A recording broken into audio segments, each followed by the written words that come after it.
This is a special presentation of the Election and Referendum Coverage 2025 of the Cayman Islands with your host, Orrett Connor, Kathy Miller, and special guests.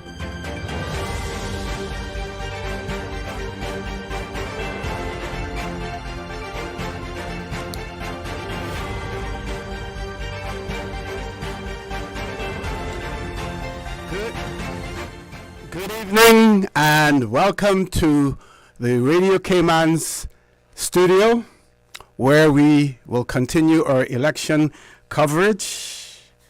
Of course, it is 7:03. The polls closed at 6 o'clock here in the Cayman Islands, and the count is scheduled to start at 7 o'clock.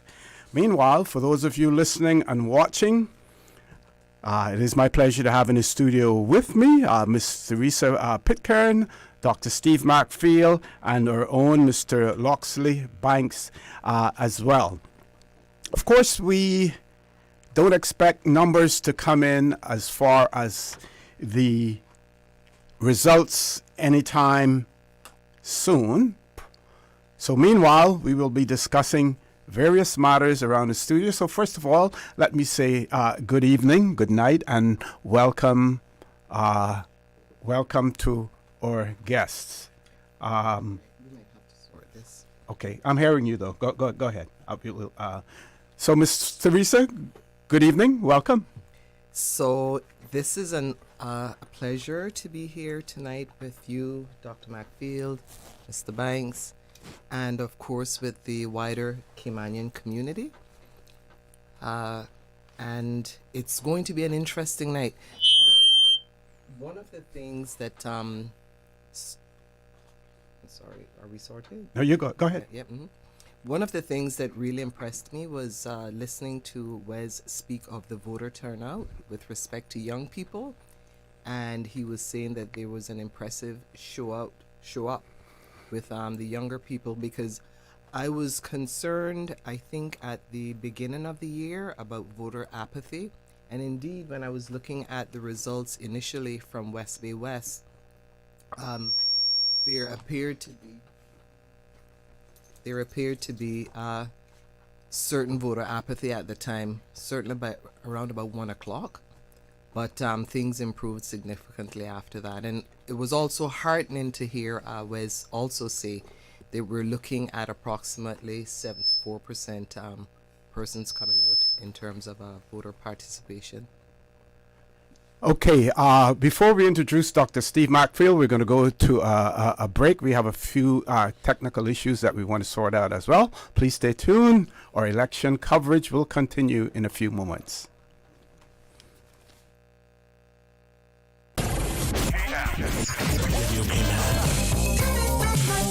Biggest variety in the morning. RC Fusion. Following the 10 a.m. news headline. Brought to you by TCE Paint Shop, 27 Godfrey Nixon Way. RC Fusion. The Georgetown Farmers Market. It's time you start eating local. The market at the Cricket Grounds. My Kinda Cleaners. Call or WhatsApp 326-3379 for your free quote today. Ministry of Planning, Agriculture, Housing, Infrastructure, Transportation, and Development. Also brought to you by Rosanna Dixon Insurance. Protect your family with critical illness coverage. Call Rosanna Dixon at 547-0952. Biggest variety in the morning. Radio Cayman. The Business Buzz. Each and every Tuesday and Thursday morning at 7:30 a.m. Brought to you by Cayman Insurance Center, specializing in property, life, and other lines of insurance products and services. And Kirk Market. Experience a world of choice. Radio Cayman News. Cayman votes. Flow of voters has been pretty steady. Cruise ships. That's your main focus for today. Main focus. Just affordability and quality of life. Immigration. That is my biggest issue. I don't want to be a numbered baby. Things are going really well here for Cayman Brackies. We're going out extra mile to make sure people can vote. If you didn't come out and vote, then don't complain later. Radio Cayman. Your voice, your choice for today's biggest news. This is the Election and Referendum Coverage 2025 on Radio Cayman. Good evening and welcome back to Radio's Cayman coverage of the 2025 general elections here in the Cayman Islands. We will be providing commentary throughout the counting process and until we have the results in all of our districts, not only in relation to the candidates who are elected, but also the referendum results as well. As I said earlier, we have in the studio with us Miss Theresa Pitcairn. You heard her earlier. I'm going to introduce no stranger to the people of the Cayman Islands, Dr. Steve McField. Doc, good afternoon, good evening, welcome. Good evening to you, Mr. For the record. And good evening to Ms. Theresa Pitcairn and good evening to Mr. Loxley Banks. I was surprised when I went to the polls around midday that there were no lines and that it was easy. I think it took me probably 8 minutes from the time I got out of my car to got into the voting booth and got back. It was very smooth. I don't know if the crowds came after or before, but it was very smooth election. And I'm happy that we have kept our tradition that there was no political violence, there's no election violence, and everything was very smooth. And that gives me good reasons to say that it looks like we are maturing in our electoral processes, and that I hope that that people get the results that they say that they wanted, because all down through the campaign, the theme was change. And we'll see tonight whether or not the change has arrived. Okay. Mr. Banks, good evening. Welcome. I hear Dr. McField here saying change. But the old saying, the more things change, the more they remain the same. Yes. I think that we may wind up with the same in the same group. This is my 13th election coverage here at Cayman, dating back 1976, and memories a little bit before that.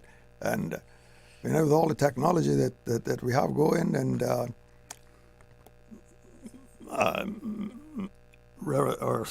Steve said we're maturing, and I think we are a little bit, but it's very slow.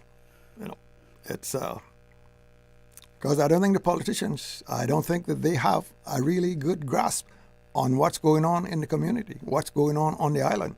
And without that, you're going to wind up where we're at. Been out here for a while. Well, I do believe that where the change is going to be driven by the voting population. We see it now. When I believe that when we get the final figures and we look at the number of young people, we see the number of young people that have decided to participate in this election. That is where the change is going to come from. And I think also we should look at the results and see how many are elected as well. You were going to say something. Yeah, and I'm saying you're talking about seeing the level of the young people, but I think the results now, are they going to vote for the old guard, or are they going to pick up some of the younger folks, which, it's good for them to get the experience, but if they don't have the experience going into this kind of governance, it's it's going to be same old. And one thing I think that's been lacking in, you're talking about, Dr. Mark talked about the maturity, is that I would say for the last, from 1992, I would say, forward, we have not had the maturity in the political the political system of Cayman that we had before with the Mr. Colonel and Jim Borden and the rest of them. Most of them have not been anywhere, but my grandfather told me, looking out at Southwest Point and Northwest Point, I guess I was 7 years old at the time, and I know him and my father was discussing about me going to sea, and he said, you're not going to learn much between Southwest Point and Northwest Point. Yes. And I think that's where we've been. Yes. The thing You have a point, both you and Dr. McField. One of the questions that I came into, that I had as I walked in here tonight, was that the manifestos that we reviewed, they were really short on solutions. And I mean, to the point that you're making at the very beginning. So the question in my mind is, will people be voting based on personalities, i.e. people know someone? Will they be based on incumbents, or out of the sheer frustration of having persons in office for decades after decades, will they vote them out? And the third option that came to mind as I came in was whether or not they're going to vote based on the relationship that they have with existing politicians, because they have been good to their families for one reason or another. So I wanted to throw that out at the very beginning, because as you rightly say, you know, I don't know if there's been a fundamental shift in the policies and so on. People know what the issues are. You know, I think we know and the manifestos that we've reviewed, they essentially reiterate what we already know.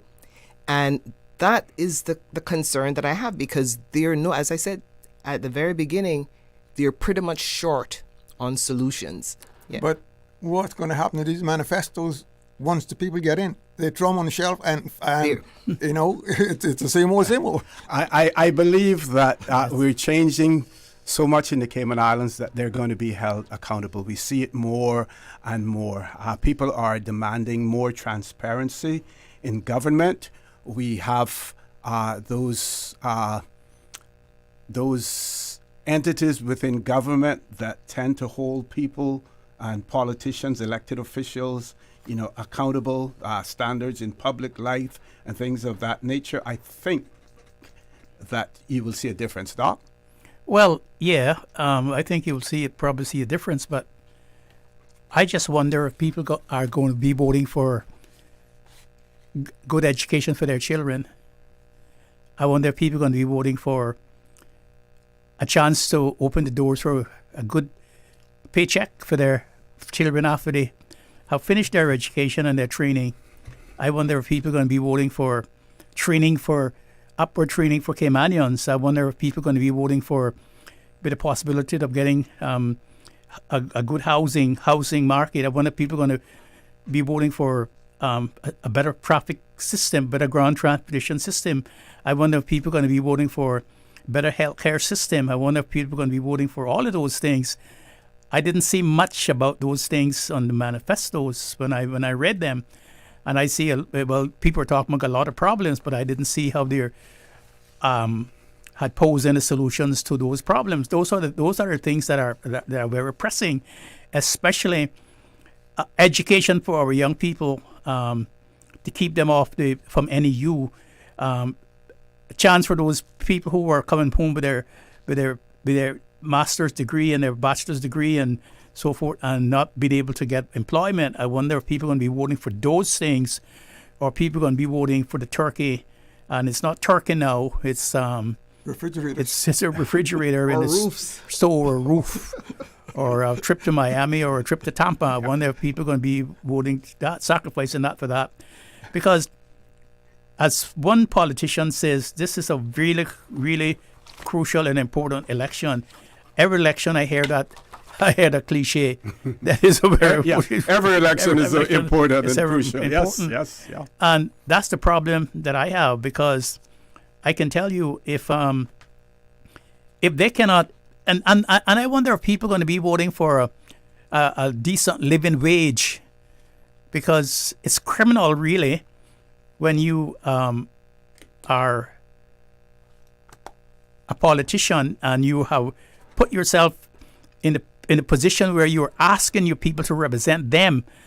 But you're not representing yourself. You know, it's not like you from AGM Corporation, and you own the corporation and you own the shares, and your family own the other shares, and you all the board of directors own the other shares. You're working for all the people, and I wonder if people are going to be voting for the people that they're representing, and making sure that they have a good, they will live in a good healthy life, for instance, that they have a good, decent living wage, that they can afford to shop and they could eat properly and they could afford to educate their children.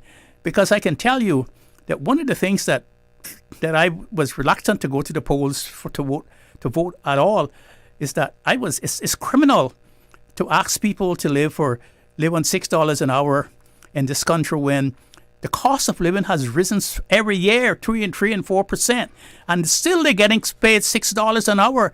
And how is it that $6 an hour can cover all the whole cost of it? And I think Mr.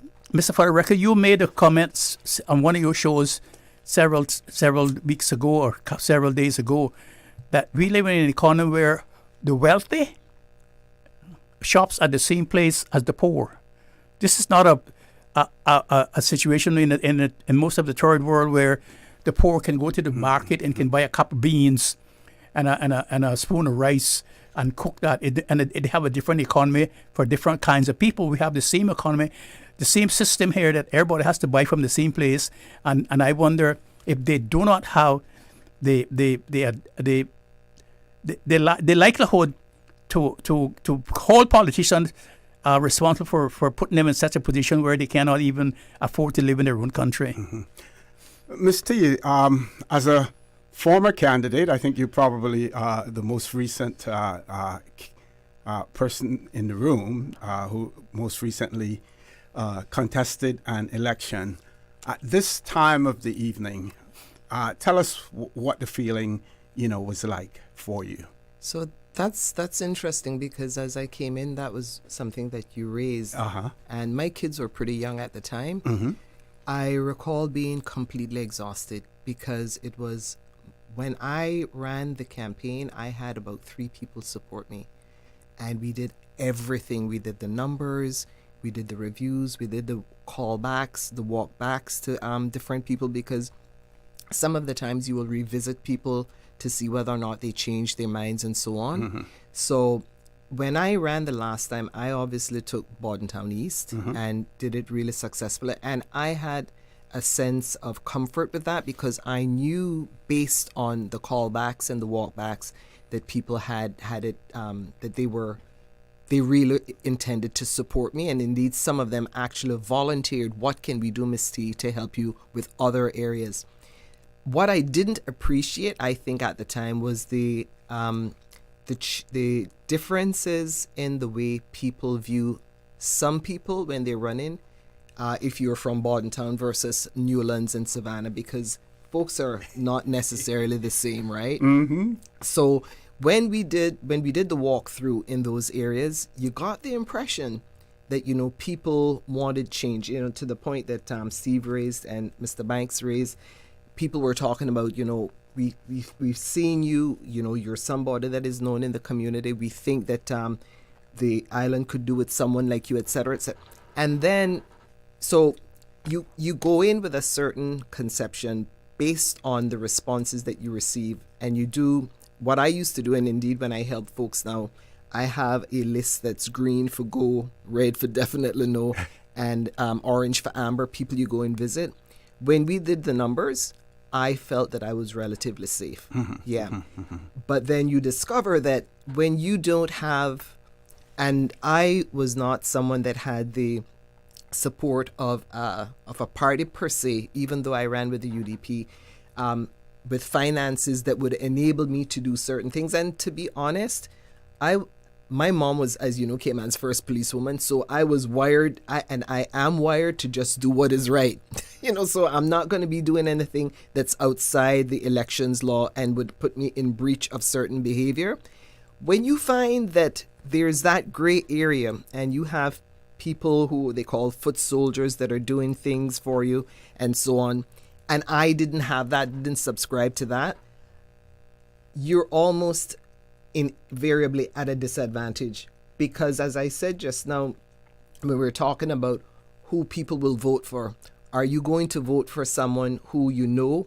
Are you going to, because they have a relationship with your family, because they've been good to your family financially? Are you going to vote for someone who represents change with certain integrity and certain dignity.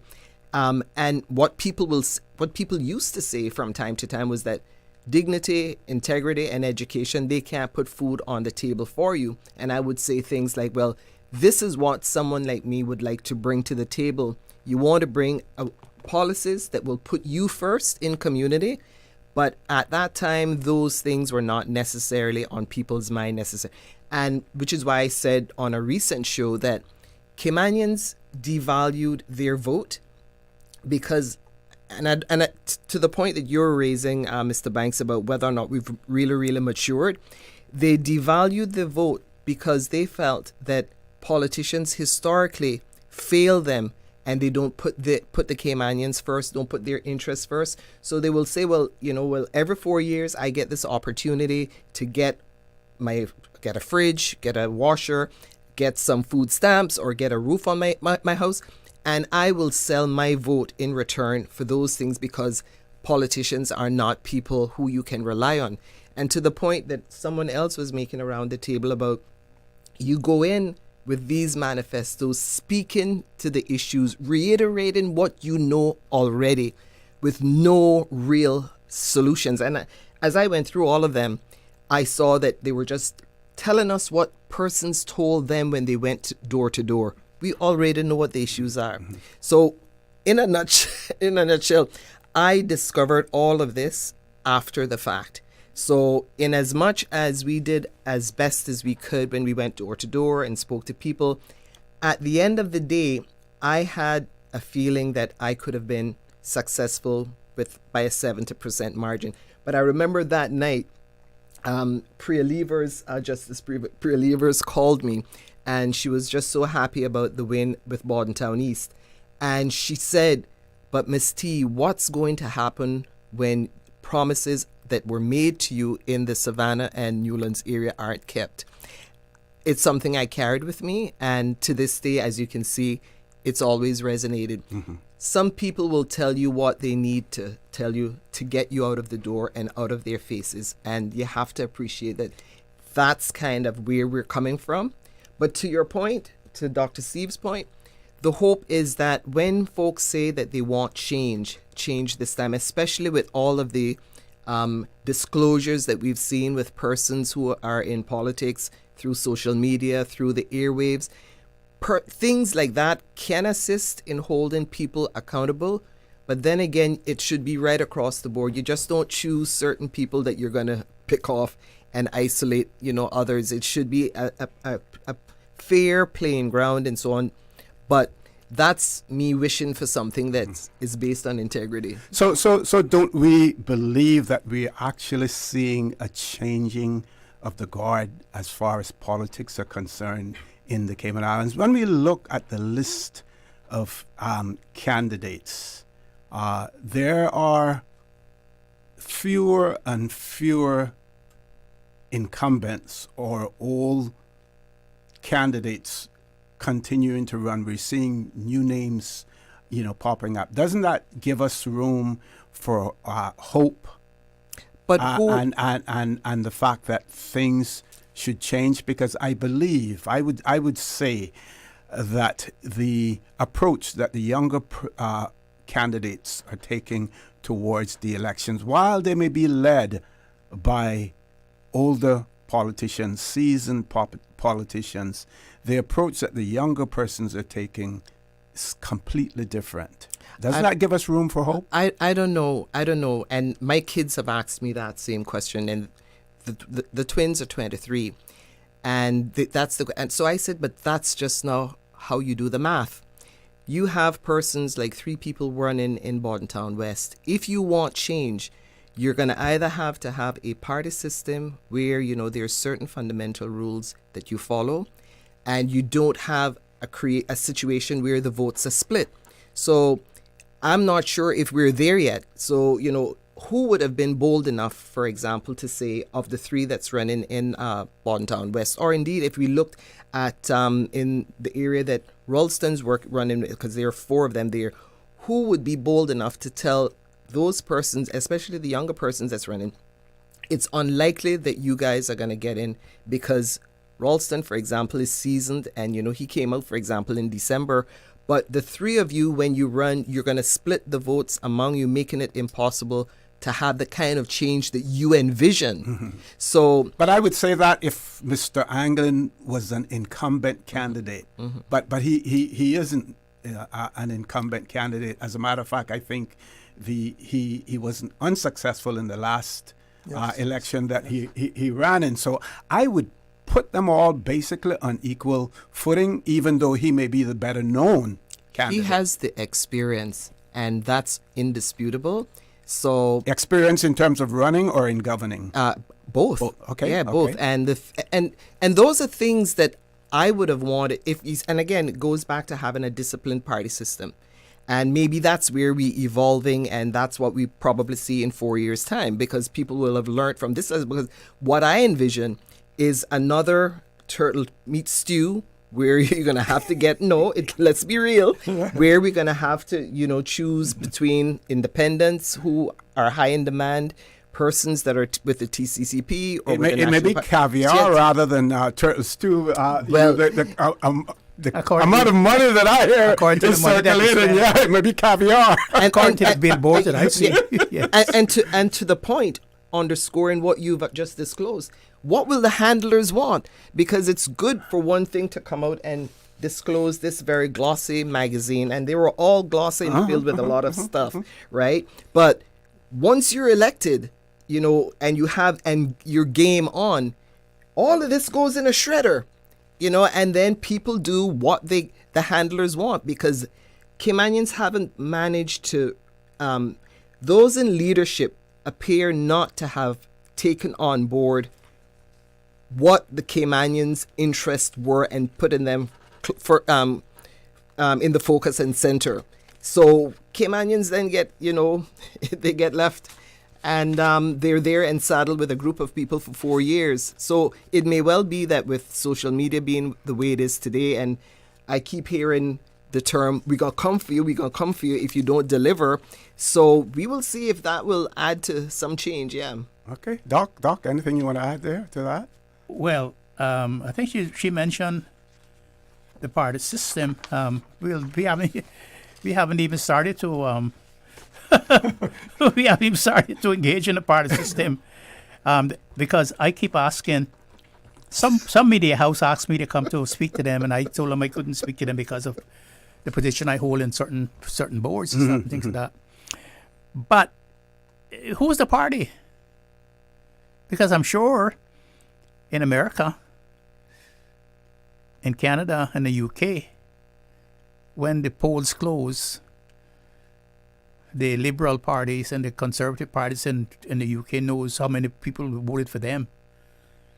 The same thing in Canada. They know how many Liberals voted for them. They know how many Conservatives voted and how many NDPers voted for them. How many Quebecers voted for the Quebec Party, and the same thing in the United States. They know how many people voted for the Democrats and how many voted for the other party. But I was asking, who are the party members? Yes. Who are the party members? Who the carry ones? So you know that you're going to get those vote out, and they're voting the party because that's why you joined. That's why the party is there. It's an organization. It's a political organization to make sure that your candidate wins the election. I don't know how many party people who voted. I don't know how. I can't identify anyone as to be a what is CCP or CIP or a national party people. I don't know that. So it seems to me that the only people in the party are the people who are running for the parliamentary seats. Yeah. Well, let's switch gears a little bit. Sorry, Doc, for interrupting you here, but I wanted to interject this part of it. Yeah. We saw just recently in the Canadian election, the leader of the Conservative Party failed to even keep his seat in the Canadian Parliament, failed to do that. There is a possibility that may happen, with all the three parties here. But those that have just been created through patchwork, who say that after the elections, and they will decide who's going to be the deputy and everything Yes. else. What if their leaders are not elected? People, will say I'm biased, in relation to PPM, but I can only use them as an example because they're really the only formalized party. While the others may be registered, the PPM is the only party that has a history in the Cayman Islands. Now, some may question what that history. When I talk about history, I'm talking about the length of time that they have been in. You know who their leader is. You know who their deputy leader is. They have also chosen to ensure that their leader is put in a constituency where he should relatively be, quote unquote, easy to be elected. We will see when the results come in. But that is extremely important. We're facing a situation here where you may have party, quote unquote, party members who are elected but have no leader. Then what happens then? Yeah, and I'll go further and say that the PPM also, the party leader was also elected in conference by the party. By the party, he was not selected. He didn't say I'm going to be the leader, and the people jump in and say, okay, you're the leader. It was a competition where people had the chance to object to him being a leader, because that's what a real party does. Or to contest it. It's tested in party conference and so forth. So he is the leader. And not only that, but in Canada also the NDP lost seats. And Singh is now saying that he's going to resign from the leadership too, because that might, in Canada you have to win so many seats to be an official party in Parliament. Exactly. To be an official party in Parliament, you have to win so many seats, otherwise you're not recognized as a party. And so that is a problem that we don't face here because we don't have those kind of party structures here. And the other thing, I don't know who the party treasurer is. I don't know how to meet the party organizer. The party secretary. I don't know who the party secretary is. Position. Yes, I don't know who's the party chairman is. So I can go to him and say, I would like to get a copy of your manifesto so to see if I could read it, if I can join. So it seems to me that we're on the fringes of starting political parties in Cayman. Okay, we're gonna interrupt for a second because we have a report coming in from the sister islands. Paul, go right ahead. Okay, Miss Paulette, good evening, good night, welcome. Good evening. I'm not in the sister islands. I'm actually here in Grand Cayman. Oh yeah, sorry about that. Sorry, Yeah, I know everyone's used to me being at home. But, Jerry Ebanks is in Cayman Brac this time around. Right now I'm at Georgetown East at the counting station at First Baptist Church on Crew Road. As I'd like to say a special good evening to the panel in studio and also in our on-air studio to Paul, who's on the controls. And good evening to the wider Cayman Islands. I hope everyone had a beautiful election day and you went out and cast your vote, did your democratic right, and let your voice be heard. Things are really quiet here at Georgetown East by the First Baptist Church on Crew Road. We have, according to the election information, 1,581 persons who were registered to vote here at this station today. The turnout ended up with 72% of that 1,581 persons turning out to vote. Was that Georgetown East? Is that Georgetown East? Georgetown East. Okay. So approximately 1,133 persons cast their vote here today. And most of the votes were done before 12 noon today. Now, the candidate vying for a seat in Georgetown East is incumbent Roy McTaggart of the PPM party, Cayman Islands National Party candidate Mr. Vassal Bud Johnson, the Cayman Community Party Emily DeCruz, and Mr. Oscar Rogelio Budden, who's an independent candidate. a mosquito just flew. Sorry. I just ate a mosquito for supper. Good protein for you. Yes, I'm using car lights to see my notes here. I'm tag teaming with Miss April Cummins, our news director, tonight. The two of us are helping each other see the roads because all two of us have night blindness. So if you see a slow car on the road, that's April and myself trying to find our way from one station to the next. Okay, be careful out there. Be careful. Yes, we're going to do our best to cover all 4 Georgetown polling stations as best as we can throughout the night and until the results come in of the winners from each station. So it's going to be a busy night. So we're just encouraging everyone to stay tuned to Radio Cayman and to, just be aware of what's happening. I personally am asking people to stay sober, to don't go out on the roads and drink because the bars opened at 7 o'clock. Please stay sober. Let's keep safe. Let's protect each other until this process is over tonight. And, pray for peace. Pray for peace in our country because we really, really need to have peace in our country at this present time. So we're going to do some more reports from the other 3 stations.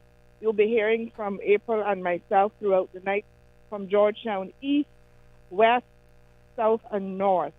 Okay. So that's it for me from Georgetown East right now. Thank you very much, Ms. Paulette. Hopefully, we're going to go to a break soon, but hopefully we'll start to get some feedback from East End and North Side. They're usually the first 2 constituencies to come in with final results.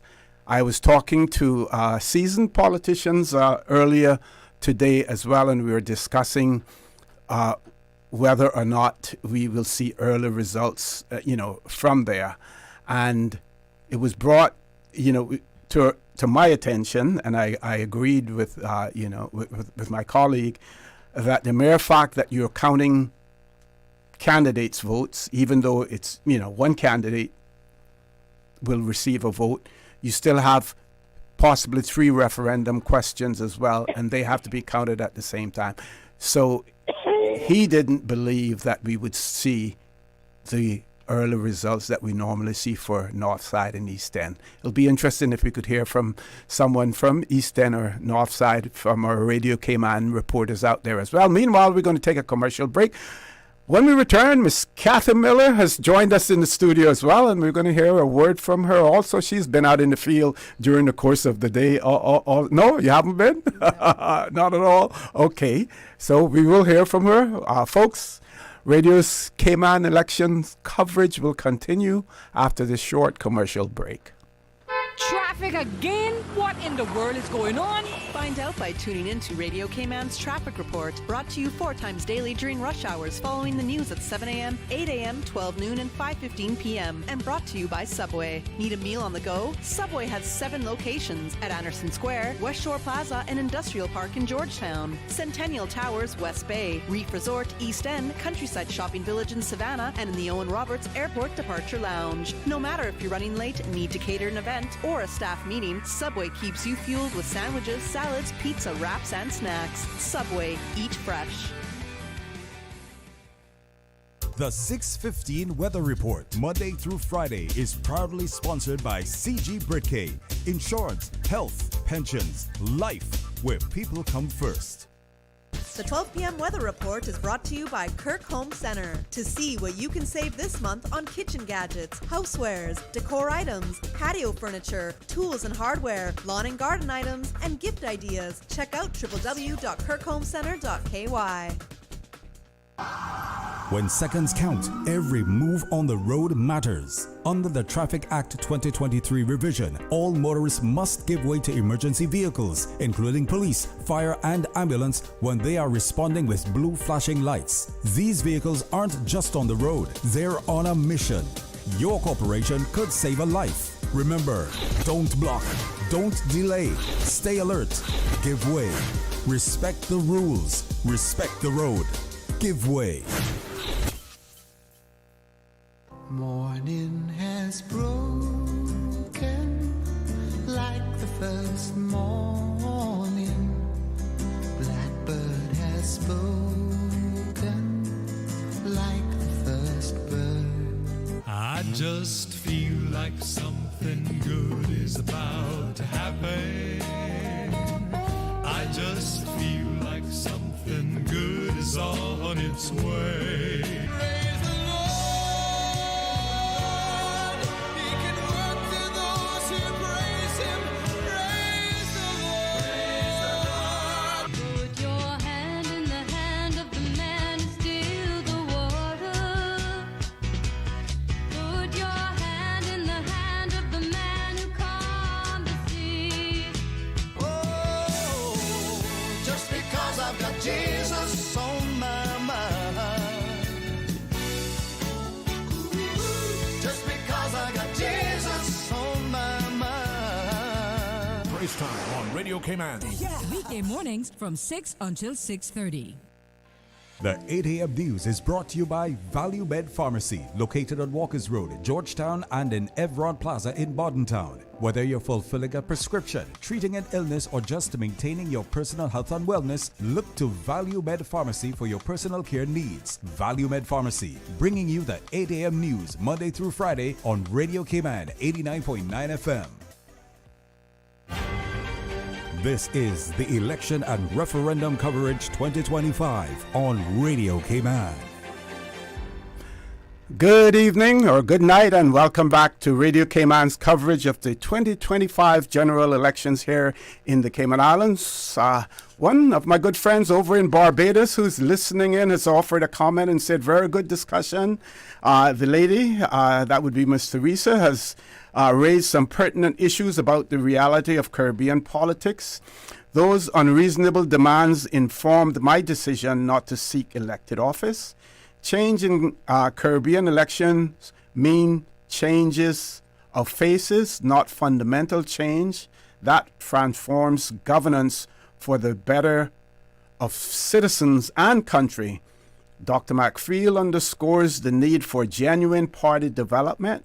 What we have in the Caribbean are largely election fighting machines which come alive every 4 years for elections. How interesting. With that, I will say good evening to Miss Catherine Miller. I misspoke earlier. She was not out in the field today, so she's looking really, really fresh to go through election night right here. I think we're going to be here beyond midnight. But Kathy, good evening. Welcome. Good evening, OC. Thank you. And to the rest of the panel, good evening. I will very happily take your compliments because when I came in, I said, wow, I feel like I have bags under my eyes already. And I almost said good morning. So that was the kind of time that I was on. But good evening, everybody. I'm very happy to be here. You were almost correct because usually I am out on the field. The last 4 elections, at least, I've been out on the field. I'm covering what's happening at the polling stations and talking to the voters that are out there and election officials if they're available to talk with. So this is my first time being in studio with the panel, and I'm delighted to be here this evening. Great. I think we have a few voice notes that Paul is going to play for us now as well. Paul? First, we have our own Mr. Charles Glidden reporting from East End, I believe.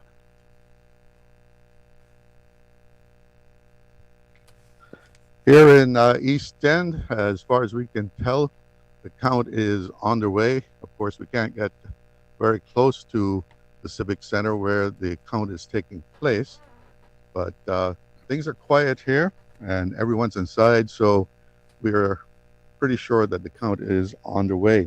And even though this is a very small district, especially in terms of numbers, 899 registered voters, we've got 5 candidates vying for those votes. And of course, it'll probably most likely be less than 899 because that would mean 100% turnout, and you're not going to get that. So that's a 5-way split, and it's not going to take very many votes for someone to win this district. maybe 200 plus, and you could be the MP for East End. Now, independents dominate the lineup of candidates here in East End, beginning with the incumbent, the Honorable Isaac Rankin, and then Roydell Carter and John McLean Jr., the son of the man who was the representative in multiple terms for East End. And two party candidates, PPM candidate Delmira Bodden and National Party candidate Weva Jiva Richards. So they're going after, less than 900 votes here and splitting it 5 ways. So we'll keep an eye on what's going on and try and bring you some more reports and get some feeling of what the people are thinking up here in East End also. And I voted today in Prospect, and I got to give a big shout out to the elections office. What a great job they have once again done. We can really be glad that we live in a place like Cayman where elections can run so smoothly and peacefully. In East End, I'm Charles Glidden. I'll be back later. We want to thank... This is Kafara Augustin reporting in Red Bay. Go ahead, Paul. I just wanted to say we want to thank Mr. Charles Glidden for that report as well. We're going to now hear from Ms. Kafara Augustin, who's situated in Red Bay. This is Kafara Augustin reporting in Red Bay, where the voter count is currently underway. We have a total of 5 candidates vying for a spot left vacant by Sir Eldon McLaughlin. Those candidates are Roy Tatum with the PPM, Natasha Whitelock with TCCP, Don Thomas with CINP, Leon Gold, who's an independent candidate, and Philip Ebanks, who is also an independent candidate. We've had a 74% voter turnout. That's 1,064 votes of the 1,432 registered voters in the District of Red Bay. And of course, we encourage you to stay tuned. We're hoping to get more interviews with candidates. But for now, this is Kafara Augustin reporting for Radio Cayman election coverage. And next we will hear from our own Miss Susan Watson, that beautiful radio voice of the Cayman Islands coming from North Side. Good evening, I'm Susan Watson. Across the Cayman Islands, Election Day was in full swing, and voters came out to exercise their democratic right and voted. Voters here in the electoral district of Northside headed to the polls today to cast their vote for the candidate of their choice, vying for one seat in the House of Parliament, Cayman Islands. The incumbent, Joanne J. Ebanks and Justin Ebanks. Who will win? We will know in the end. The 2 candidates are vying for one seat for the electoral district of Northside, hoping to be the representative in the House of Parliament. Stay tuned as results come in a little later on. We'll have a further update. For Radio Cayman, I'm Susan Watson, reporting from Northside. Okay, again, we want to thank Ms. Susan Watson for that report as well. Let's see if we can enlighten our listeners and our viewers as to the process. So the polls closed at 6 o'clock. There are some polling stations where the count will commence at that polling station, and there are others where the ballot boxes will be transported to the counting station as well. The count was scheduled to start at 7 o'clock. The first part of that process has to do with the postal ballots that have to be sorted out. It's an extremely intricate process because when you are issued with a postal ballot, you're issued with the ballot paper itself. You're issued with something called a certificate of identity that has to be completed. You have a ballot paper envelope that you have to put the ballot paper in. Afterwards, you have a cover envelope that everything is put in and then mailed back to the returning officer for that constituency. Now, once it's received and when they're going to the count, they first have to count the total number of envelopes that they have received. They then have to open each envelope separately, check the declaration of identity. They also have to check to ensure that no candidate or agents of any candidate have signed that have witnessed that declaration of identity. What that declaration of identity has on it, it has my voter registration number on there. It has my name, and I have to sign and I have to print as well. Someone has to witness that. So they have to go through all that whole process, and then at the end up with a ballot paper just like the other ballot boxes. And as we heard the supervisor of elections say earlier, that the postal ballots will not be counted separately. They will be put in the ballot box number 1 and mixed with that. So you won't know, who voted or how a person voted. Of course, you don't know that anyway. But an example would be, let's say, for instance, in one of the smaller districts, if only 2 or 3 persons voted by post, and you counted them separate, you would know basically who those persons voted for because you would be able to narrow it down. So that is the process that is probably still taking place in all of the counting stations, at this point in time. Once they get through that process, then they can proceed to the count. And of course, they have to call the candidate who has received the vote. They also have to say whether or not the referendum questions, a yes or a no for each. And that is what is going to cause the results to come in later than normal. Kathy, tell us something. Tell you something. Well, I wanted to point out, I think when Mr. Glidden had called us and gave us the update for East End, I think he said there was 899 people that came out. But if I'm reading the screen, so up on our screen in studio right now, it has 896 eligible voters. So the eligible voters that he talked about, I think he might have said 899. The elections.ky website, where it's giving the graphic polling information on each of the districts, or each of the constituencies, I should say, it says 896 of those people were eligible voters. There's a possibility. I believe that we have had some deaths in East End since the whole registration process as well. I'm not sure whether or not that would have been factored into it, because if a person, this is something that is monitored throughout the process. And if you have a deceased person whose name is on the voters list, that person's name is struck off as well. Now, if that person was fortunate to cast their vote before, either by mobile voting or by postal ballot, then that's still a good vote. So. That's interesting. Yes. Okay. So you've had that experience previously when you worked for elections? Yes. Okay. After 30-something years, you experience almost all of it. I believe we do have Miss Anita Khan reporting live from Newlands. Miss Anita, good night. Welcome. Hey, good night, Dosey. Good night to the panel. How is everybody doing? Excellent, thank you. And good night to all the announcers out in the field. I'm over at the Newlands polling station at ICCI. I'm probably the only person on the outside.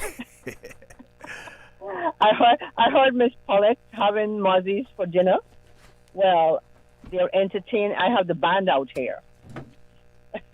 So right now it's very quiet. The count is ongoing. I was under the impression that at some point in time someone will come out and, just give a shout as to the counting process, what is at the time. But I was told that, no, the count is sent to headquarters, and of course it's disseminated from there. So I'm not sure what else. I'm not sure who's going to turn up. I'm like, there's nobody here. Nobody's interested in what's happening. I think people know they're getting their rest, because they know later on in the later hours is the time for them to come out. Plus, I'm hearing so many people are having like watch parties.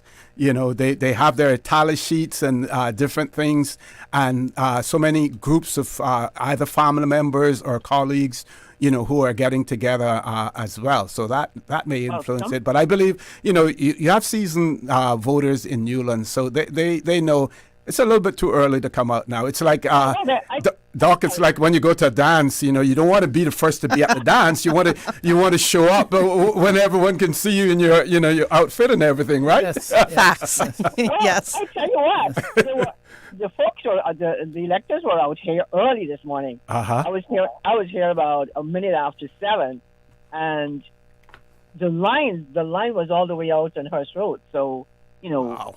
I guess everybody woke up early and, you know, tried to get things ready. But I'm looking forward to seeing the crowd just come in here, and I'm beyond the 300. Was it 300 yards?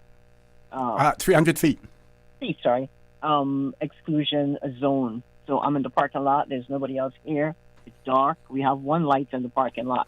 But Can I suggest something to you, Miss Anita? Sure. What you may want to do, keep your eyes out on that door, because agents, counting agents as well as candidates will, are allowed to come out during the count. Someone may decide to come out for a smoke or something like that, and if you can catch their attention, you may be able to get a little bit of sus coming out of the counting station as well. Ah, that's a good heads up, Lucy. Very good heads up. So I'll keep my eyes peeled to that door. But in the meantime, that's it here from Newlands, ICCI in Newlands, and I have. You better tell me where we got some of those watch parties, man. I'll ask some of those persons who are listening in to send us some messages and tell us where they're having their watch party and what they're doing, and we'll give them a big shout out right here on Radio Cayman. Okay, I just want to say good night to all the other announcers around the place. Miss Paulette is doing her thing over by the First Baptist Church, right? Is that right? Yes. Okay. Her, as well as Miss April, they're going to be moving around to about 4 different counting stations.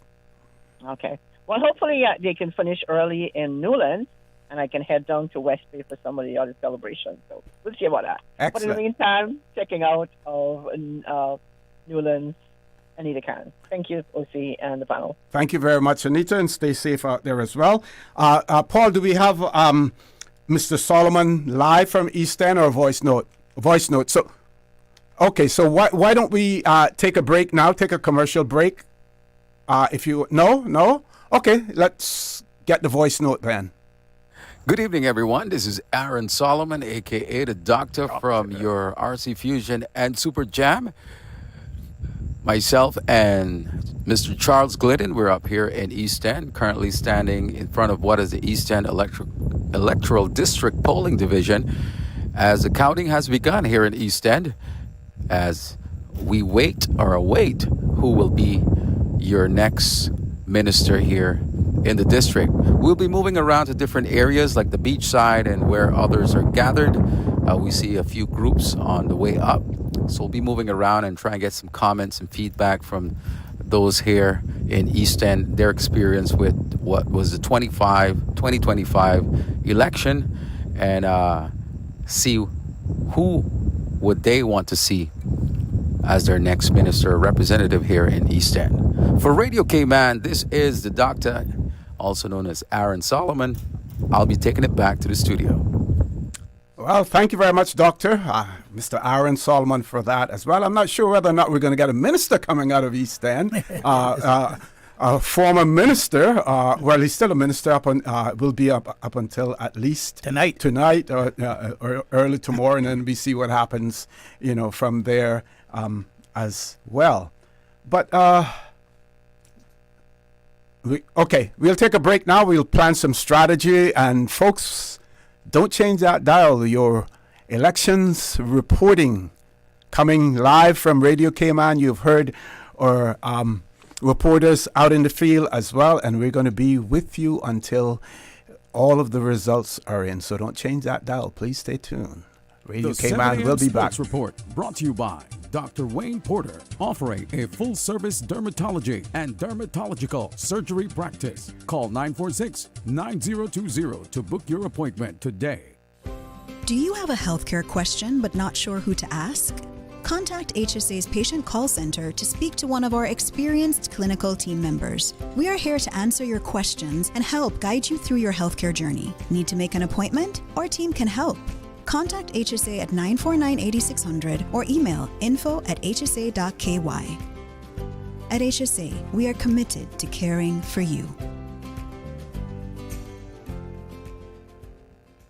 The Department of Environmental Health West Bay Bulk Waste Collection will take place between May 5th to the 10th. This bulk waste collection will replace the traditional year-end collection. Household appliances, furniture, and other items too large to be handled by the weekly DEH collection crews should be placed by the roadside where it's easily accessible to the DEH collection crews. Metals and vegetation should also be separated from other bulk items. Do not obstruct the roadway or storm drains or place tires, construction and demolition waste, hazardous materials, or electronics. For more information on the West Bay Bulk Waste Collection from May 5th to the 10th, please contact DEH's Solid Waste Management Section at 949-6696. Since 1993, Rotary Central has worked diligently each year to provide quality bus shelters to our community.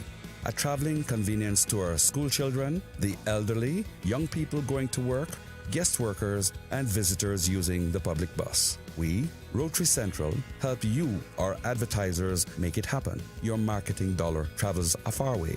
Positioning your message, your product, your services, your presence in over 83 bus shelters. Every dollar you spend, every advert you place helps to build another bus shelter, providing modest comfort for Cayman travelers. Reserve space now on the only billboard medium in the Cayman Islands. Email rotaryshelters@gmail.com. rotaryshelters@gmail.com. The Bus Shelters, a partner in community convenience. Another inspiration program by Rotary Central Cayman Islands. Can you tell me what does a turtle do on his birthday? He celebrates! Celebrate your loved one's special birthday with a birthday shout-out live on For the Record with Mr. Orrett Connor, only on Radio Cayman. WhatsApp your loved one's name to 925-3261. That's 925-3261. Radio Cayman's birthday shout-outs live on For the Record with Mr. Orrett Connor every Monday, Wednesday, and Friday. Brought to you by Coca-Cola. Available across the Cayman Islands. From Tortuga Wholesalers. Accept no substitutes. Taste the feeling with Coca-Cola. And by Yum. Daily school menus are available. YumCayman.ky. This is the Election and Referendum Coverage 2025 on Radio Cayman.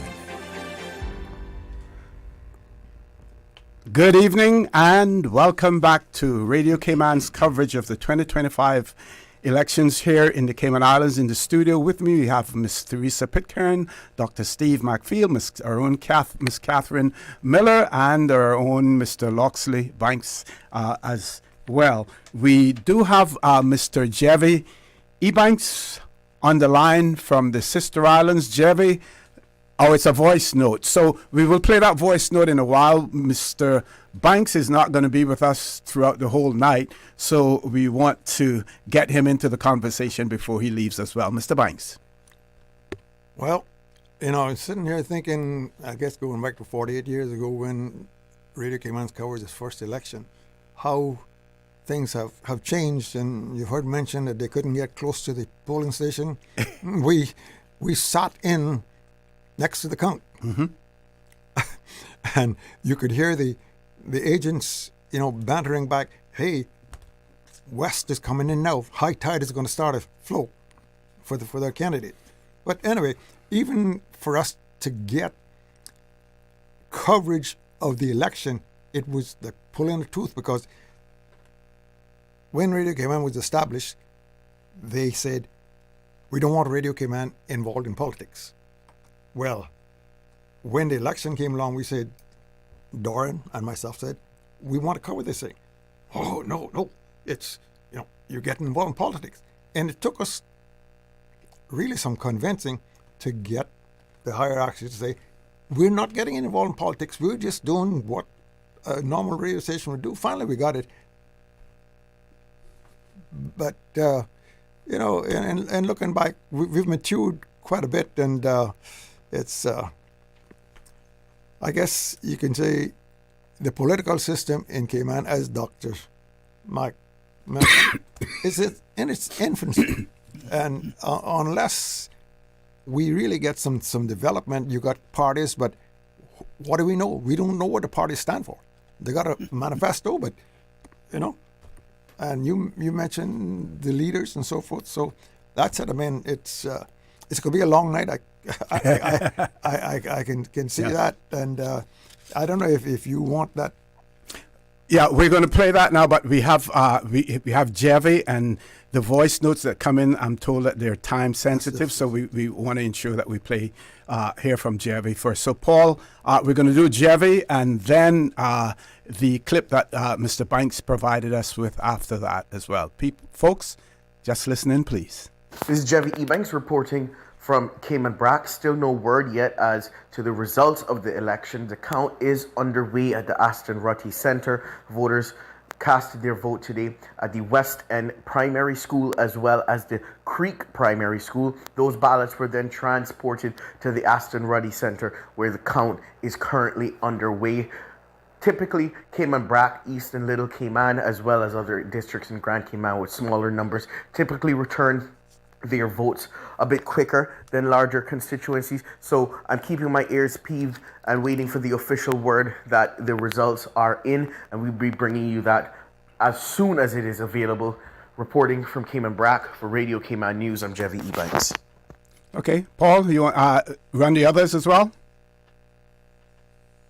I'm reporting to you from Georgetown South. The counting station here is at John Gray High School, and of course the exclusion zones being what there are, there's not much we can see at this hour.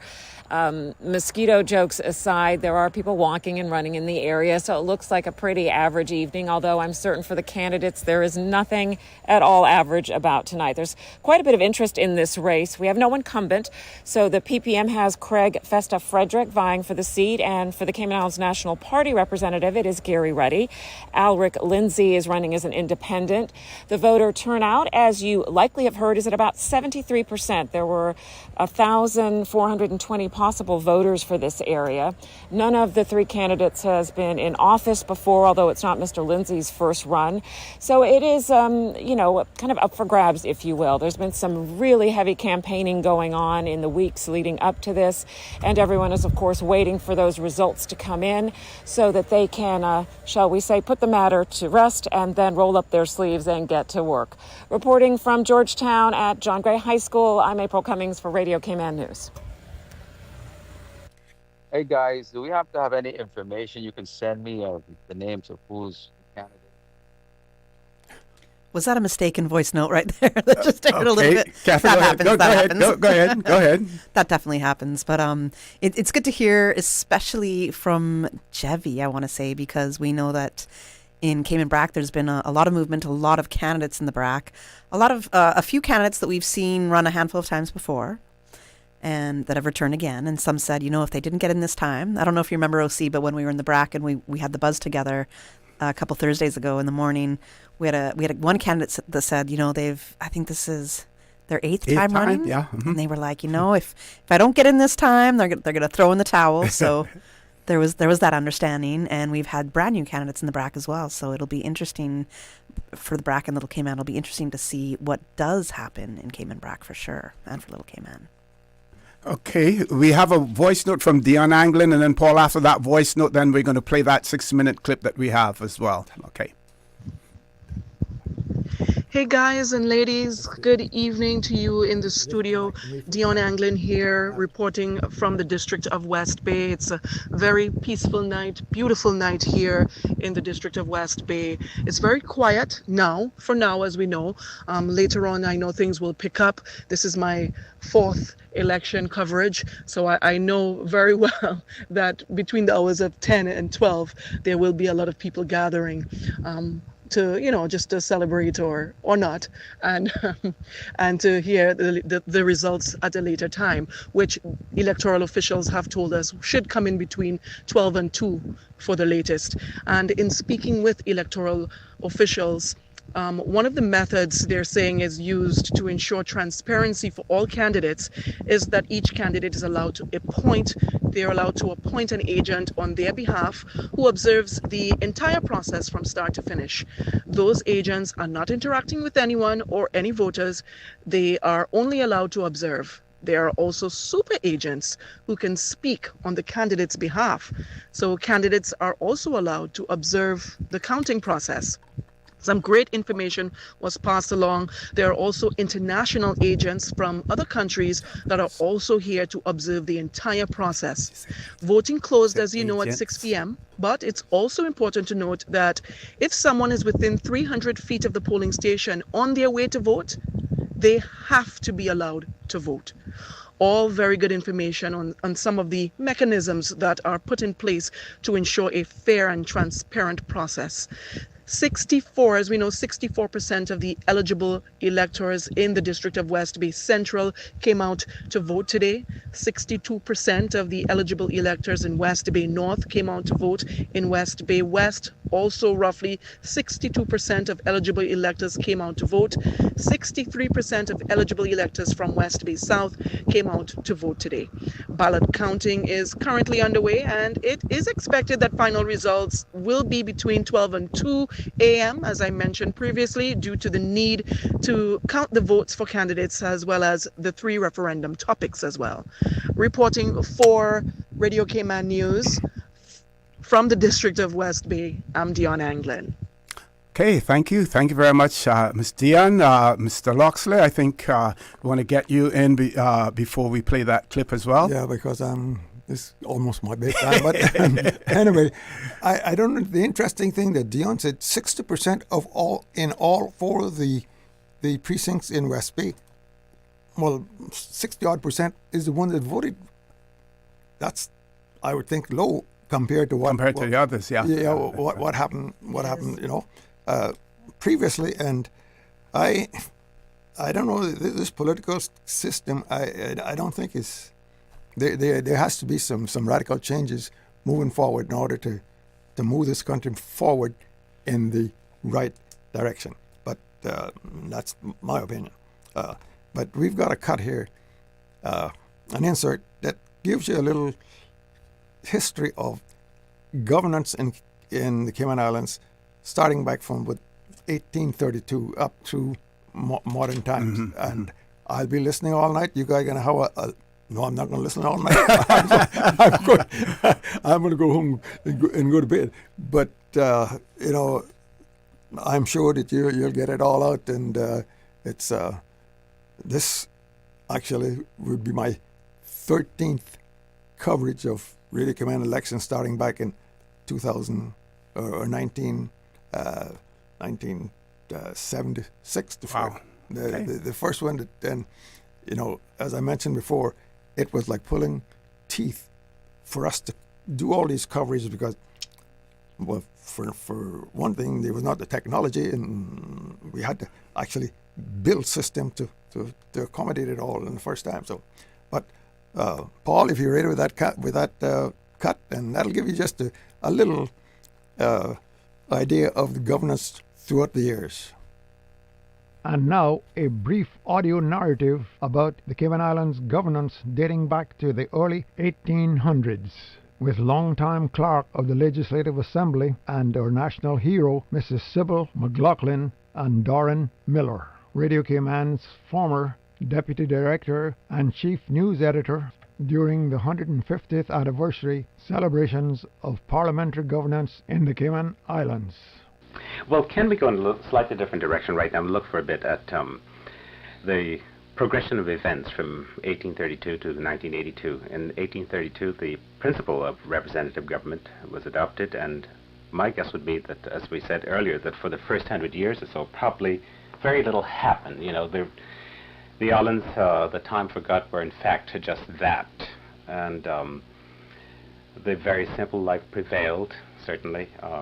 Agrarian society, good crops, lots of seafood, that kind of thing. And governing was the job of the custos with the, or commissioner, as time progressed, together with the Assembly of Justices and Vestry.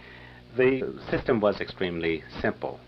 Yes, in fact. it was, because I think they records show that the Legislative Assembly of Justice Investor met once a year, Yeah. like in September, for the financial year to do the estimates, which the financial year was in from October. Yes. So, and they did have special meetings occasionally, but this was very rare. And they would generally meet in the morning, and in the afternoon, the person who was clerk of Investor was also clerk of courts. Yes. So the court had it sitting in the afternoon. So you went from one straight to the other after lunch kind of thing. And from her history, it was found that some of the minutes of the assembly, the greater part of it was included in the court book. Yeah. So it was a combined thing, yes. And I can understand why they only met once a year, because transportation communication was a problem. Yes, so yes, it's right. They had to come problem. down by a canoe or a donkey or something. There was no vehicular traffic at the time. And of course, a governor is mentioned in 1832. I guess we maybe should clarify that. That would have been the governor of Jamaica, I would assume. No, that was the name given to the person who was in charge down here, the governor. He was called governor, and then like from 17-something on they were called governor, and they had justices. And in 1832 then they changed it to Custos. Mm-hmm. Where does that derive from, Custos? Well, I think Custos is believed to be one which was used in Jamaica and connected in some way with some of the districts or parishes. Yeah. This is where I think that came in, because, you know, we were a parish of Jamaica at that time. An actual parish? Yes, That's yes, the way we're considered a okay. parish of Jamaica at that time, yes. You know, one always hears the word dependency, and I hadn't associated it that way at Yeah, all. well, it was we were considered a parish in that time, you see, so that's where that name came from. And now, I know this went on for about 84 years, until 1898, as far as I read or remember. And the powers of the Custos were then vested in the commissioner. Yes, commissioner came in at that time, yes. But the commissioner, he seemed to have worn many hats. Oh, yes, he was the judge of the Grand Court, and he was collector of customs, tax collector, and a bit of everything. And he kept that up until, because I remember when Mr. Gerard was here. Yes. He sat on a few cases as judge, the Grand Court. Then in 57 we had a first dependent magistrate. Well, in the political and economic sense, of course, things started to move really in the Cayman Islands in the 1950s. The first constitution came late in that decade. Yes, that's right. It was in 1958 that an act of parliament then gave us our constitution, which came into operation on the 4th of July, 1959. The same as the American Independence Day. Yeah, that's why we keep that day, yes. And it was at that time that we ceased to be a dependence of Jamaica. Right, and then we had other constitutional changes, a couple of others anyway, since that time. Yes, there was one in 62, when Jamaica then became independent, and their governor was no longer our governor. We had that change. In the 59 Constitution, the term commissioner was then changed to administrator. And the Legislative Assembly then consisted of the administrator, 2 or 3 official members, or 2 or 3 nominated members, and 12 elected members. And it was at that time they had an advisory executive council too. Well, yes.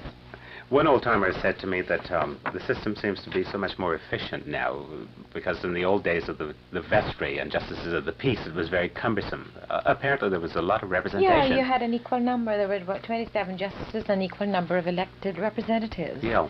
I remember when I first went to work with the government in 1945, having to do estimates and all the papers, there was 50-odd copies of everything. You know, yes, and you know, there wasn't much space, so you just had to, when you were collating them all, just keep going round and round and round in a circle, picking up all these papers. 50-odd copies of things, everything. Yes. So it was quite a come down, you know, when it was reduced down to just about 17 members, you know, 15 plus few extras for the files. Right.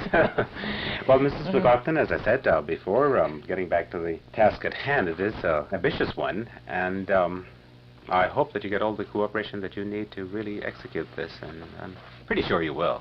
Yes, I'm very confident of that, you know, because we had a reception on Saturday where we informed, you know, members of the public, people who were working here, banks and trust companies. We had a very good turnout. And there were many comments that they were so pleased to have a knowledge of the plans at an early stage. And, you know, it's an involvement for everybody. Yes. You know, because as a result of this 150 years of democracy, parliamentary democracy, which has been maintained, and we've never, we've not fallen by the wayside. It's as a result of this that the Cayman Islands is where it is today on the map. Yes. And we have the stability of government and the honesty and the straightforwardness of the people, a place that people want to come and visit and do work or to reside here. Yes, it's been a very placid and ruffled 150 years. That's right, which is and I a think great that thing. it's something that is worthy of celebration. Okay, see you in November. Right, see you in November. Shanda, you want to do this introduction? Good evening, good night, and welcome back to Radio Cayman's coverage of 2025 elections here in the Cayman Islands. Your radio station, Radio Cayman, and it's my pleasure to have in the studio with me Miss Theresa Pitcairn, Dr. Steve McField, Mr. Loxley Banks has left us, and Miss Catherine Miller, the host of The Buzz, is in the studio with me as well. I think we have another voice note from one of our field reporters. Paul, let's go to that now. And giving the listeners of Radio Cayman an update, this is Jared Coe, JJ the Iceman, reporting for Radio Cayman's news and our election coverage. I'm doing both the Savannah and also the Bodden Town West. The amount of voters that are capable of voting in Savannah, 1,603. And for for Bodden Town West, 1,744. In Savannah, we have the elections being contested by Donna Bush and also by Heather Bodden. And in the Bodden Town West, we're looking at Osborne Ozzie Bodden and also Mr. Heyman Rankin and the incumbent Christopher Saunders, hoping to have their run. And there's nothing much going on at the Joanna Clark Savannah Primary School. It's pretty much a ghost town, but right across the street where I'm now located is the district office, the community office, where Heather Bodden's office is at, and there is a watch party going on here. There's more action down here as the count's taking place. So far, we haven't heard anything from the official area, like Anita was reporting earlier. Normally, somebody would come out and give us a little head count, but so far, not a soul. I'll be moving on up to Bodden Town West in a bit to see what's happening up there. That's the latest from Savannah from Jared Coe. Okay, we want to thank Mr. Jared Coe for that as well. Two things we want to talk about. We want to talk about single-member constituencies and one person, one vote. But before we even go there with that, on the issue of single-member constituents, Doc, you have had the pleasure of the distinction, I should say, of serving on, is it one or two electoral boundary commission? Yes. Give us a little history of that and tell us, how we arrived at, where we're at today as far as the boundaries are concerned and what was last recommended but not necessarily accepted by our parliament. Well, of course, the one man, one vote single member constitution was a referendum, and that went to a vote and people voted for that. And then it became the standard in which it's in now. But the Boundary Commission, I think that both of them were very disappointing because people never came out to hear what the commissioners had to say after the commissioners made their review and visited all of the constituencies. Of course, we went to every constituency. We counted everyone that lived in a different constituencies, even the apartments that were being erected, that were being constructed, and we had an idea of how many people would be living in each one of them. Mm-hmm. And it was from those things that we made our reports. And because we discovered that most of the people who were coming to the Cayman Islands, the increase in population, the runaway immigration system that we have been maintaining for the last 20 years, had increased the population and eastward in the country. The increase was not in the south part of the island or the north part of the island, because most of the people who came here are not wealthy Americans who can afford to buy $10 million penthouses and apartments and live in South Sound and live in on 7 Mile Beach corridor. Most of them were going from Georgetown all the way up to the eastern district, the end of the eastern district into Bodden Town. A lot of them were not going into Northside to live and into East End to live. So the increased corridor was between the boundaries between Northside and East End, and I would say between spots, between East End and spots. So, and of course, you know, the international standard for one man, one vote, single member constituency is that one constituency should not be 10% more or less than the other constituency. We have to. The standards. You ought to maintain that number, that percentage in each constituency. And when we examine the Eastern District, we found out that some of the constituencies was 60% over, some was 50% over, and so we made recommendations that, of course, we could not move constituency bound. We could move constituency boundaries, but we could not move district boundaries, traditional boundaries, because that's in the Constitution. We have to obey by what the Constitution has laid out. So we decided that we would expand within the constituency, maneuver the boundaries in the constitution, so that we could accommodate the people, so that we could abide by the international standards of 10% more or less. And so we recommended another seat in the Eastern District in the Bordentown area, that we were going to call Bordentown Central, Bordentown East, Bordentown West, and so that we could even out the districts. Mm-hmm. And of course,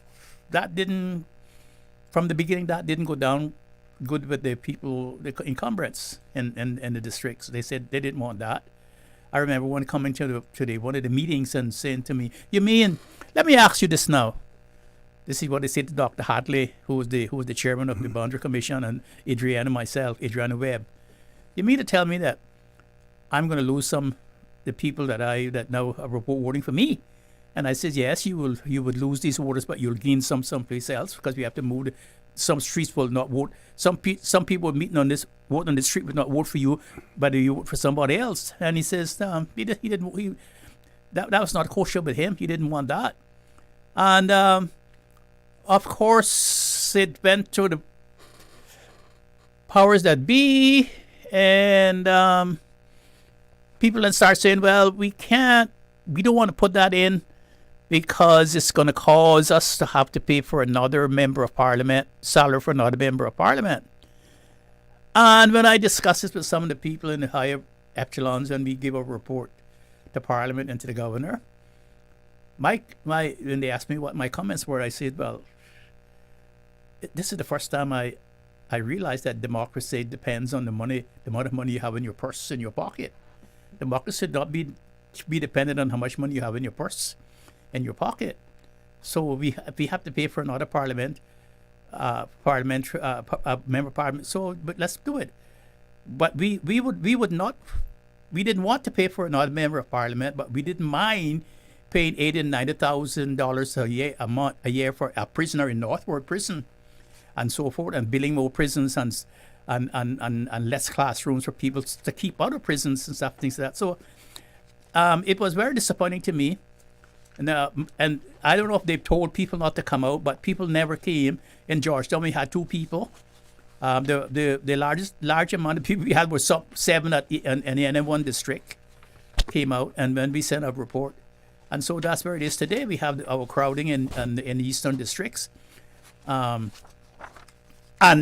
then what we found, that because we had to enlarge some of the constituency boundaries, some of the constituencies, some of the boundaries would not fall into the name, the traditional names as we had before, like West Bay, like Great Bay, or Prospect, or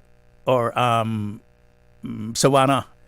And so in order to rectify that, we said, well, we'll call the district Georgetown 1, Georgetown 2, Georgetown 3, Georgetown 4, and that really, people really not satisfied with that, and they objected to that. And they went down to Parliament. They objected that in the cabinet, which they didn't have the right to do under the Constitution. And they went down to Parliament and they rejected it, and they didn't put it in. And so now we have this. They kicked the ball down the road, and the problem is going to come when we have the next boundary commission, the next election, because I can tell you that by then, the numbers in the electoral districts going to be going to be not only more than 6%, but 100 and something percent. Yeah. Is it every 8 years that we're required to? Every 8 years, according to the Constitution, we have to have a boundary report. And then the other thing that bothers me is that from 2009, when the Constitution came into force, no member of the Parliament I see has obeyed with Section 119 of the Constitution. That really bothers me. In fact, I was not going to vote this time, but I did go out and say, because if I didn't vote, I don't have a right. Section 119 states. 119. There shall be. It's a declaration. It's a declaration. It's not a. It may be. It's a declaration. It's a declaration to Parliament. There shall be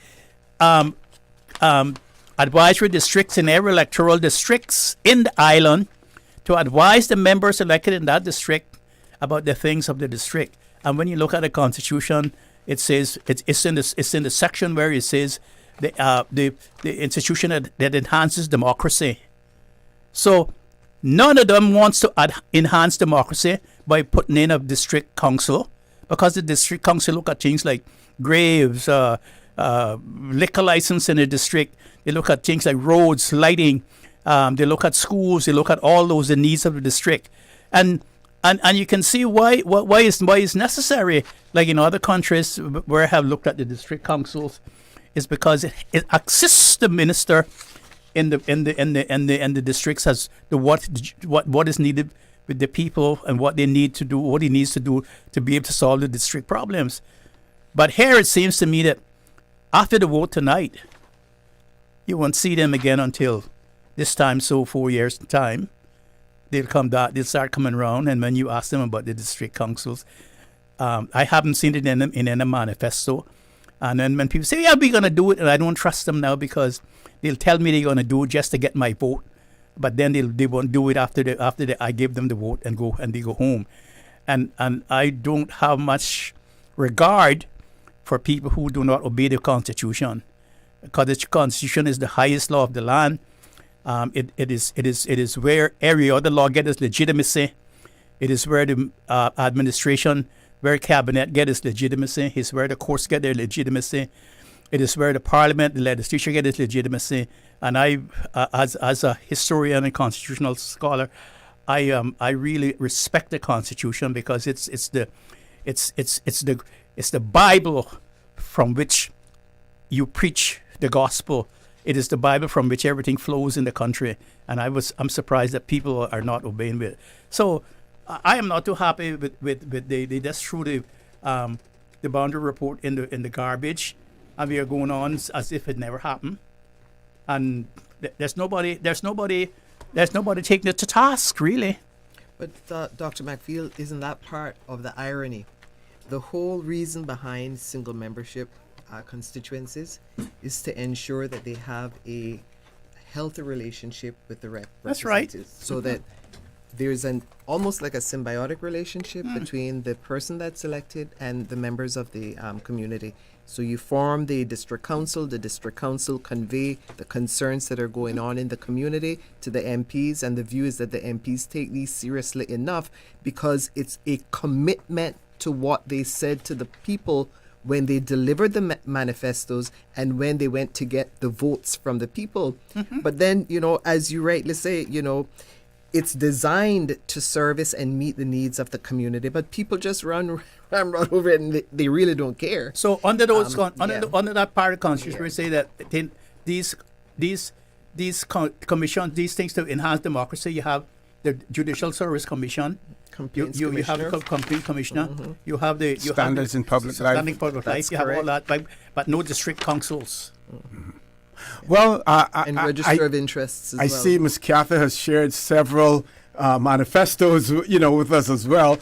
So, we will do a little exercise there at times. We will look through them and see how many have addressed the issue of advisory district councils and what they have said about that as well. I know that in my interviews with candidates, everyone that had been questioned about that supported it and said that they would include that was something that they wanted to accomplish as soon as possible. Ms. Kathy? I am echoing that as well, because that is the exact same sentiments that I'm going to share. Everybody that I interviewed, same thing. They were going to establish a district council. They complained about previous candidates or about previous MPs not having done that. So it's interesting, Dr. McField, that you say that, because you've also heard it time and time again, and it hasn't been done. And it seems to be a broken promise that people like to repeat. Okay. So, we're going to hear from Mr. Carl Brown, and then we're going to come back to you in a minute, Ms. Theresa. Going to say good evening or good night to Mr. Carl Brown.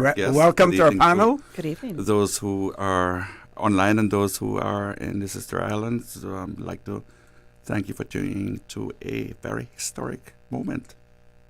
Yes, and thanks for being part of it, as well. We do have a voice note coming from, I believe that's from Ms. Paulette. As well, let's get that, and then we're going to come back to Miss Theresa. Good evening once again, Cayman Islands. This is Paulette Connolly Bailey reporting from downtown Georgetown at the 300-foot marker by Constitution Hall, which is the Georgetown Central Counting Station. There are 3 candidates who are vying for a seat in this election here. We have incumbent Mr. Kenneth Bryan of the PPM. It's his 3rd run for office. Anthony Ramon of the Caymanian Community Party and Mrs. Carmen McField of the Cayman Islands National Party. The number of registered voters for Georgetown Central is 1,467. Today there was a turnout of 76.2%, which means 1,118 persons cast their vote between 7 a.m. and noon. All 3 candidates here are in political parties, and we have no independent candidates. It's very quiet. They have the street cordoned off, and we're just outside the marker, as I said earlier. And so we're going to move on to the other station and give a report later on from here as soon as we start to get some results come in from the elections headquarters. So reporting from downtown Georgetown, I'm Paulette Connolly Bailey. And again, we want to thank Miss Paulette Connolly Bailey for that as well. Ms. T, over to you. My apologies before. No, absolutely. Well, the reason why I raised the point is because it doesn't take a week to get the district council up and going. We already have the district council's law that was enacted in 2010. The district council law had been sitting there ever since. One faction said when they came in power that they thought the district council's makeup should be elected. And I said to them, well, if you just came from England for the constitutional talks, I'm sure if you had wanted the district council to be elected, you would have raised it in the conversations that you had with the UK. And then it says, oh well, it needs adjusting. Well, how long does it take your legal department to do whatever adjustment you need to it? They don't have to go and reinvent the wheel. It's already there. It's already there. The law is already there. It passed in Parliament, but they have not put it into action. So if they had wanted a district council, that would be something they would be talking in their platform. They would be pushing the government from before they start election to put the district council in their districts. But a lot of them don't even know the Constitution. That's what I find. I was here on your show one morning, and one of the ministers, I'm not going to say who it was, and we were talking about immigration, and I was saying that that under Section 16.5, that the government has the right to say who enters the country, what they can do, what jobs they can engage in, what business they can engage in, where they should live, and how they should move up and down from one part of the country to the other if they're not Caymanians. And he said, that's the Constitution. I said, of course it is the Constitution. You didn't know that? Also, he didn't know in the Constitution that it is section, I think it's in section 6 or 7, section 16, 6 or 7 says that if the government has the right to say where people are being employed in the government corporations, government companies, and government institutions like customs, immigration, police, fire department, all of those things, they have to be Caymanian. That's correct. I mean, so what they're talking about jobs for Caymanians and stuff, they do not intend to benefit Caymanians. That's the problem that we have. I had that same problem when I was chairing the status and permanent resident status board. Mm-hmm. And when people were asking me, well, what are you doing? Can we get some information from you about what you think about the review and marriage of convenience and anchor babies, where you're married to a Caymanian, and then you something happens to your marriage, and you haven't been married for the amount of years that grounds you into your status of your status or your permanent residence, and then once you do it, you got to divorce or separate. You have to leave. You have to go. You lose it. But then if you have a Caymanian child, it doesn't say a Caymanian child by a union that you have with your spouse. You can stay. And people said to me, "Well, I hear you reviewing that," and I says, "Yes." And then they say, "Well, can you tell us what you're doing?" And I said, "Well, I can't tell you now because it's not finished yet, but I can tell you whatever decisions or whatever at the end of any review that I make, it will be in the best interest of the Caymanian people." And I knew I was out the door immediately after that. Okay, we have a live report coming in from Miss Felicia Rankin Solons. Paul? I've been covering Georgetown North at Marie Martin Primary School and Prospect at their primary school. It was a great day out here. People showed up, places were busy, but lines were short, and everyone seemed to get through in a timely manner. I loved how many people today were proudly wearing their I voted stickers. And there was a real sense of community today, considering how divisive certain topics have been within our public. But right now, however, things are very quiet. I've noticed a lot of busy driveways in neighborhoods. I think a lot of people are taking this as an opportunity for family and friends to gather, everyone discussing today and waiting for results. And to tell you what, those polls closed and the bars opened. I've seen plenty of people out enjoying a bevy or two, but that's all from me right now. But you'll hear from me again soon. I'm Felicia Rankin Solons. Okay, and remember out there, if you're having a watch party, let us know about it. We'll give you a shout out. You may not want people to know that you're having that watch party, though. People in Cayman have a tendency to still be secret.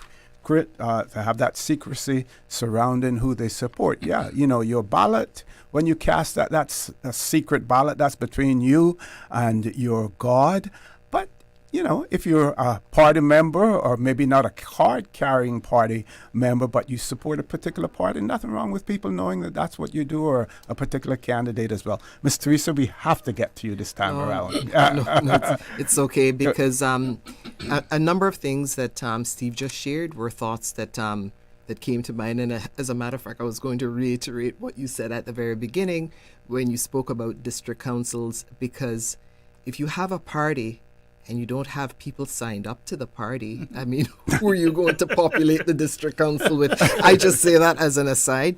But I had some comments that I made on my phone precisely in response to some of these issues that I knew would come up. So on one of the manifestos, and to the point that I raised at the very beginning, where people are really short on solutions, touching on the points that you just raised, Steve, one of them speaks to immigration policy reform. So they say that they're going to promote a stronger, fairer work permit system by reforming the eligibility requirements for temporary work permits. They don't say how they're going to do it. Accelerating the decision-making process in relation to regular work permits. We don't know what that is. They don't tell us how they're going to do it. Making certain categories of work permits more difficult to obtain, improving administrative functions, etc., etc., etc., etc. And, again, they name and identify the problems. Zero solutions. Pure statements. So, but no and as I said, they're just reiterating what folks tell them. In fact, this is what they ought to know when they actually signed up to run for office. It's like the point that you were making with respect to the Constitution. It's almost an embarrassment, if I can be honest, where we have folks who say that they're going to represent us and they don't even know what the Constitution says. So, and I mean, it goes back to the point that I raised at the very beginning. When we choose persons to run for office, are we doing it because we're disenchanted with the way politics has been decades after decades after decades?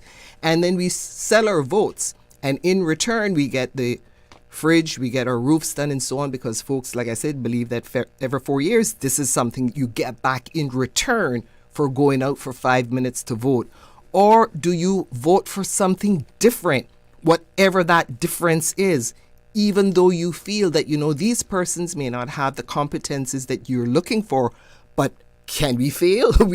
We actually voted for people who had sense before, and this is where we are, where those leaders who say that they're intelligent and they put Caymanian people first, we have a population of 88,000. 98,000. I looked at, so that's that number's up, but we've had this conversation before. I don't even take those numbers at ESO seriously at all. But you go into a supermarket and it's flooded, and you say to yourself, and you look at the number of cars, and you say to yourself, okay, these are what we can see. These numbers are reflected in the ESO, but on a common sense basis, does it make sense? No, it doesn't. You don't need to be a genius to do that. So those numbers I set aside, but we have a balance. We have income coming in on a regular basis in billions of dollars. A small population of 30,000 and change, and we have those others that make up a multicultural, diverse community who aren't even remotely interested in integrating with the Caymanian community, because it's not like how it was back in the day when, because you had a smaller population, if you wanted to know people, and of course you used to put the people's pictures in the newspaper so that folks can write in and comment whether or not this particular person is actually somebody who you want to be involved in your community. People don't have to do that now, because they have their own societies, their own communities. So it's one of the reasons why Caymanians are also seen as less than no matter how intelligent you are. Folks now feel that they can put you down and treat you as they feel like treating you. And I say this all to say, this is what Caymanians see and live and experience and breathe every day. The smartest kids coming back from university, there are no guarantees as to whether or not they're going to find gainful employment here. So they will say, well, the view was that we should get an education, we should come back and we can get a job, because there's so many jobs available.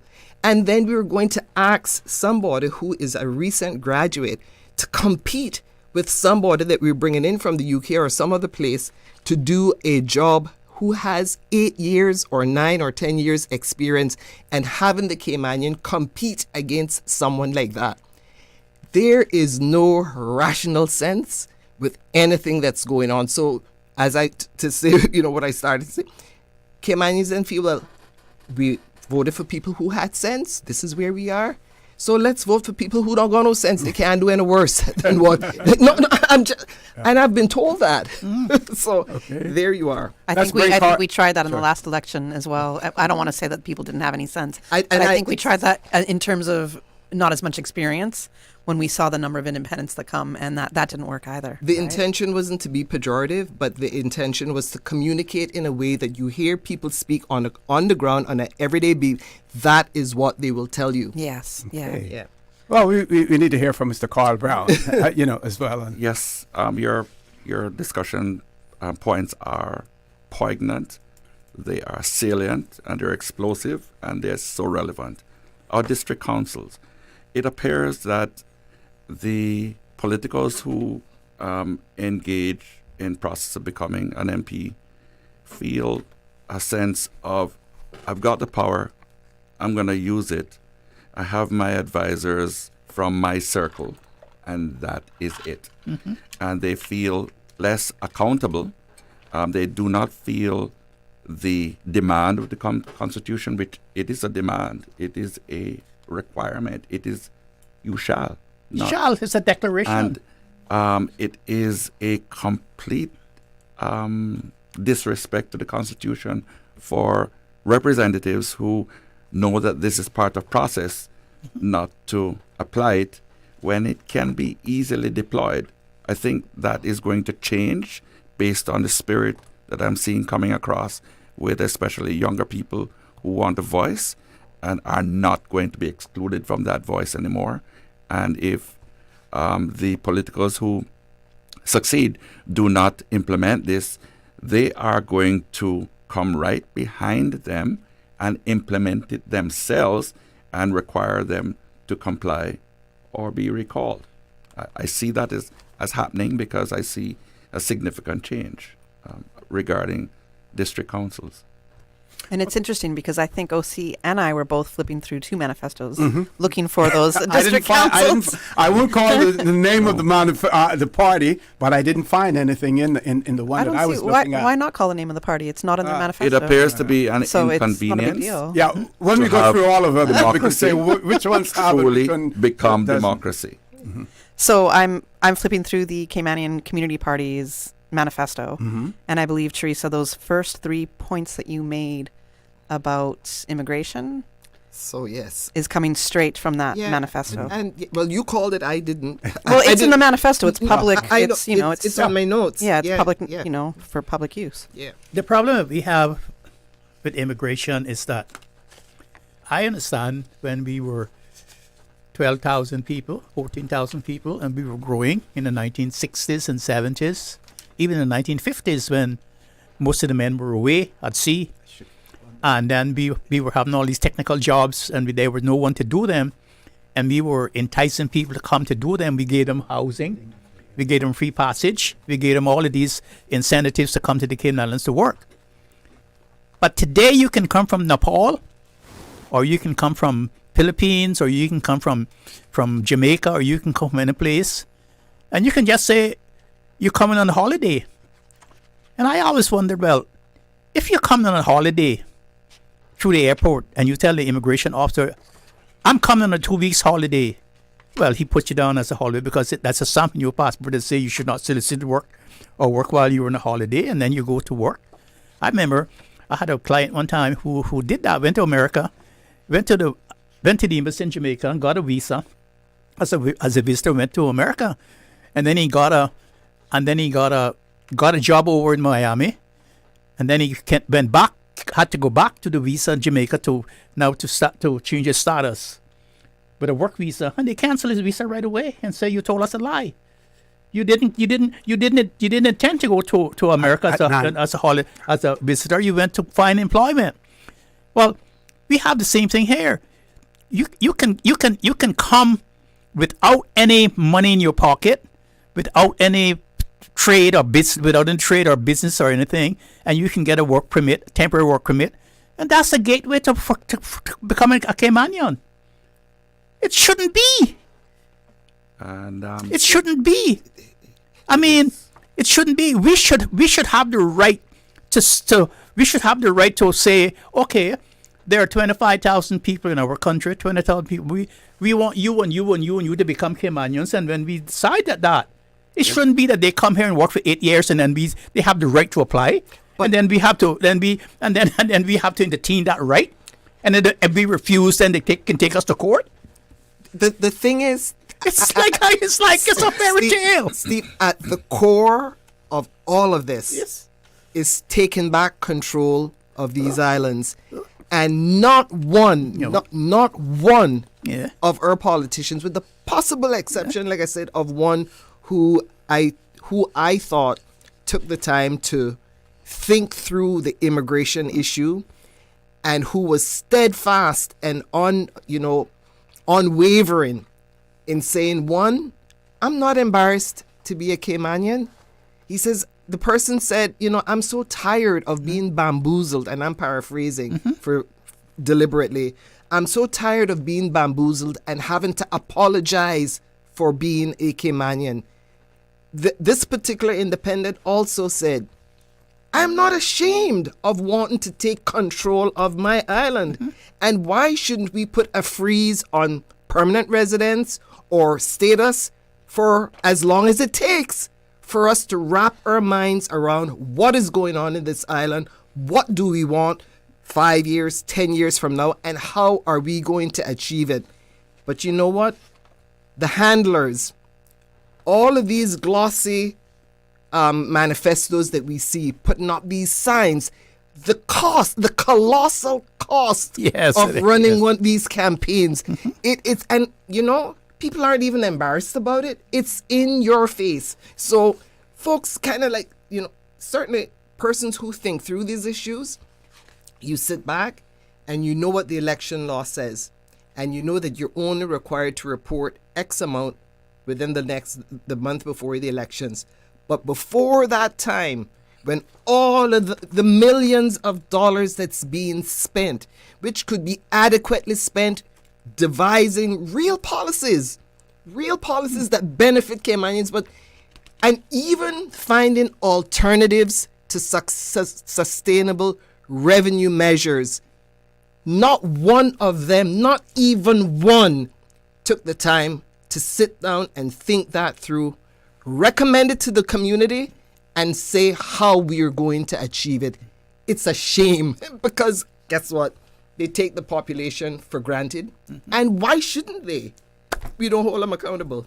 Okay, we are going to go to a commercial break at this point in time. When we return, we want to hear some more from Mr. Carl Brown as well. He got here late, so he's got a lot of catching up to do as well. Folks, please stay tuned. Radio Cayman's election coverage will continue after this short commercial break. For instance, find out about all the community happenings from nonprofit, community fundraisers, church events, and more with Radio Cayman's Community Bulletin Board 3 times daily. Don't be the one to miss out on the latest information for events taking place every day on all 3 islands. Radio Cayman's Bulletin Board, brought to you by UCCI. Visit www.ucci.edu.ky. Choose your dream and blaze your trail today. And the Lions Club of Grand Cayman, serving the community for over 5 decades. The community calendar, also brought to you by Baptist Health International, healthcare that cares. Radio Cayman's Community Bulletin Board. For the Health of It, heard on Wednesdays at 7 p.m. and repeated on Saturdays at 9:30 a.m. is brought to you by The Light Room. Tired of being unwell and struggling to find the energy and vitality to live the life you desire? Come get recharged from the inside out at The Light Room. Our non-invasive, holistic energy enhancement system detoxifies and energizes the body, enabling self-healing and balance. Book online at www.thelightroom.ky or call 938-HEAL, 38 Pasadora Place, GT.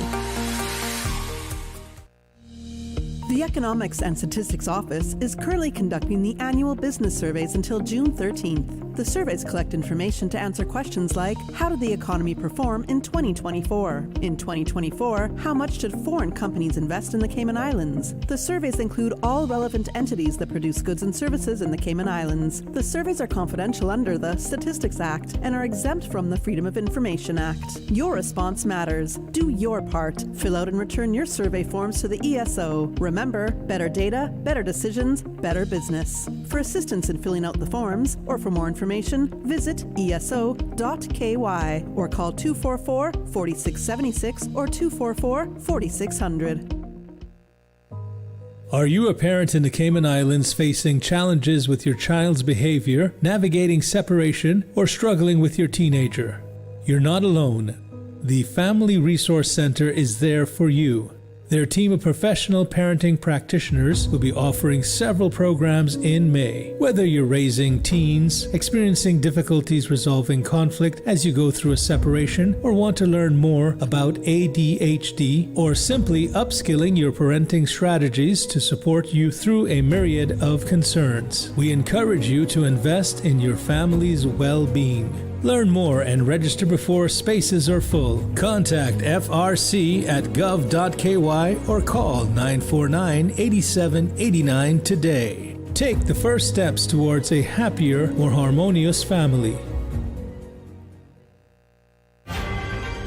This is the Election and Referendum Coverage 2025 on Radio Cayman.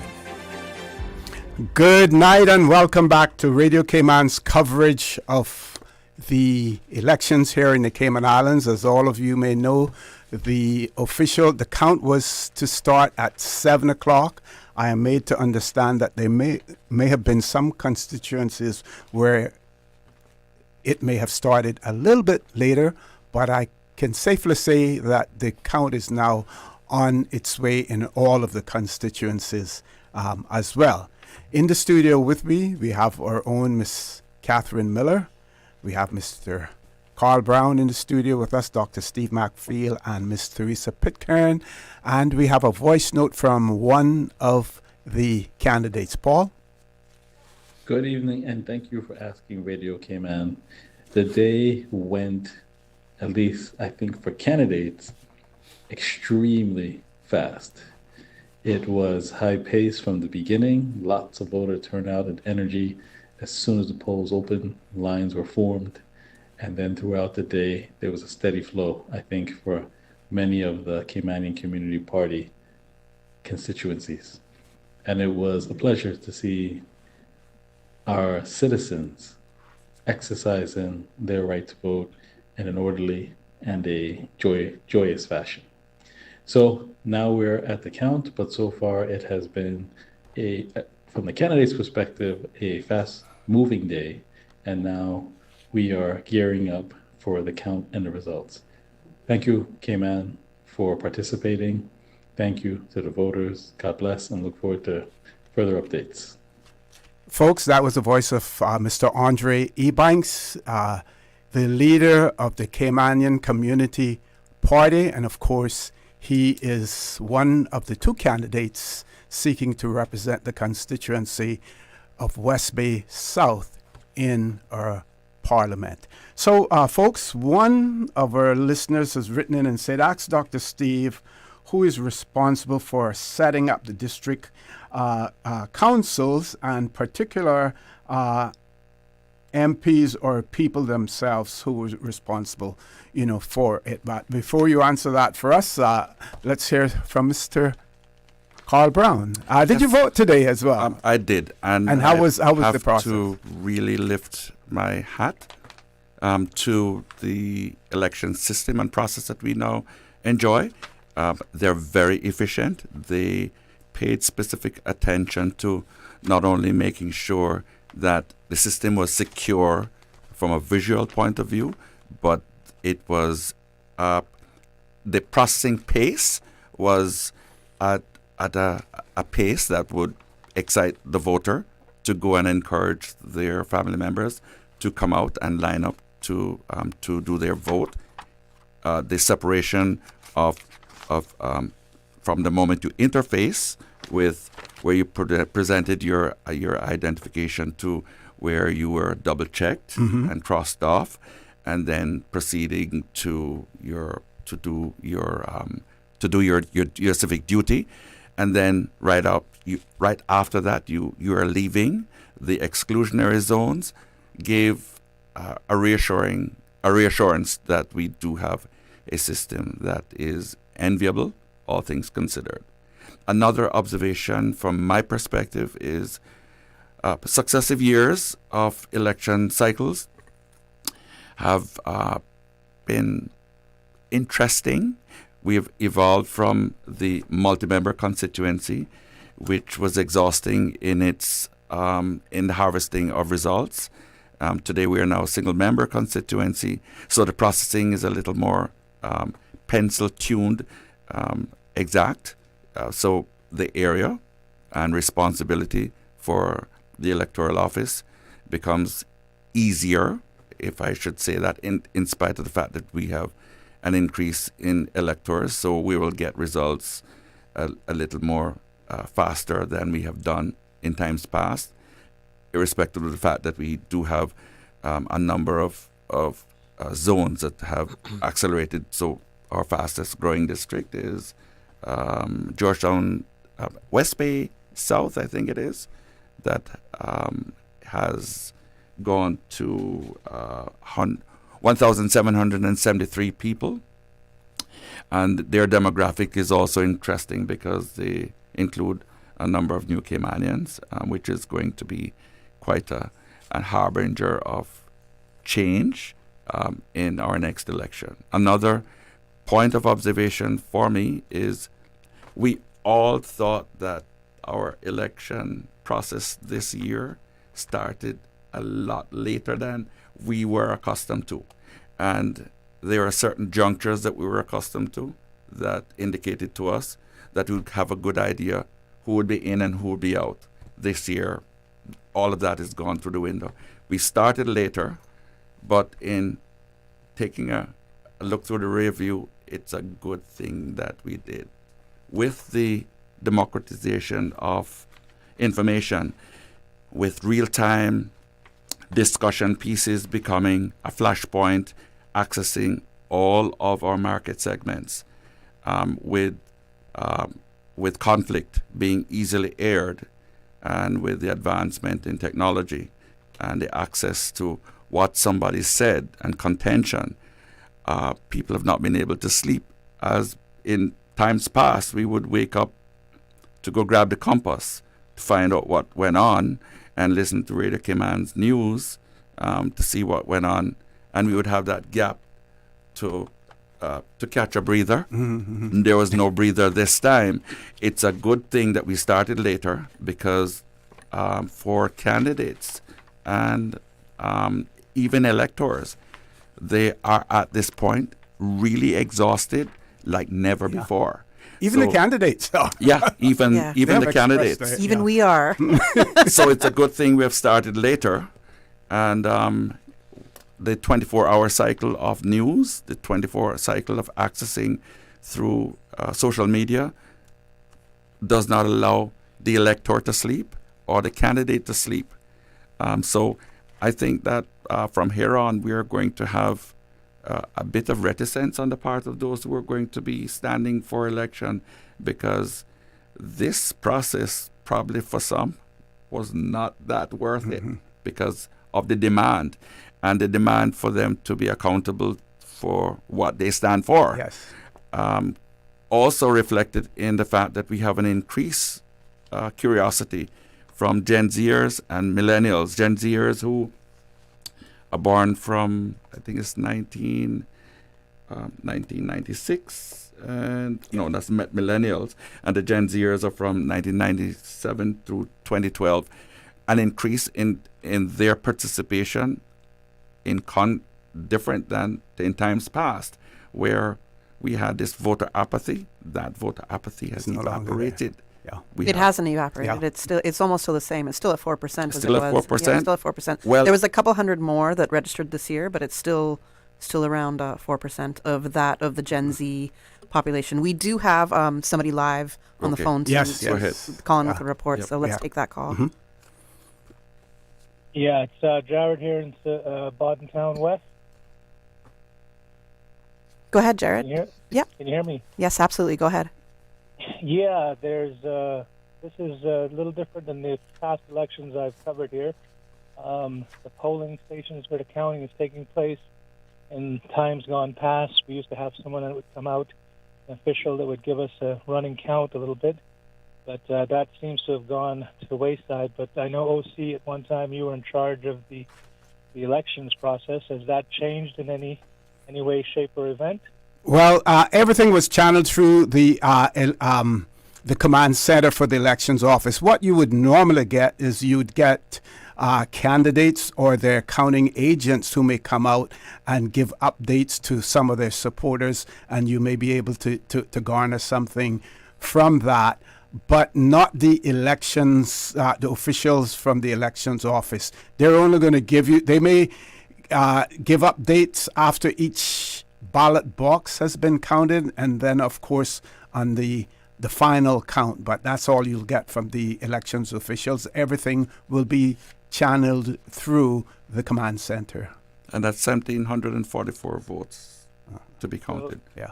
Yeah. So they'll do the traditional at the end to declare the victor. Yes. And anything else will be channeled through the command center in terms of each ballot box that has been counted. There was a press release that was sent out by the elections office. It was sent to me at 8:56 by our news director, April Cummings. Okay. So and right now it's 9:12. As I'm gonna repeat what they're going to give our early updates. What? Said. It's not an early update, but what they said is that the elections office has confirmed that the counts have started. I thought they started around 7, but they have started, and the community can expect results to be published as soon as each ballot box count is completed and called in. Mm-hmm. So for each ballot box that's finished, we should be getting updates from there. So I'm going to assume if it was in the past elections, we'll hear from East End, North Side. Yeah. That has been maintained, for the 30 years that I did it, each box as well. But like I said earlier, and I'll repeat it, in talking to a seasoned politician who knows about counting, knows about ballot papers, because the 3 referendum questions are on that ballot paper, you have to count them. You have to say whether or not there's a yes vote or a no vote or no vote cast at all, for it. So there's an additional we have a segment into 3-touch that system process. as opposed to a 1-touch. Right, yes. And the 3-touch has to be reconciled regularly. Yes. Now, as far as the count is concerned, we can look and see what they have in relation to the count, whether or not they have special counters for the referendum questions as well, because at the end of the day, the candidates are more interested in the votes for the candidates as opposed to the referendum. So maybe we can try to find out from the command center what the procedure is as far as the referendum count is concerned. Do we have any access to how many boxes are there per constituency? There will be each polling station. Yes. Maybe depending on the size, will be split up in alphabetical order. So you may have A to E in one, whatever. Each one of those will have a ballot box. Okay. Each polling station will have a ballot box. Yeah. All right. I believe we have a live report from Kafara Augustin as well to share with us. This is Kafara Augustin reporting in Georgetown West. Now everything is quiet on the outside of the polling station as the election staff is busy on the inside counting votes. Now we have 4 candidates here vying for the post. We have Tyree Hernandez, who is an independent candidate, Perlina Magal-Lumsden with the PPM, Craig Marin with the CINP, and Hunter Walton, who is an independent candidate. Now, we had 67% voter turnout, which is about 858 votes. That's out of 1,285 registered voters. I'm heading now back to Red Bay to see what's going on out there. And of course, stay tuned to Radio Cayman for the latest. This is Kafara Augustin reporting from Georgetown West. And that's 1,289 votes. 1,285. 85. Required. Oh. Registered. Mm-hmm. I think we have another voice note as well, Paul. I am stationed at the PPM headquarters on Crew Road. At this time, our supporters and candidates are all starting to arrive, and we're expecting to have a big celebration here this evening as the results of the election are announced. And when, particularly for me, in Georgetown East, when I think it is clear that the final results for or this constituency will be announced, I will head up to the polling station and await the results there. All right, thank you. That was a report from Georgetown East candidate Roy McTaggart. And now we do have some numbers coming in for Newlands right now. And in Newlands running, we have Raul Gonzalez, the Honorable Wayne Panton, and Alva Sacco. Carl, I see you looking at this graph right here with me. Yes, you want to read us some numbers out there? Raul Gonzalez, independent, so far, 38 votes. Yeah. 17%, 17.43. And Wayne Panton of the TCCP, 118 votes, and that is 54.13%.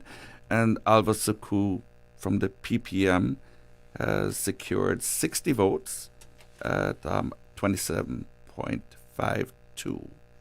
And their total ballot counted in district is 218 with 2 spoiled ballots. And how many? Do we have a figure in terms of how many votes were cast? How many voters voted in that constituency? We do, and I'll get to that right now, I hope. Getting there. And we also, in the meantime, we also have a report from Giovanni Ebanks in the BRAC. Reporting from just outside the 300-foot exclusion zone near the Aston Rutty Center, I'm Jevi Ebanks here in Cayman Brac. We are still waiting with bating breaths. No results yet for the elections or the referendum here in Cayman Brac. I've reached out to the Deputy Supervisor of an Election for an update. Up until this broadcast, I've not yet received an update, but I'm waiting and standing by for any word. I've also reached out to candidates and say, hey, have you heard anything? And candidates also haven't heard anything. So we can only assume that the count is still underway. Of course, a lot of people anxiously waiting for Cayman Brac East and Cayman Brac West and Little Cayman being smaller constituencies. Many are looking to these constituencies to return ballots first. But as of 9:15 here, nothing to report.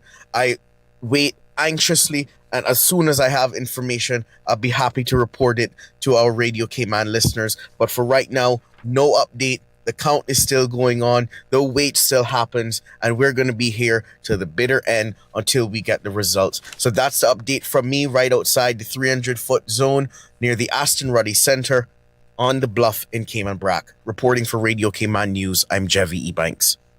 And Cayman Brac West has 2 candidates, as Nicholas DaCosta from the CINP and Lonnie Tibbetts, independent. And they do have 606 golden votes to count. There also is Cayman Brac East with Dan Scott, who is the CINP leader, Juliana O'Connor Connolly, our premier. The PPM's lead there, Maxine McCoy Moore, independent, and Ruth Ann Bodden, independent, James Albert Christian, an independent, and they've got 521 votes to. But we haven't received any results from them. Not as yet. Yeah. Okay, I think we have Miss Susan, our own Miss Susan Watson. Beautiful radio voice. Good evening, this is Susan Watson from Northside. I can tell you there's anticipation in the air, excitement is in the air as people await the results of the election here between candidates, the incumbent, Joannie J. Ebanks, and challenger, Justin Ebanks, to see who will win. People are gathering here in their cars and in their circles, just awaiting the results of the election.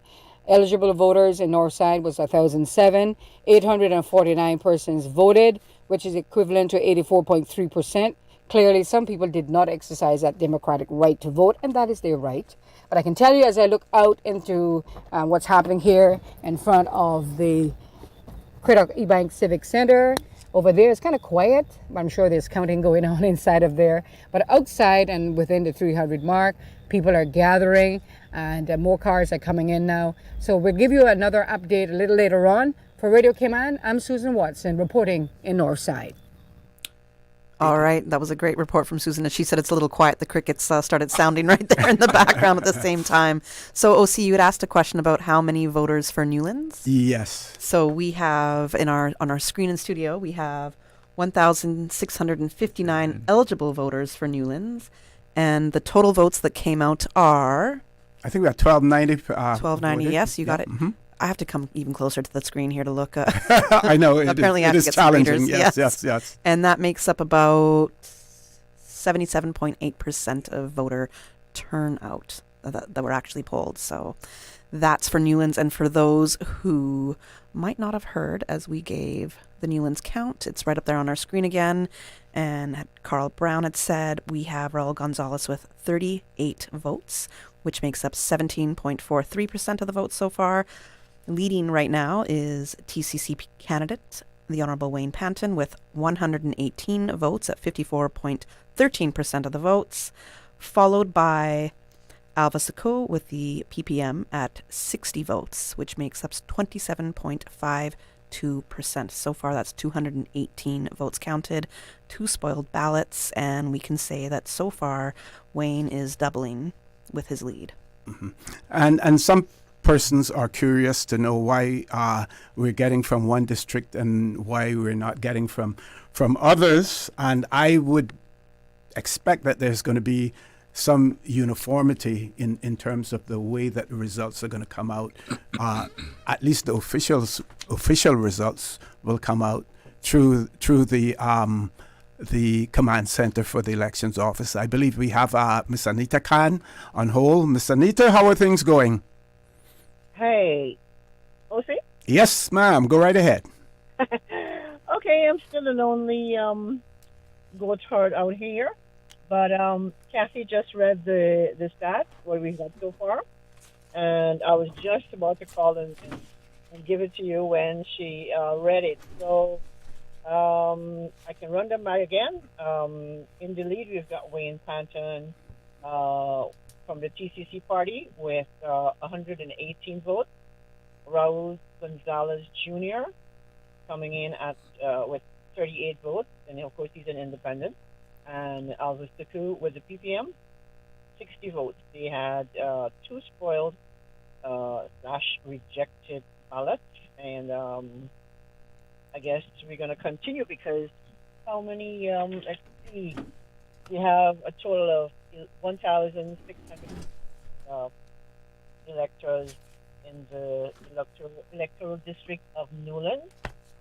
We're one of the fastest growing electoral districts in Grand Cayman. Proud to say that. I live here. Mm-hmm. Where let's say Savannah is 56 behind Newlands, but we're almost matching with West Bay South, West Bay South, Buddentown West, and Buddentown East. Mm-hmm.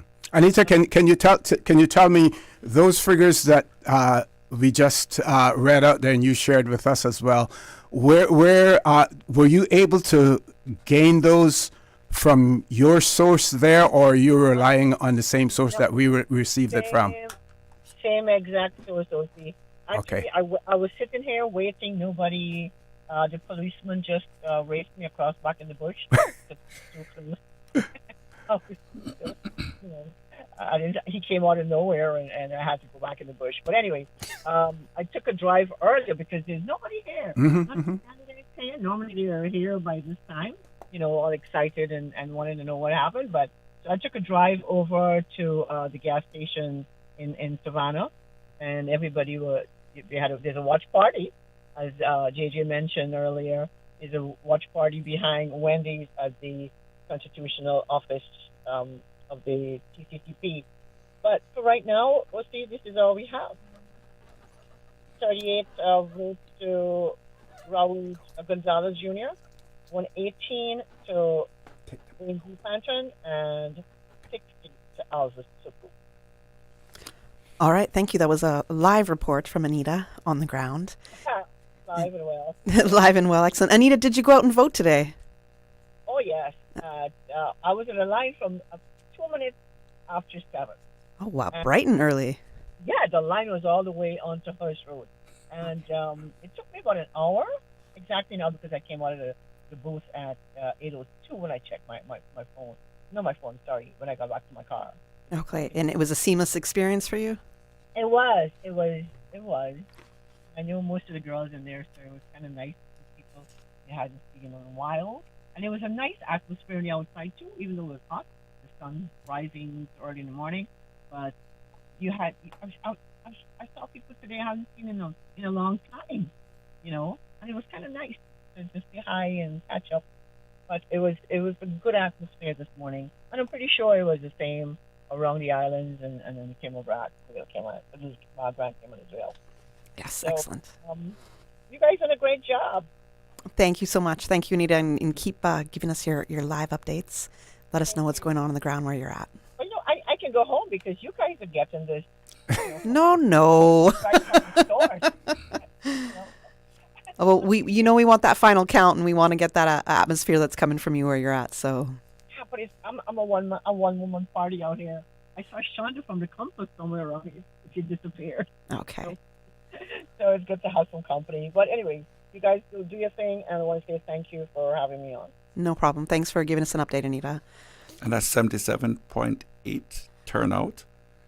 That, for me, is remarkable and an indication that there is greater interest. I think our lowest is about 63% from any one constituency. Stand corrected. Which is pretty high when compared to other jurisdictions. When you compare to other jurisdictions within our region and doing a global view, that is remarkable. Mm-hmm. Now, I've just turned to the 2021 counts that are our last elections, because I remember when Dion had called in a little earlier, she had said that there was, I think, around 60% for West Bay. She named a couple of constituencies in West Bay that she's covering. I think she's covering Central North, West Bay West. So if we look at what it was in 2021 now for West Bay Central, it looks like there was, see, this is why I can't read that far. It's 57.89%. Thank you. I appreciate you. All right. All right. That was the winning votes there that came in. So yeah. Okay, so that was the total there that came in. And then we have for West Bay North. And that was 54.56. And then for West Bay South. West Bay South was 72.04. So it's a pretty good turnout right there for West Bay South. And for these elections, for the 2025 general elections, I recall Wesley Howell, Supervisor of Elections, saying that West Bay South also has the largest amount of postal ballots. Yes. They've never had this many postal ballots, and West Bay South is the constituency that has the largest 11773. Yeah. Yeah. And West Bay West in 2021, that turnout was West Bay West turnout was 51.52%. Okay. Paul, no voice notes or no live reports coming in at this point in time. Let's get Dr. McField and Miss Theresa back into the conversation.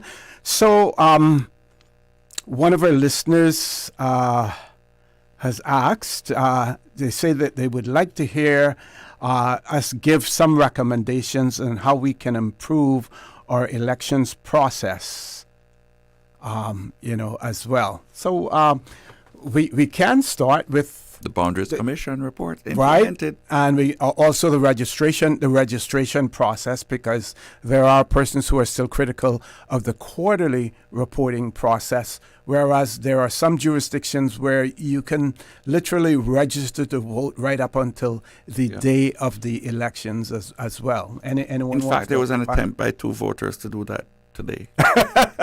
How interesting. Yeah. I saw one WhatsApp message where someone said that a person tried to vote twice and they were arrested. I'm not sure how much currency to place on that, but I heard that as well. But you heard the same. Yeah. No, the story I got was that someone went to a polling area that they shouldn't have been in, and that was resolved, and the person sent to the correct one. Oh yeah, we have some updated numbers right now for Georgetown North, and for Georgetown North, Mr. Carl Brown, I'm going to ask you to call out numbers here. You're my number man today. Our lead is the incumbent, Mr. Joseph Joy Hugh, and he represents the PPM, and he's got 189 votes, and that's 70.9% 0.79%, 189. And Ms. Ramelia Welcome, an independent candidate, has 70 votes, and that's 26.22.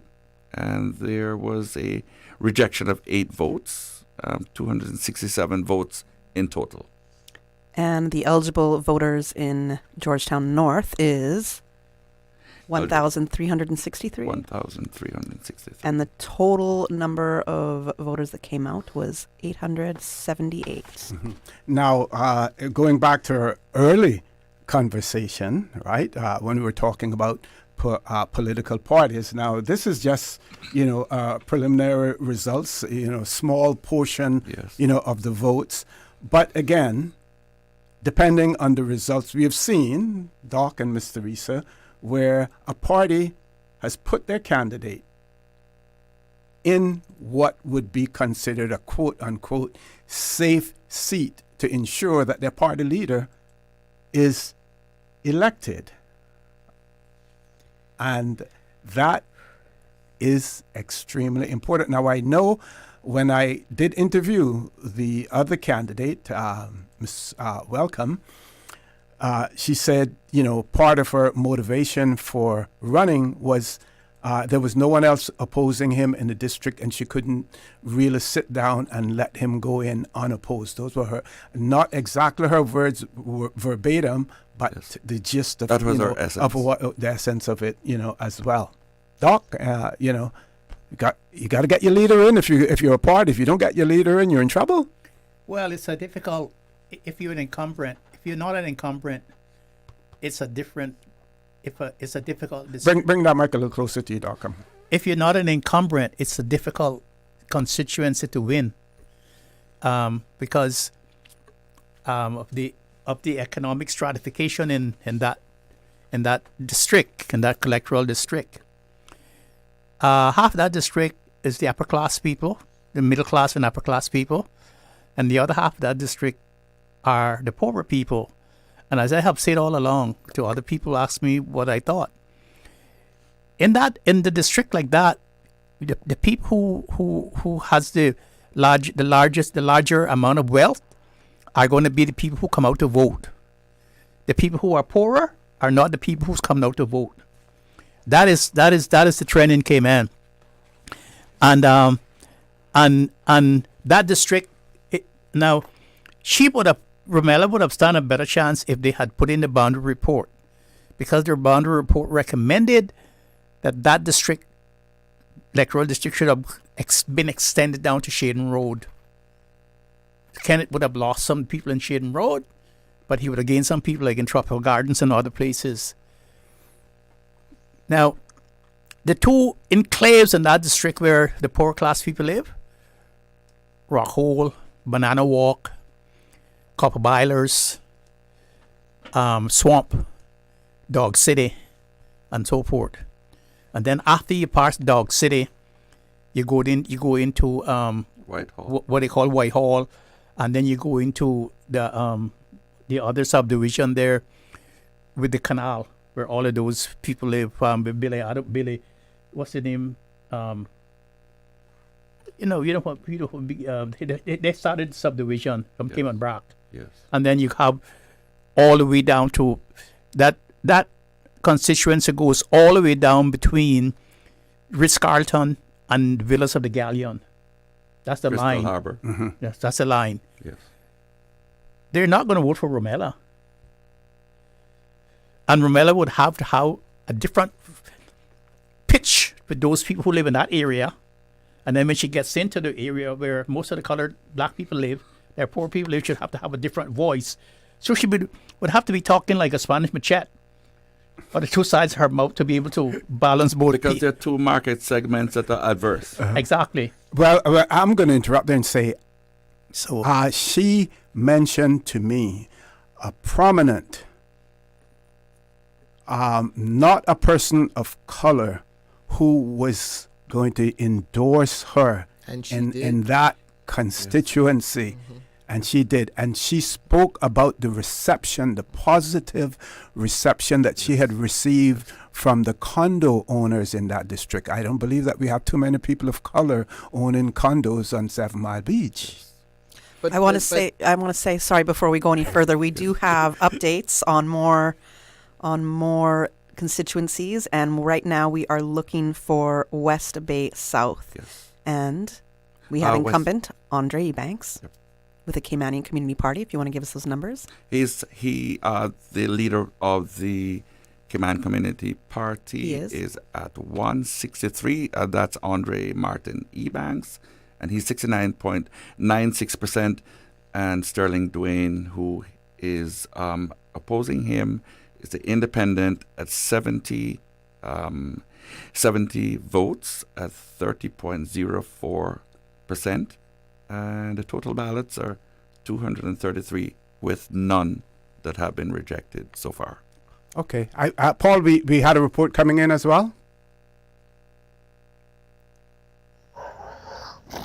Alrighty, Dion Anglin here with Radio Cayman, and I am standing in front of the District of West Bay North, and I'm here with Mr. Jermaine Ebanks Hurlston, and we're going to ask Jermaine a few questions here. Jermaine, if you can share with us, how has your experience been so far for the day, I should ask first? It's been really exciting. It's been a wonderful experience. I've gotten to meet so many people, hear their stories, and it is humbling, to say the least, because when we're all in our busy lives, we think that everything is okay, but as I said, so many people in our own society are struggling, and I'm hoping that we can get things in order. Awesome. So, Jermaine, what specific, or I should say Mr. Hurlston, what specific issues affecting West Bay do you feel has been overlooked, and how do you plan to address them if elected? Yeah. So thank you for the question. I think many issues, but starting with unemployment. Many people in West Bay North, and particularly West Bay North and West Bay in general, work in the water sports and tourism industry. And I think this market has been completely saturated, limiting our own people from being able to go into the market and participate. The other issue is the social construct. There's a lot of people who are now amongst us who feel displaced, who don't feel supported, and it then affects the children and the younger ones in the household. And then ultimately, I feel that the overall immigration aspect of the business is that we definitely need to put a clamp on this so we didn't restrict and do a lot more policing, because we're leaving our people at a major disadvantage. Awesome. Thank you for answering that. How will you ensure that your decisions in Parliament reflect the voices of West Bay residents across all age groups and backgrounds? Yeah, thank you for the question again. I made an oath to all the voters out here is not to conform to normal behavior, and that is to implement new policies that we've all talked about, specifically speaking to the district council, to give people the voice. Many people around here in our community have stated on multiple occasions that they feel like they're not heard, and if they are given opportunity to speak their part, that no one really takes any action. So I think that building that trust, regaining that trust, because believe it or not, a lot of people do not trust. It's just completely broken. Yeah. So regaining that trust, and then obviously bridging that communication between Parliament and the community is a very effective method. Awesome. And my last question, and I'll have you on your way. No matter the outcome, what do you want your campaign to have shown or contributed to the people of West Bay? Yes, definitely. I think giving you all a primary example of what a clean campaign looks like. We're focused on facts, even though we may have had our one or two instances where we've had to clarify certain things to address certain behavior, but ultimately we gave people solutions. Focusing on the solutions is what's meant to be, to reflect a true representative. Coming in here and mudslinging, I'm not a part of that. I don't like to have that type of mentality, and just giving West Bay voters the insight to say. Awesome. Anything that you would like to say to your constituents before the results tonight? Yeah. West Bay, I want to say thank you open-heartedly for giving me the opportunity to come before you to put myself forward to represent you. I know many of you have had your reasons of holding back and not wanting to vote because you obviously felt like you've been disappointed so many times. But thank you for opening your doors to me and giving me your time that you could have easily said, I don't want to bother with it. But taking time to speak with me and learning who I am, my background, and hearing my ideas, it's really has given me a lot of hope for West Bay and the broader communities across Cayman. Thank you so much, Jermaine. That's it for me here at West Bay North. Reporting for Radio Cayman, I'm Dion Anglin. All right, thank you, Dion Anglin, for that update. A little earlier, Carl Brown and I were giving some numbers from 2021 for West Bay, and I think the percentages were wrong because the percentages were who won. So I just want to give a little bit of clarification because this stems back to when earlier in the evening, Dion Anglin gave a report on saying that it's about around 60% of voters for West Bay in general in the constituencies there that had come out. However, compared to 2021, we have seen more voters come out in this election. So I'm going to give the numbers of total ballots cast in each of the 4 constituencies in 2021 and compared it to this year. So for West Bay Central, it was 931 ballots cast. That was in 2021. But this year, 971 ballots have been cast. So there has been a slight increase for West Bay Central. For West Bay North, in 2021, 944 ballots cast. This year, also 971 for West Bay North. Interesting. West Bay South, we have 1,105 ballots cast in 2021. This year, we have more. We have almost 100 more. We have 1,299 ballots cast in this election. For West Bay West, in 2021, we had 889 ballots cast. And for this election, we have 947 ballots cast. I'm going to go back to West Bay North and make sure my numbers were right there, and I wasn't cross-eyed there when I was taking down the notes. And what is so important is that you have the number of registered voters in the constituency, and then you have the number of votes that are cast. The number of votes that are cast are extremely important. That number is important simply because in order for a candidate to have their $1,000 deposit refunded to them, they have to obtain at least 10% of the votes cast. They have to so cross that is extremely they have to cross important. The threshold. Yeah, and what this chart that we have from 2021, it tells us the number of votes that the person received, but it doesn't give us the percentage of the votes cast in the constituency. Right. That's why I just gave the numbers. Missing from that. And I did get West Bay North wrong, so I'm going to repeat West Bay North, okay? So in 2021, in West Bay North, we had 944 ballots cast. And in this election, we had 1,020. So we are definitely seeing an increase in West Bay for ballots cast, voters coming out to the polls. And I'm also seeing some comments about, and unofficial comments, I should say, in relation to some of the figures that we were receiving, and they're saying they're coming from the postal ballot box.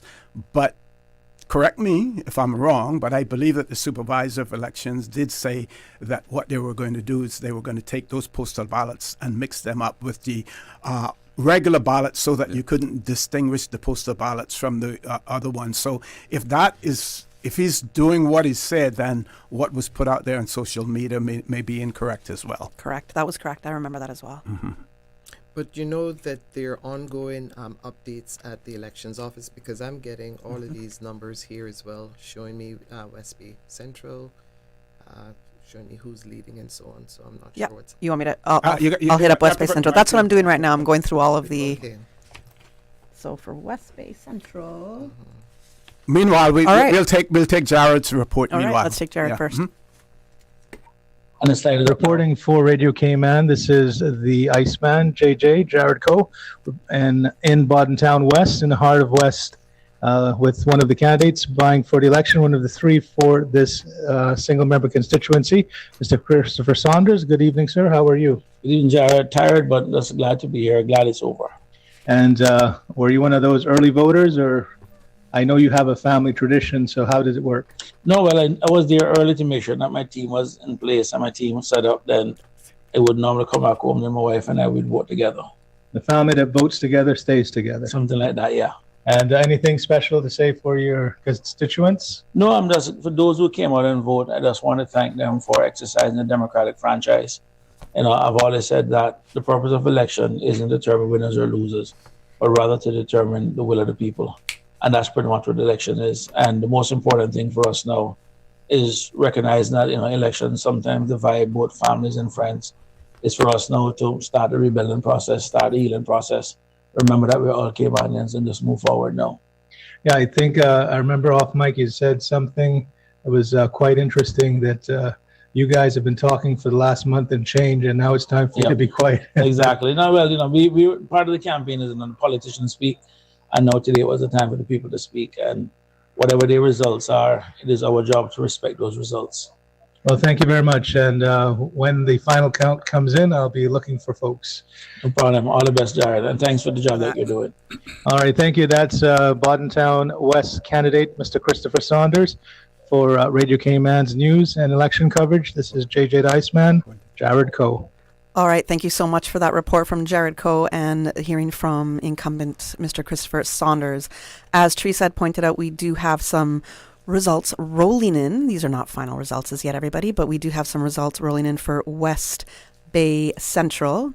And Mr. Brown, giving it to you. West Bay Central has eligible 1,284 voters, and so far 971 have been polled. Ms. Catherine Ebanks Wilkes from the TCCP has polled 179 yeah, votes. 179. And that constitutes 67.27%.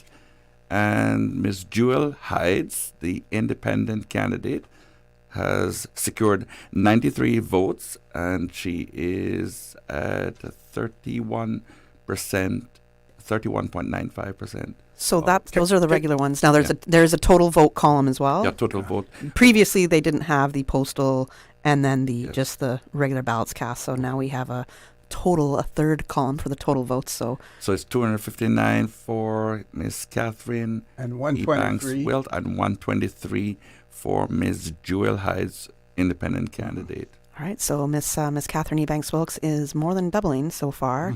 Jewel Hides in West Bay Central. And if that trend continues, then... And so eligible voters, 1,284, and there have been 971 polled. So we got a ways to go still. We got a ways to go. We have about only one third of the total votes cast, really. Yep.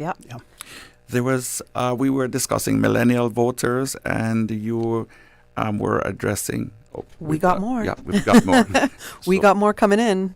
So we'll go to that point, but as soon as we see the results coming in, I'd like to be able to give them to our listeners and our viewers as soon as possible.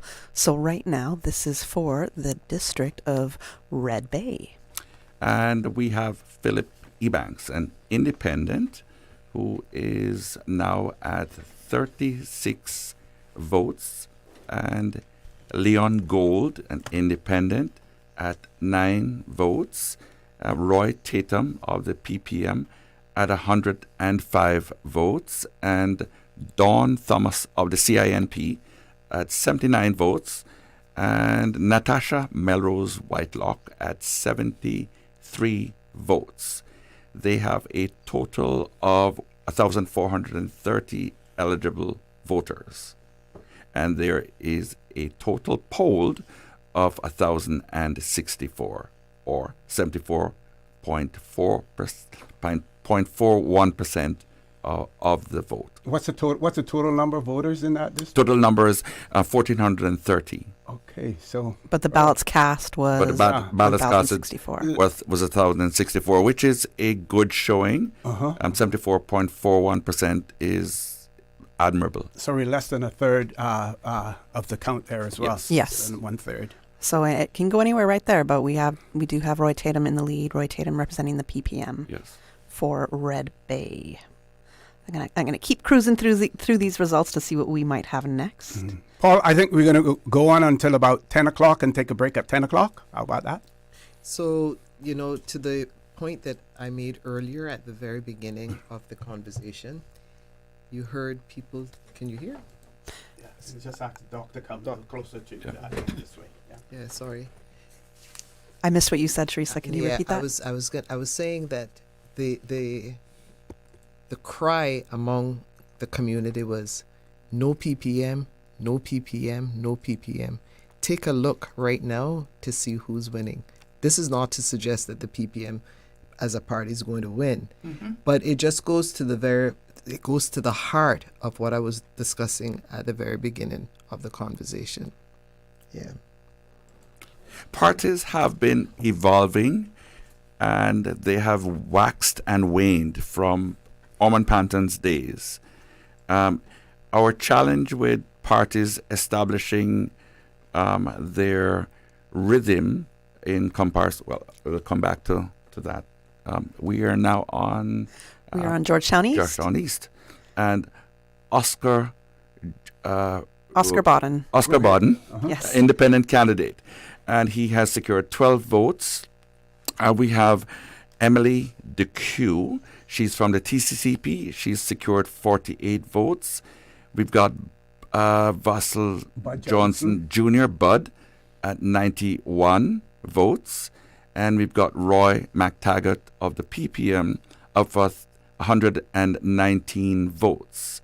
The total number of eligible voters is 1,581, and the total polled was 1,133, or 71.66% of their total votes. Just an observation. We're 7 minutes now before 10 o'clock.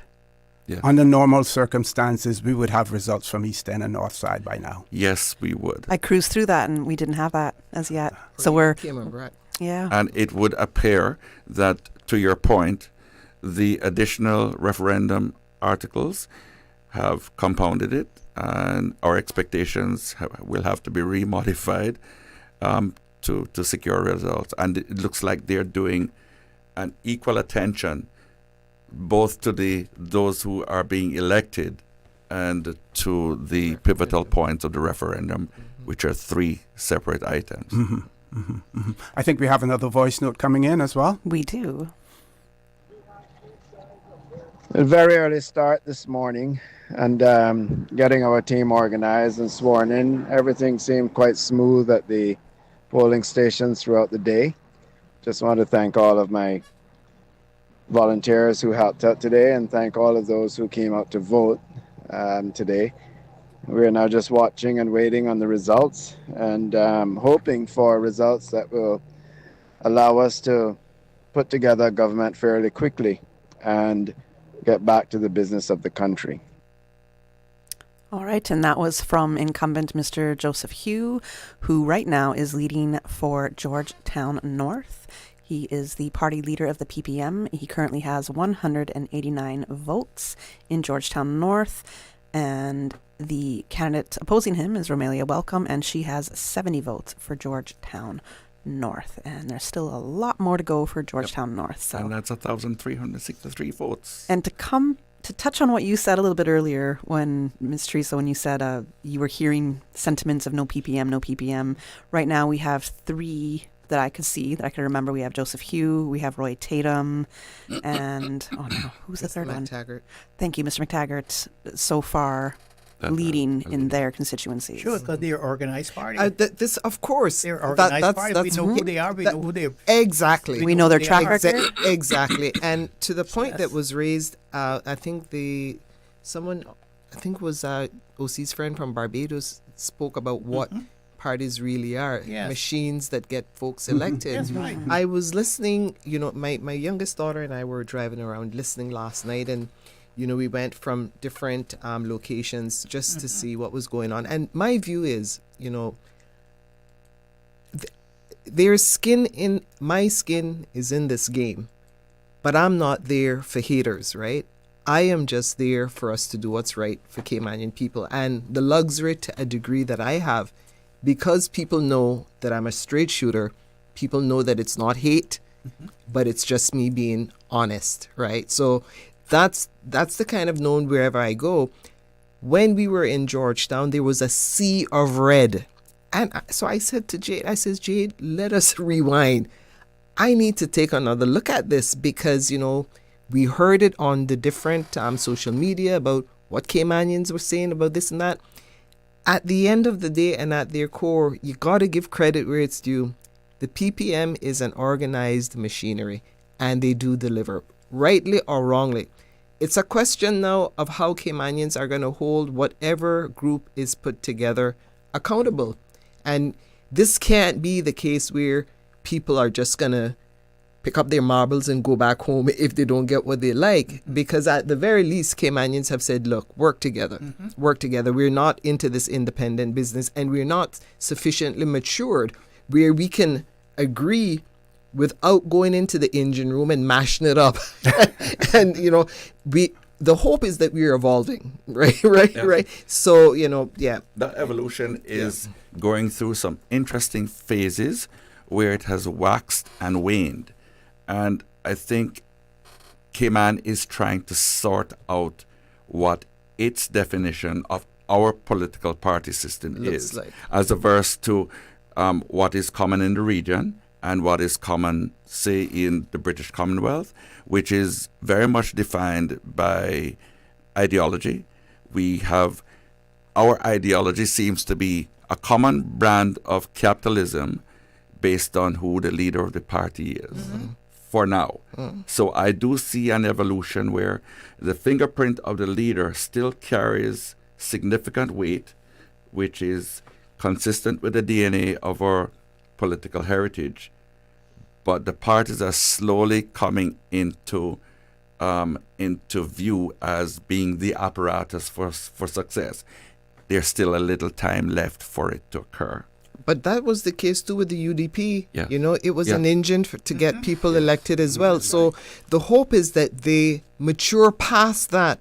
And as you rightly say, the whole ideological thing, there's no difference between anyone. And the concern, in as much as our economy ought to be vibrant and so on, and I respect that, we can't continue to allow the social aspects to lag so far behind where,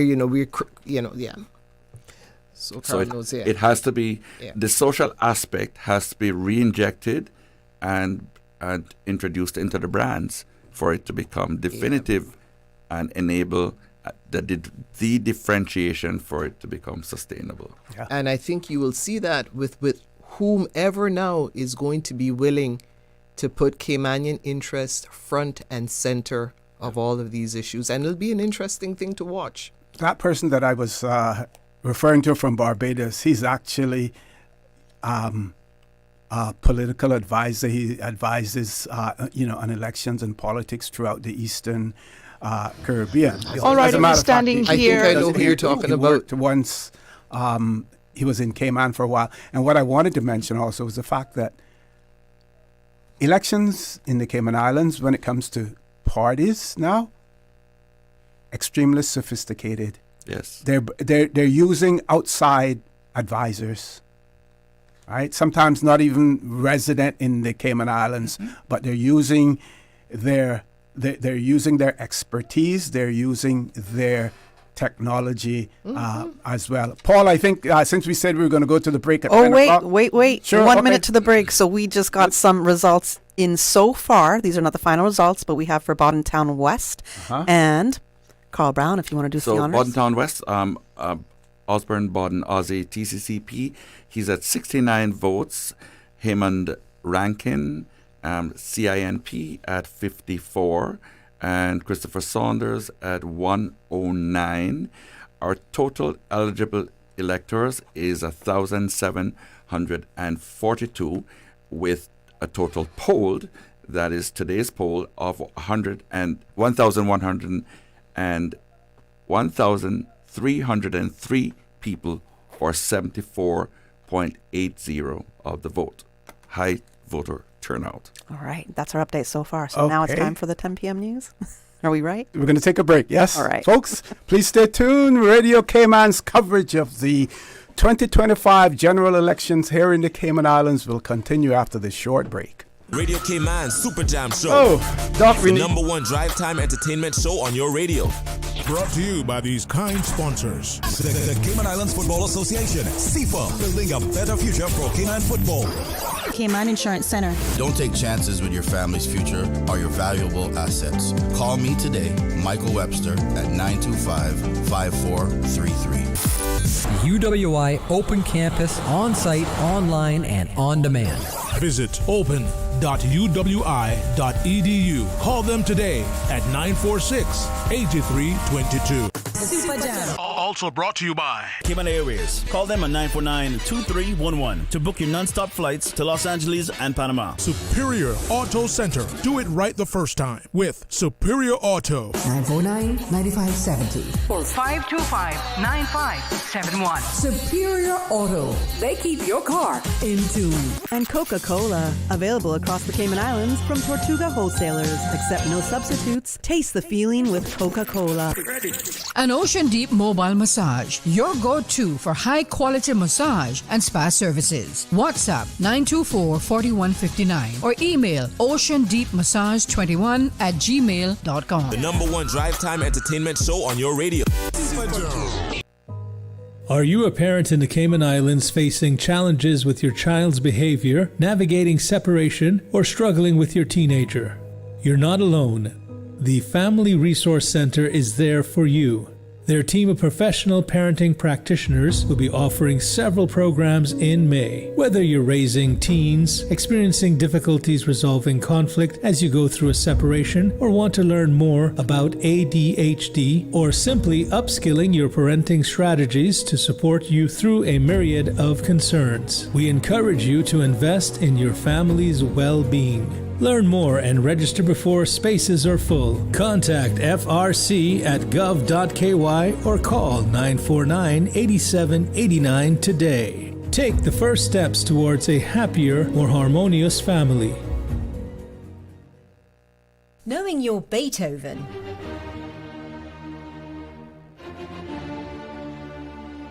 from your Bach isn't what matters. It's all about a little bit of what you fancy. So whether you're a classical connoisseur or just want a bit of calm, or whether you're at home or at the beach, let the music play. Join us every Sunday at 3 p.m. for Classics on a Sunday. We'll bring you music, chat, and hopefully a bit of fun, as we don't like to take ourselves too seriously. Classics on a Sunday, because classical music doesn't need to be boring. On May the 8th, countries all over the world will be celebrating the 80th anniversary of the end of World War II in Europe. And here in Cayman, on May 8th, the celebrations will take place at the Turtle Center at 7:30 p.m. Many Caymanians sacrificed, some made the supreme sacrifice in defense of freedom and democracy and the vote. Listen now to what Caymanians heard on that day, May the 8th, 1945. Earlier in the program, we mentioned that there were big celebrations in Europe this week, celebrating the anniversary of the end of World War II in Europe. That was a historic day all over the world, and here in the Cayman Islands, many mothers sighed relief, for soon they knew that their sons would be returning.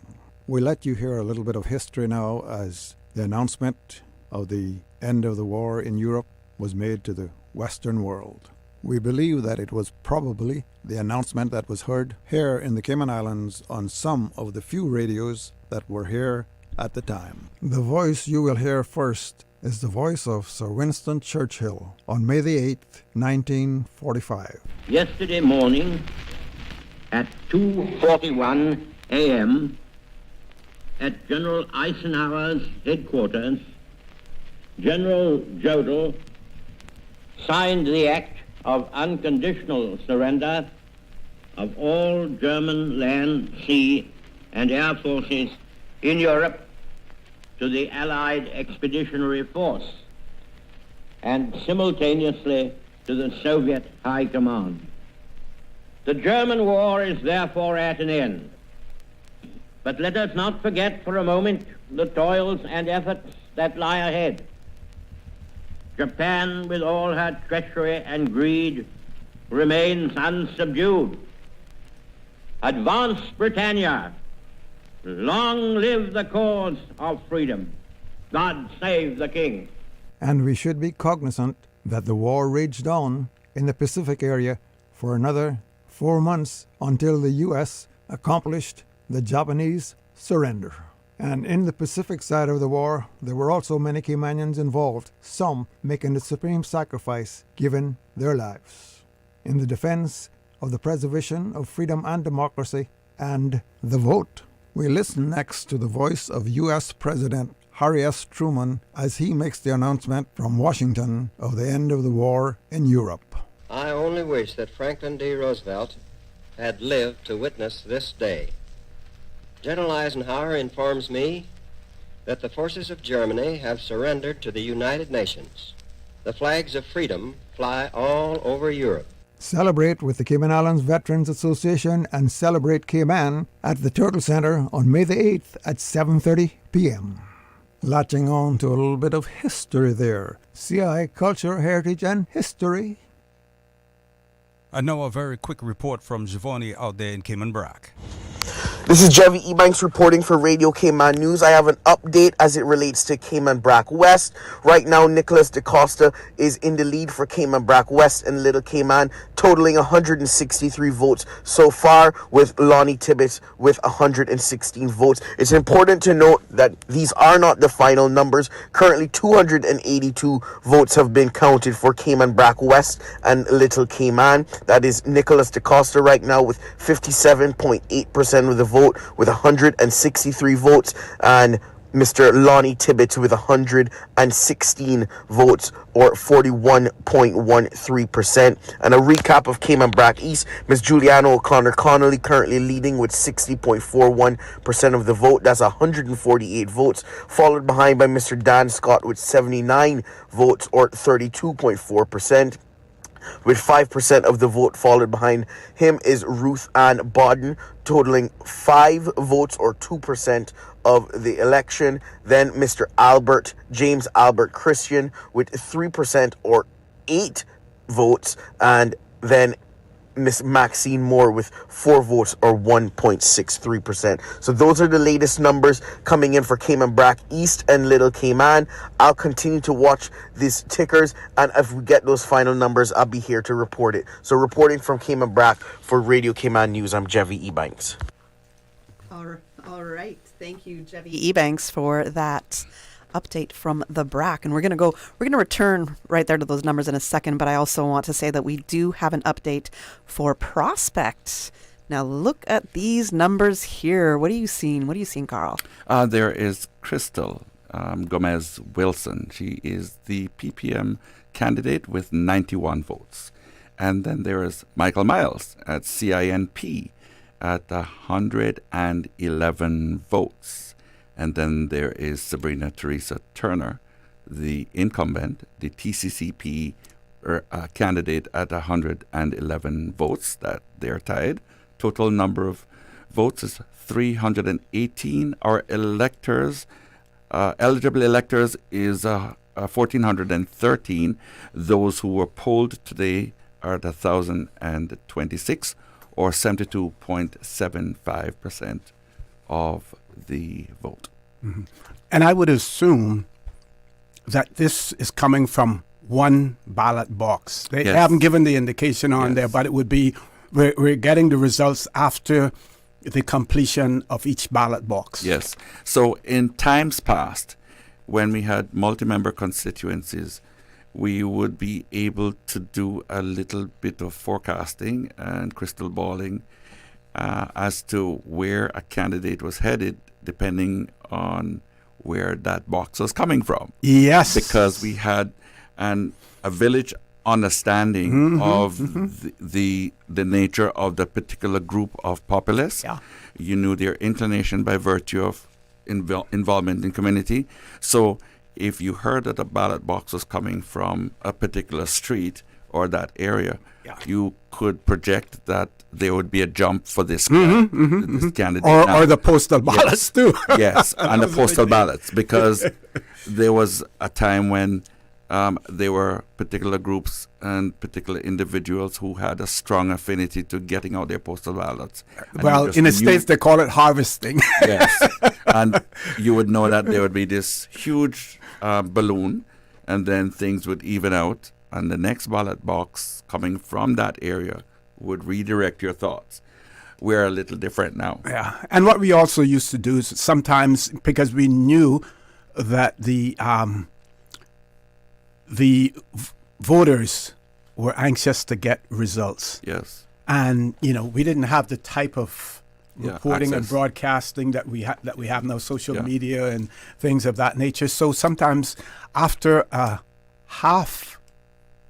you reach about halfway through a box, Yes. you would give some results, because you want to give people something, Right. To lead them on. rather than, keep them keeping Something them to there. talk Yes, about. Yes. Yes. Yes. Extremely important, yeah. Well, interesting for Prospect as well, there was 5 spoiled ballots. 5 spoiled ballots, yes. I admitted to. And it would be interesting afterwards to know how those ballots Yes. were spoiled Yes. as well. Agreed. One of the observations that when I spoke to someone was making was that you have a preparation on the ballot paper where you have the counterfoil and the ballot paper Yes. itself. Yes.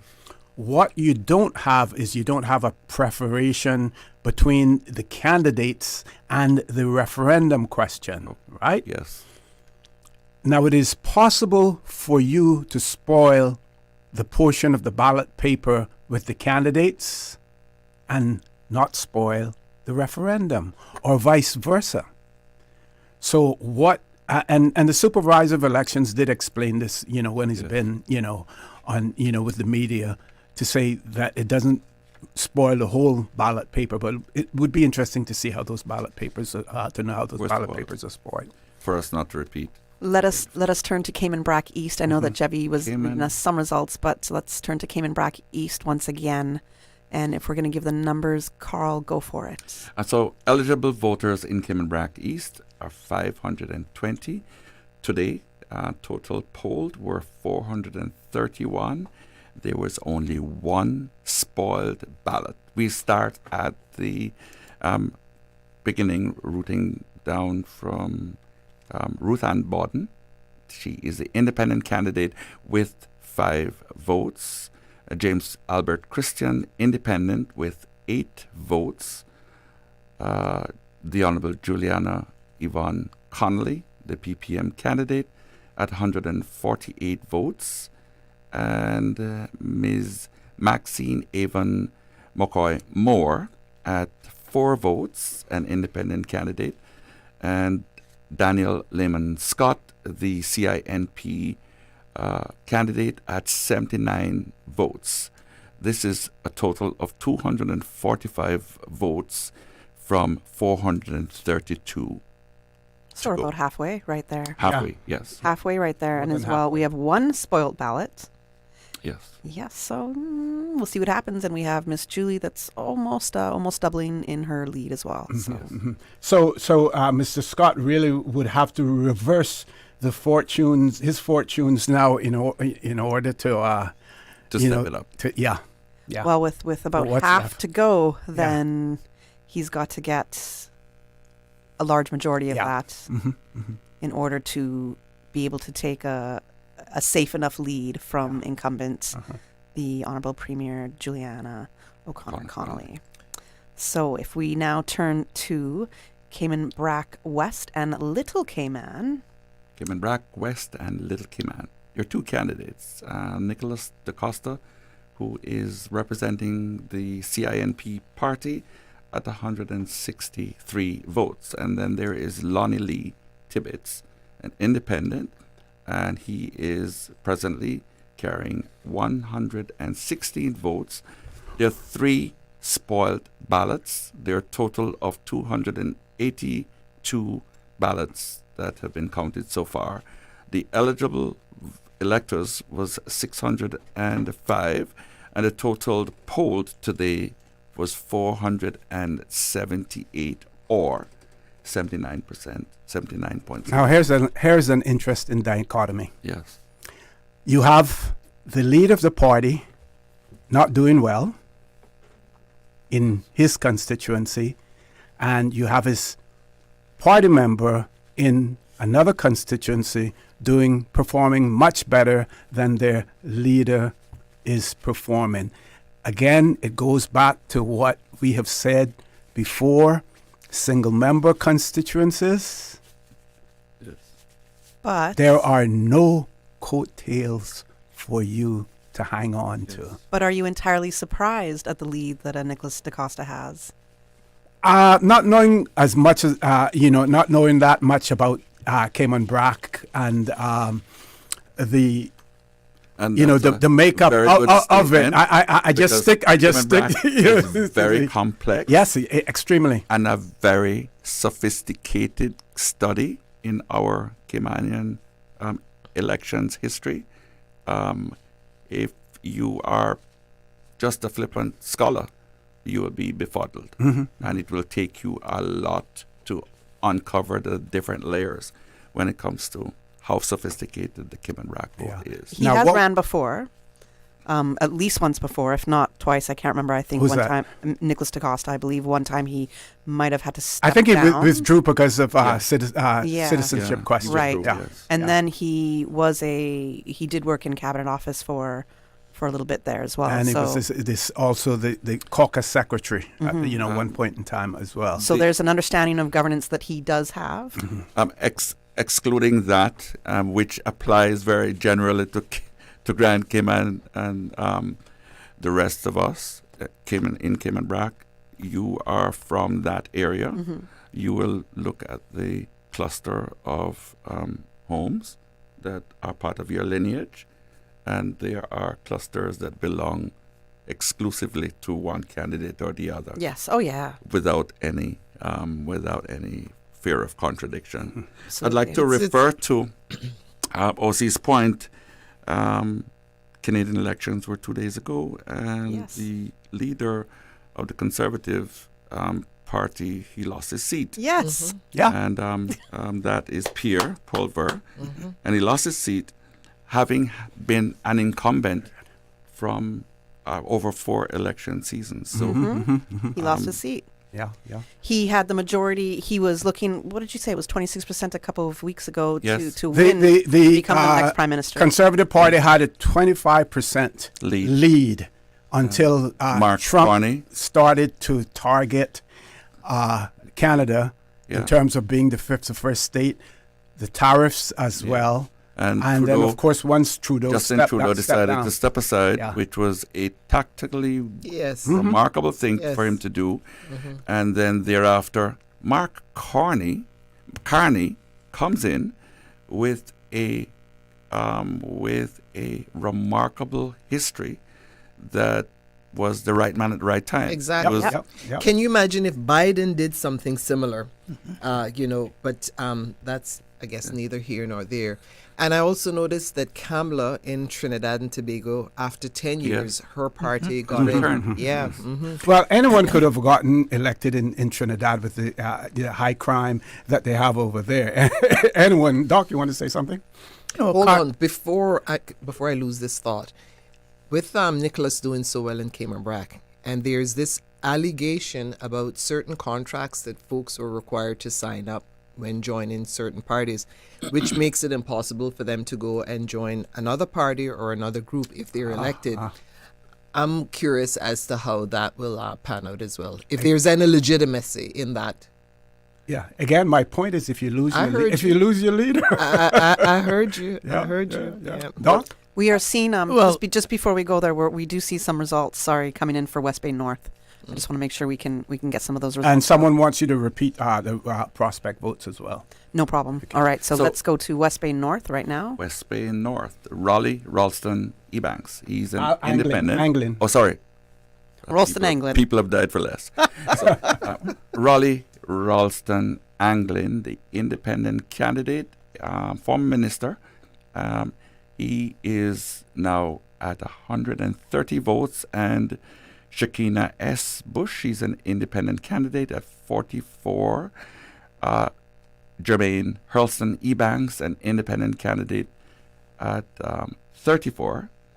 Shakina Bush was at 44. And Jordan D. Rivers, the CINP candidate, at 81. The total number of electors is 1,421, and the total polled for today was 1,020, or 71.78% of vote. All right. And we wanted a repeat for Prospect, was it? Prospect, yes. The repeat for Prospect, and the Prospect has 1,413 eligible voters. Total poll today was 1,028, or 72.75. Crystal Gomez Wilson, she is the PPM candidate at 91 votes. And Michael Miles, the CINP candidate, at 111. And Sabrina Theresa Turner, the TCCP incumbent and also the candidate, is 111 also, total being 318. All right. Now, I believe you asked Dr. McField a question there. I had to interrupt. Yeah. Well, Mark Carney, what has happened? What has happened with Canada is that there were a lot of experiments in Canada after Pearson left and Trudeau came in on the Capitol Hill and became, after 2 years as leader, as Attorney General, Minister of Justice, and then became the Prime Minister because Pearson wanted to keep Canada together. That's how Trudeau got into the system, because you remember the party Quebecois was trying to separate from Canada, and I was there during the whole episode at University of British Columbia when they had the War Measure, brought in the War Measures Act, when he took away all the rights away from Canadian people for about 3 or 4 weeks, when they have the FLQ stuff. And then young Trudeau got in from his father's coattail. Now the test has come now where Canada needs a father figure, a grandfather, to fight for them, what's his name did. I can't remember his name now. I know him quite well, but I can't remember his name now. Person? No. They're looking for a father figure. They're looking for a grandfather. They're looking for a protector. They're looking for a protector to protect them now from the United States. And then Mark Carney fits the bill. Remember, he was the caretaker when they had the money crisis in England. Yes. Yeah, he was the head of the Bank of England. Economist. Yeah. Jennifer Dilbert from Cayman worked under him at the Bank of England. Yes. And he was also the head of the Bank of Canada. Yeah. Yeah. And he was also in Canada too, the Bank of Canada too. And in fact, when he was head of the Bank of England, he was bring that mic closer to you. He was very definitive in requesting that they not consider for economic reasons Brexit. That's right, and so he comes across as to Canadians, and when you listen to him with the debates for the party leadership, he came across as the caretaker of Canada. Poilievre didn't do much to give them the assurance that Trump was not going to run all over them, because he was pro-Trump. You see, exactly. And Canadians stood up. He paid the price for being pro-Trump. And seeing from the NDP, they have never been a national party that took over federal government. Yes. Never ever. They have never been. And so his time is right now. His Mark Carney time is right for him. Yes. They would not have gone with the other two people because Canadians would not have felt secure with them. Yes. Agreed. So yes.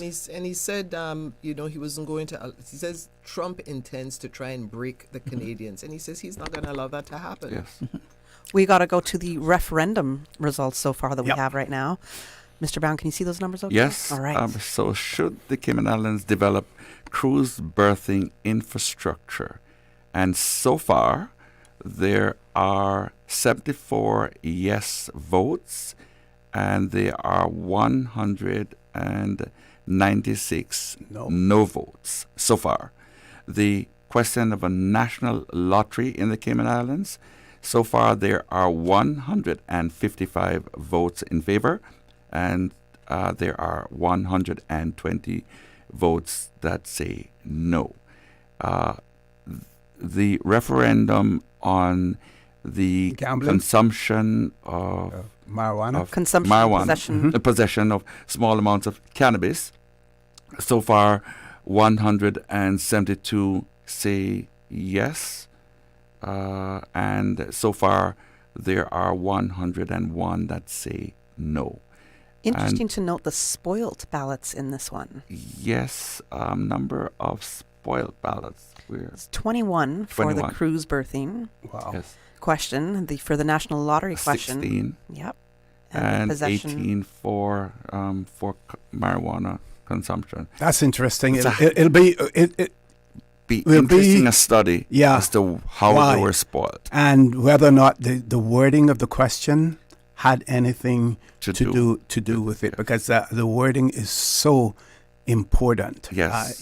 And of course, you ask the question the way that you want to answer. The structure, the structure of those questions present a challenge to people who are expecting a simple, consistent thought as to what marijuana is all about, or what the cruise berthing was all about, or what the lottery was all about. Any live reports in, Paul? Anything or voice notes? Yes.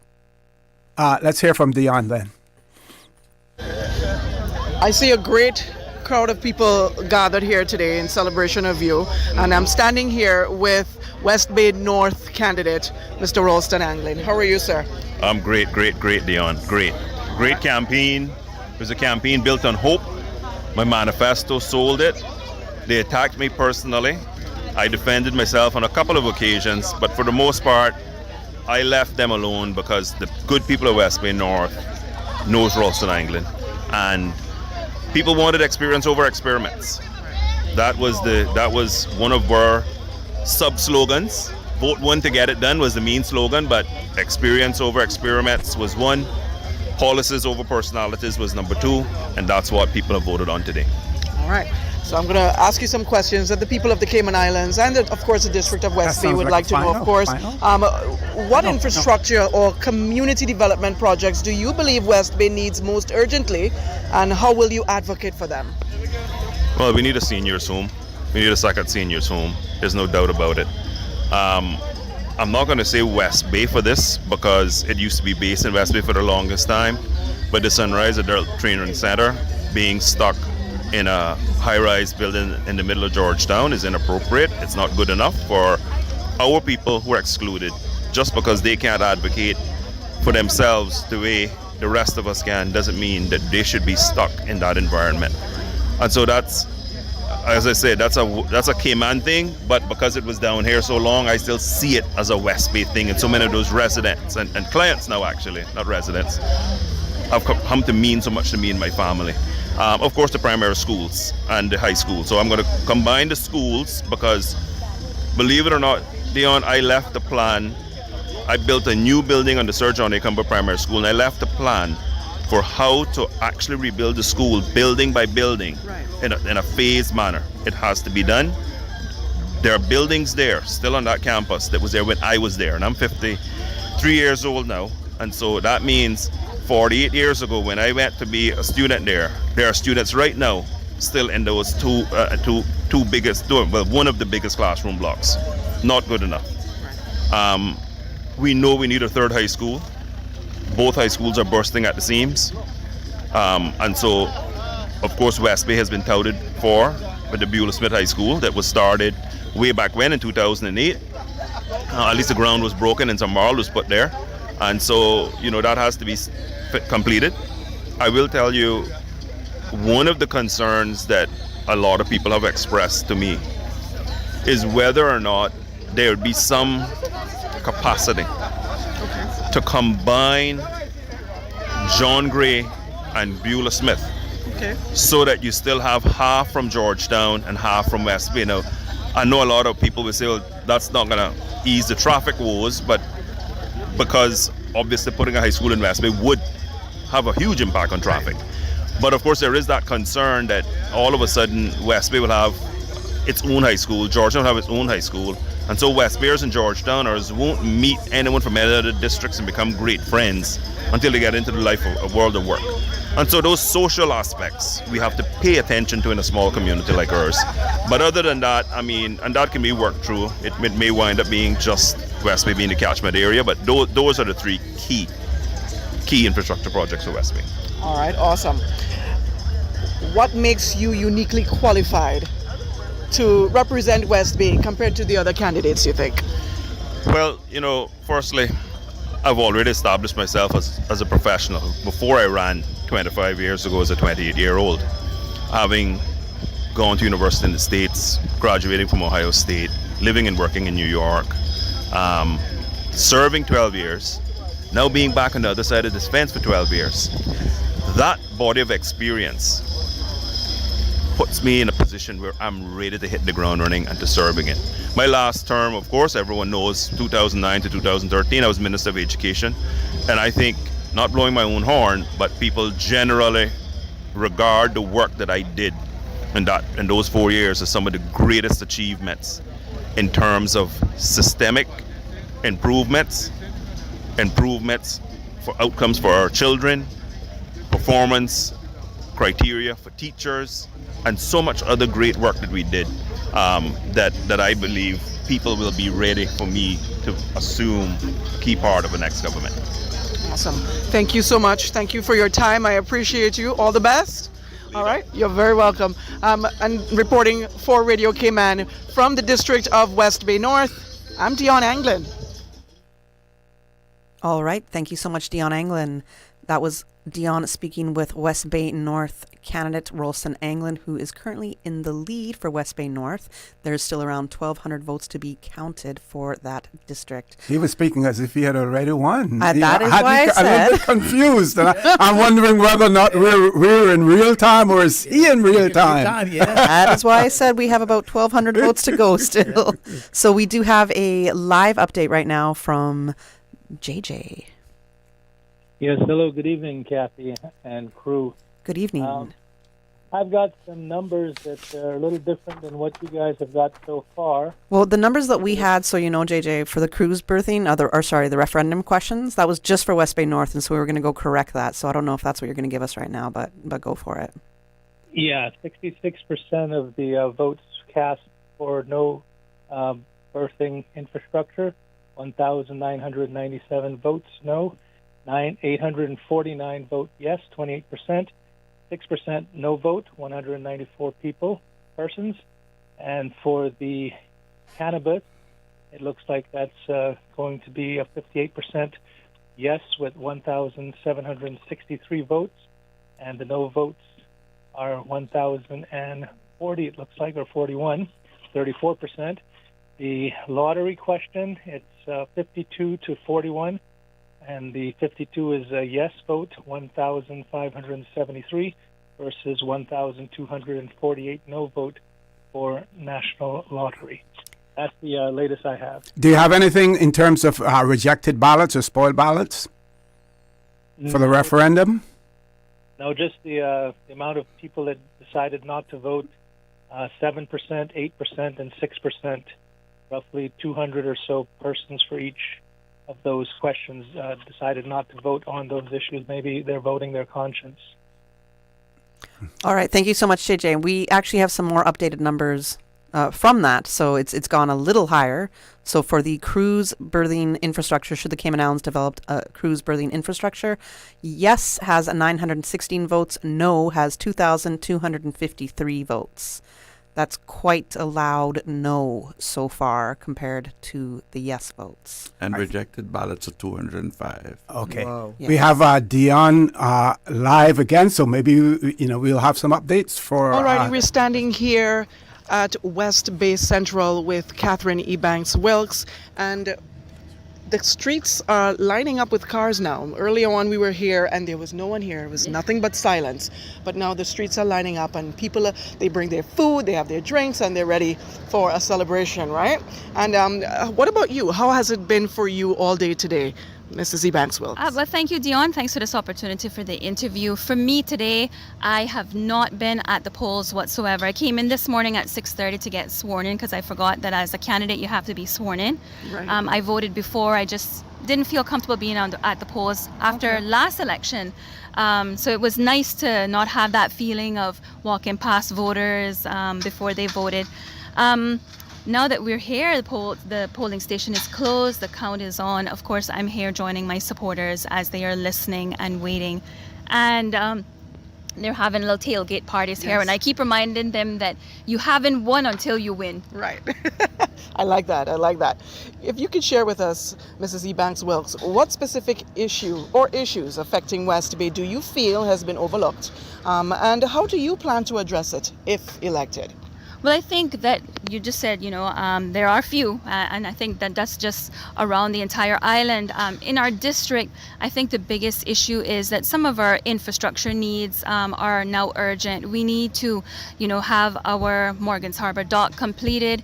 In addition to that, we have the project that was we broke ground on the Apple Blossoms project, which is a health and safety hazard. So those would probably be the most pressing on a district level. But of course, around the island, everybody has the same issues, cost of living, all that, everybody's talking about it. But on a district level, those would be the two biggest concerns that I'd like to address should the people re-elect me. Awesome. How will you ensure that your decisions in Parliament reflect the voices of West Bay residents across all age groups and backgrounds? Well, I think my track record for the last 4 years speaks for itself. I've proven to do that. For me, sometimes that means not thinking about doing what's popular. But as long as you stay grounded in what you believe you represent as a district, for me, the decisions that I make have to always be in the best interest of the Caymanian people and the constituents of West Bay Central. Awesome. Okay. So, and no matter what the outcome, what do you want your campaign to have shown or contributed to the people of West Bay?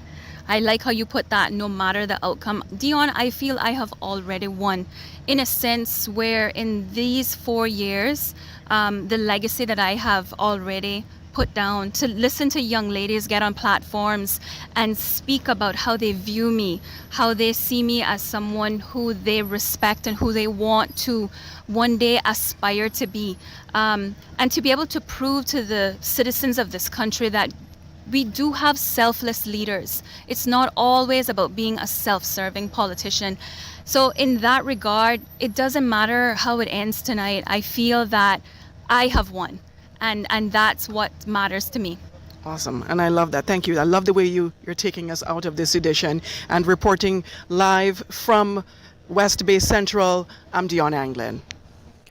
All right. Thank you so much, Dion Anglin, with that update. And that was with incumbent for West Bay Central, Catherine Ebanks-Wilkes, who is leading right now with 179 votes cast for her in comparison to 93 votes, she has 259 votes cast for her. I was looking at just the regular votes casted and not counting that plus the postal ballots. So 259 for Catherine Ebanks-Wilkes compared to 123 for Jewel Hydes. And that is for West Bay Central. And there are only 3 spoiled ballots. And I want to go back to the referendum, the updated numbers. I know JJ did give us some info, but to give the updated numbers that we have from the elections website. The second question was, this is for, as Carl just said, the big picture. So do you support the introduction of a national lottery in the Cayman Islands? Carl, if you want to give us the numbers. And the yes vote was 1,709 votes. The no vote so far is 1,408. There were 233 ballots that were rejected. That is a lot. It is. That is has a to lot. be some reason why that there is such a high incidence of spoiled ballots. Now, for the third referendum question, do you support the decriminalization of the consumption and possession of small amounts of cannabis?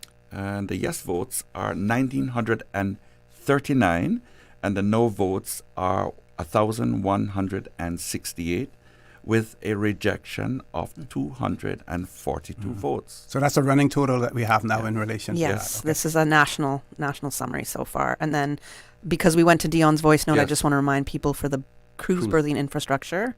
Yes vote was a 916. The no vote was 2,253. And there was a rejection of 205 votes. Okay. I just want to point out also that in the 2021 general elections, Ms. Catherine Ebanks-Wilkes garnered 539 votes as opposed to her opponent, Captain Eugene Ebanks, who received 392 votes. Yes. And they had a total of 931 votes at that time. Okay, we have Miss April Cummings on the phone with us. Miss April, good night. So 6 elections, first time as a candidate. Mr. Tatum, what has the day been like for you? It's been a topsy-turvy kind of day. You wake up thinking about the things you could have done more of. And but at the end of the day, you've done what you've done. And as long as I'm happy that I met my target numbers, which I did, and as long as my canvassing data is accurate, I knew the numbers I had to get. And as the day went on, I continued to be above where I needed to be throughout the entire day. So once I saw that, I had a good feeling, but you never know till the count. It all depends on whether the canvassing data is accurate. So 1 box is finished. I'm ahead. If I see box 2 also completed, I'm still ahead. That lead has increased. I'll be feeling very, very good. Right now, I'm cautiously optimistic. You are a numbers man, I know this, but there is also the emotional component of this. For so many years, you have been working behind the scenes, if you will. Now you're the face in the front. What has that transition been like? It has been unnerving, because until you're the candidate, you never quite know what the feelings will be. I've known what the feelings are when I'm the supporter, when I'm the person helping to organize the election, strategizing and so on. You have your heart and soul into it. But when it's you, it's your heart and soul, it's your reputation. It is so much more. So I would say I was probably calmer today as I woke up and started than at various points throughout this journey, where you start to maybe doubt yourself some days. You get tired of going out and knocking on doors. One very positive thing, I lost some weight and all of this. But seriously, it's been a heck of a ride. I wish I knew at the start what I know now. And if I do go on to win, I will take that knowledge forward for the next election. And I will be even more comfortable going into that. All right, thank you so much. That was April Cummings with a live update from Red Bay with Roy Tatum, PPM candidate. And he is so far leading in Red Bay with 105 votes. Coming in just after Roy Tatum is Don Thomas with the CINP, the Cayman Islands National Party, with 79 votes, followed by Natasha Whitelock with the Caymanian Community Party at 73 votes. And then we have Philip Ebanks with 36. He's an independent candidate. And then last in that race at this moment is Leon Gold with 9 votes. I think Roy did mention something about the second ballot box, and he was leading in that one as well. No, he said if he's been leading in that one. Okay. Thanks. Right now it's still, the numbers that I just said is still what's... Okay. One of our listeners wanted to know about the difference between a spoiled ballot paper and a rejected ballot paper. A spoiled ballot paper is a ballot paper where the person who is counting, either a returning officer or a deputy returning officer, is counting your votes on that ballot paper and is unable to count that vote for a number of reasons. You may have written your name to identify yourself. You may have voted for more candidates than you are allowed to vote for, as well. Then there, in the elections law, there's another terminology that is used, which is a rejected ballot papers as well. That the term rejected ballot papers has more to do with when you're processing the postal votes and you go through it and you have to reject it even before you reach the count because of some irregularity in that process. So that's the difference between one that is spoiled. It's spoiled when you go to count it and you're unable to count it. It's rejected, before you even get to the point where you go to the count. Hope I explained that right. Yes. That was an important question. Yes, yeah.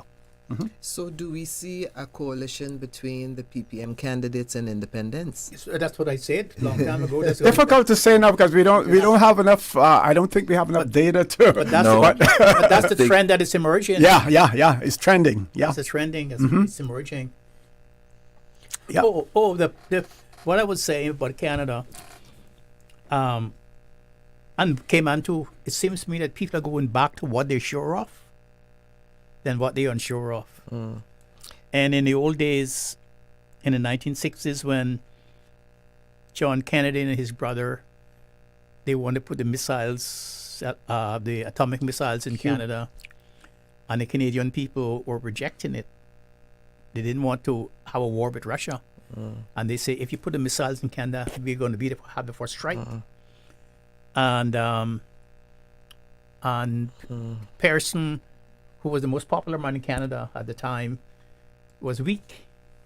And then John Diefenbaker came along, and he seized his moment, and he stood up against the Kennedy brothers to keep the missiles out of Canada. And the same thing happened in the Second World War after Churchill won the war for the British people, and they were afraid that he was not going to be able to help them out of the ruins of the war, to give them make money and jobs and stuff for them. And you remember the Marshall Plan didn't apply for the UK, and they rejected him, and so forth. And it seems to me now, like what some of the like what Raleigh said. Experience over experiment. I wrote it down. Because that's But I also found the article that I read when what's his name, when Carney won, and he said President Trump is trying to break us so America can own us, and he says that will never happen. That will never ever happen. And it just kind of like stood out in my mind when I watched it on. What is fascinating also, regarding a little interesting reflection on Carney and experience over experiments. Carney was not a political before. No. He was a world renowned world bureaucrat and absolutely revered in international financial services, and now very relevant to Canada's economic recovery. But he awkwardly was placed in the political ring, and his initial steps were a little bit awkward in terms of his ability, his agility to match his opponent, but he seemed to have caught on very quickly, and he started to stride forward, and now he is Prime Minister for the second time, having called that snap election, and he seems to be able to. He's going to be standing pretty tall. But he's sharp. He is a sharp guy. One of the things too that he didn't want to rule the Western Canada. You remember the people from Calgary and all those places were saying, we don't see anything wrong with what Trump. We can do business with him, and so forth and so forth. And then it got worse. And the tariffs started to bite. And Carney is a man who solved problems. He's a problem solver. Listen, a problem solver. So as a Canadian, I was delighted that the Conservatives did not win in Canada. Canada's not going to be the 51st state. I remember when it was a member of Parliament that came back and said, well, why doesn't Canada take California? And I believe they said another state. I don't know. I can't remember if it was Arizona or not. And I was like, yes, why don't we? So it was a bit of a tit for tat in that sense. And I am delighted that Conservatives did lose. I do have a lot of Canadian friends, especially as I saw on social media saying, "Oh, Canada, you voted wrong." And it was interesting to me because I said, not at all. Did you want to see your country go down? Did you want to see your country controlled by people that don't even run it, that can't even run their own country and are in the current process of what I'm seeing to be destroying their country? So who's going to be our Mark Carney in the Cayman Islands? Let's get back to reality. Yeah, who's going to be our Mark Carney and save us? It is a relevant question because there are economic headwinds of uncertainty. We are part of the capital markets mechanism, and we are a financial offshore jurisdiction of choice. And as such, we have to be thinking ahead about how to preempt some of the significant challenges, especially if the bond market becomes interfered with, as it seems to be, where we are going to end up. So we are going to need our Mark Carney to work with the other Mark Carneys to survive this. Well, this is interesting. 1 second, Mr. Theresa. This person says, just to note, the spoiled numbers include abstentions, so it is not necessarily all spoiled. They should indicate that the person chose not to vote on the referendum rather than it being a spoil. You know, it should be a defined separate column. Yeah. It should be separate. Mr. Sorry. No, I was just, when we kept speaking of Mr. Carney, I started to think of this guy, Jeffrey Sachs, who really, he hammered, I mean, and he was unsparing, you know, when he talked about Trump's policies, and he referred to a student, a 5-year-old student who is probably more intelligent than Trump. I says, he went there. Yeah. He was unapologetic. Mickey Mouse is more. He was unapologetic. I wonder who among us can, you know, speak to those types of issues when it's clear that if you're going to choose somebody that's going to lead us from, you know, whoever, let's choose. You don't have to even like that person. But does this person represent the moment? I was gonna ambush his arm. But can we live up to that though? I don't know. We are not that kind of society. I don't know. We have our history, our culture has been formed by a particular event that happened to us many years ago, and that's slavery.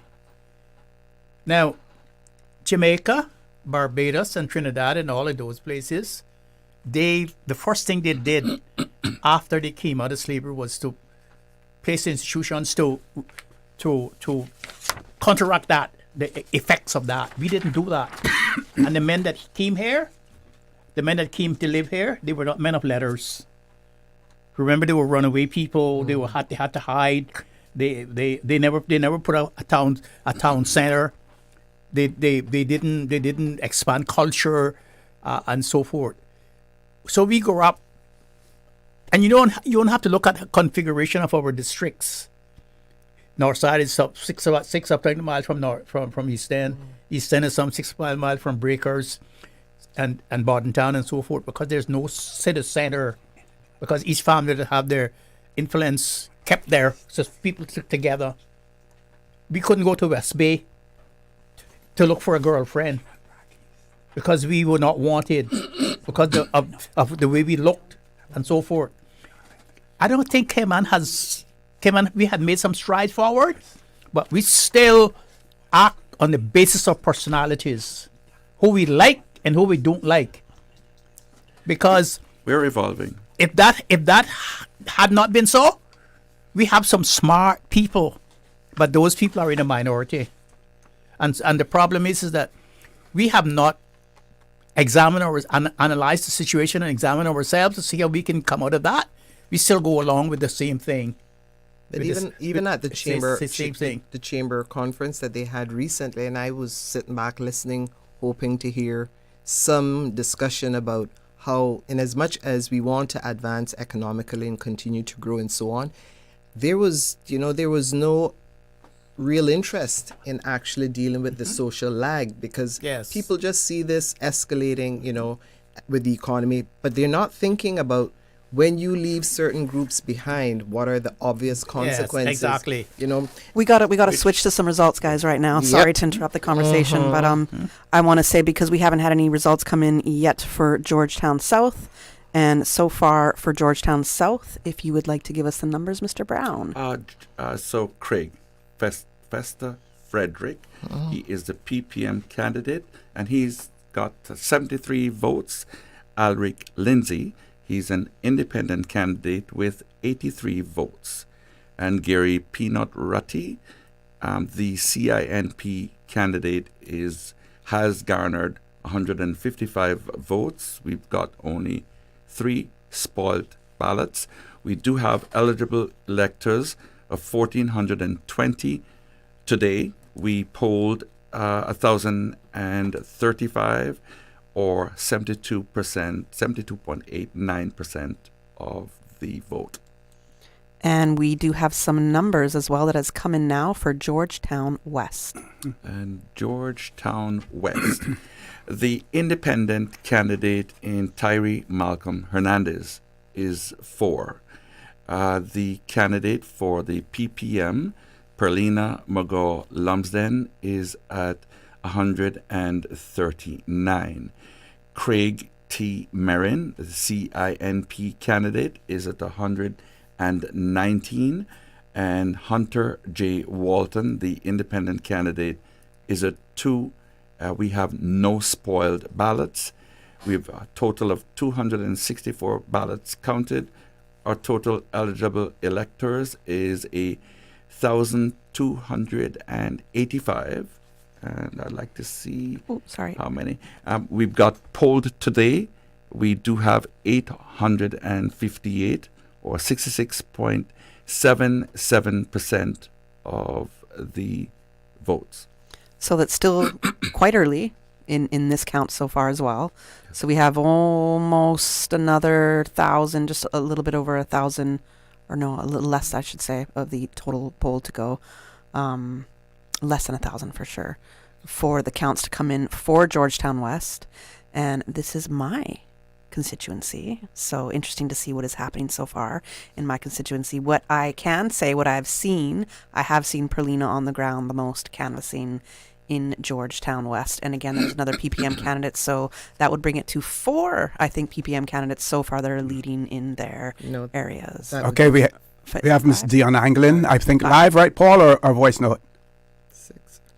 Oh, voice note. Okay, go ahead, Ms. Theresa. We can do No. I I was just commenting on the number of persons that were leading. Okay, so it's 5 for them. Yeah. Okay. We haven't heard from Kenneth, although folks have been sending me notes about him, but definitely Roy Tatum, Roy McTaggart, Joey, Juliana, and Perlina. They're all leading. Yeah. Right. We don't have anything as yet for Georgetown Central. Okay, Paul, we'll hear the voice note now.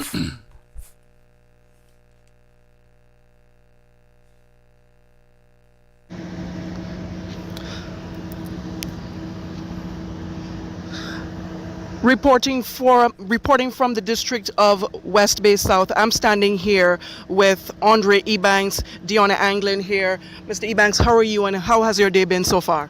The day has been busy, it has been swift, but it's also been exciting. Awesome, I'm glad to hear that. And let's get right into it. What infrastructure or community development projects do you believe West Bay needs most urgently, and how will you advocate for them? All of that has been in the debates. Yeah. So tonight the focus is on looking at the count, seeing the group that will hopefully form the government, and hopefully it'll be TCCP led. Okay, alrighty. So how do you plan, and I know you said all of that has been in the debates, but how do you plan to engage regularly with West Bay residents to keep them informed and involved in decision making?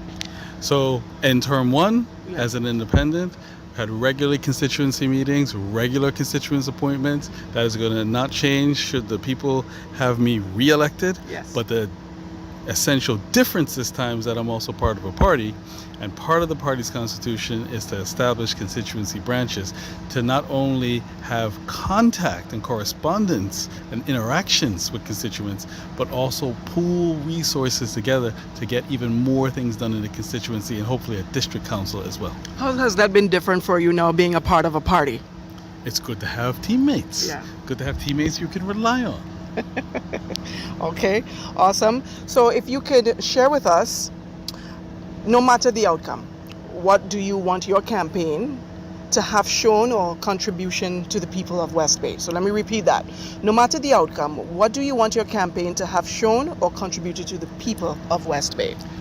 That you and a party can run a professional, clean campaign based on the issues rather than smear and scare tactics, which isn't going to change anybody else's lives.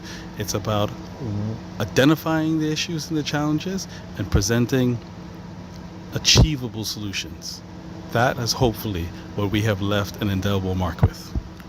And one more question and I'll have you on your way. What makes you uniquely qualified to represent West Bay compared to your other candidates, you think? To my mind, that's a question that's already been answered. We are now beyond that point. I think the TCCB website is now back up. You can read the bio there. I think the voters are beyond that point. Point now is, if the current trend holds, is putting what's in our manifesto into action, and that's really what's going to help people. Resumes have come and gone. Now it's about action for the people. All right. Any last words? I'm out of questions, so any last words you have for your constituents? No last words at this point. I hope to see you again when we have, hopefully, some good results. Awesome. Thank you so much for your time. I appreciate you. All right, reporting for Radio Cayman from the District of West Bay South, I'm Dion Anglin. All right, thank you so much, Dion Anglin, for the interview with incumbent Andre Ebanks for West Bay South. And right now we have some updates, as we do have some numbers rolling in for East End. Mr. Brown, if you'd like to give us those numbers. So for representing the PPM is Ms. Delmira Bodden at 53 so far. The independent candidate in Roydell Carter is 10. The independent candidate in John B. McLean Jr. is 61. The independent candidate and the incumbent, Isaac D. Rankin, is at 216. The CINP candidate in Ms. Jiva M. Richards is 71. So far rejected 5 ballots. And total ballots counted is 416. And we'd like to know what our total number of electors for today. We have a number of 896 who are qualified electors, and 746 voted today, which is 83.26% of the vote. Very reflective of a very active East End coming out in all their numbers. I think that's so. That that's poll the most so I've close seen. then. Yes. Isaac soon been declared the winner. Yeah, for sure. Yeah. Yeah. So definitely seeing what's evolving. Yes. A little bit more, or a little bit less than halfway to go for the votes for East End to come in. And it's interesting because on the ground, when I was asking people, what are they thinking about East End? What are we hearing? The people that I spoke to were saying Jiva. I was hearing a lot of Jiva's name being called. So that's not what these votes so far have reflected. Yeah. And one of the first things I said on Tammy Sullivan's show last week was that history shows us that 70% of incumbents get right back in, rightly or wrongly. Yep.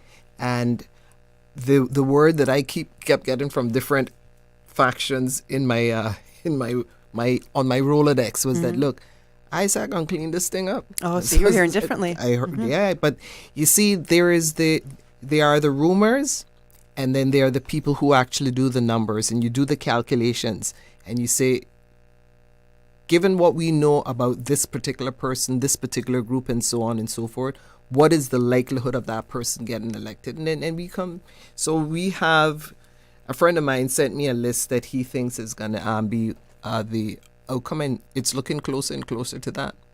Okay. Yeah. All All right. We still don't have any numbers coming in for North Side as I know, yet. yeah. And I take it that East End, there's probably 2 ballot boxes. So one has been counted, one to Already. be counted, yeah. And probably the same would apply for North North Side Side. as well. And we haven't got any for North Side as yet. I just checked that. Okay, interesting. So we know that we're still at the same numbers so far for Cayman Brac East. And in Cayman Brac East leading, we have the incumbent, the Honourable Juliana O'Connor Connolly, with 148 votes. Okay. Following behind her is Daniel Scott, Cayman Islands National Party leader, at 79 votes. Following behind him, we have at 8 votes, there's James Albert Christian. Then we have Ruth Ann Bodden with 5 votes, independent candidate. And Maxine Moore with 4 votes. The question is, will the PPM party remain the same, or will it evolve with different persons being attracted to it to join in the event that they actually form the new government going forward? It's a very good question, because the current slate reflects an amalgamation that was quickly drawn up. However, that amalgamation does have some history of familiarity. So they're not too strange a tribe in their present form. They're known to each other. So question of cohesion is not necessarily going to be applicable as far as I can see. But there are quite a few outliers in this potential configuration. Yes, because we don't know what always, the outcome is going to be. But that will be interesting to see if it's morphed into something based on what they're hearing from the community, and there be a willingness to actually do something which may be significantly different from their performance in the past, and move forward. Except for the people who circumstances voted for the PPM, alters the donkey's braces. except for the people who's voting for the PPM, you notice that the trend is that they're not voting straight party ticket. They're still voting personalities. They're still taking a few from here, 2 from there, and 2 from there. And it's still not, well, this is this party. I am voting for the people I'm voting for is for this party. We're still not doing that. Not at all. So the brand is not as effective as the person. That's but right. But that's the reason why I ask if there's going to be an evolution, because Wayne and Wayne, Andre, and all of those, they're actually leading. So if it was the case that you were going to vote straight, as what Mr. Bush always used to see, you would see evidence of that. But we're not seeing that. Not seeing that at all. Yeah. No. We have a interview by News Director April Cummings with incumbent Kenneth Bryan. Well, Mr. Bryan, it's been quite the day so far. It's still going. Counting is still happening. How's it been from your perspective? It's been a long 3 days, but I'm kind of happy that the campaign itself is over. Regardless of the results, you want to bring the country back together, because politics is sometimes, a particular campaign is divisive. Feel good. My team feels good. My committee and my supporters worked really, really hard. I feel confident and looking forward to the results. It is lovely seeing that you're here at your community office with people around from your neighborhood who care and are following and watching. It must feel good to see them. I love my people, man. They're so loyal and they're such big supporters, and we're a family, and I wouldn't want to be anywhere else other than here with them. Any words you want to give folks out there who may be feeling a little stressed because this count is taking a while? I'm just as stressed as you, but we'll get through this. Hopefully before the sun comes up, and we should. I think what's going to be important is the maturity of all those who are elected to come to a reasonable compromise to give the people some stability and decide what a government is going to look like, because that's what the people want from us, regardless of whatever the outcome is. So, it's a brand new day starting tomorrow morning for this country, and hopefully it's a positive one. All right, thank you very much, sir.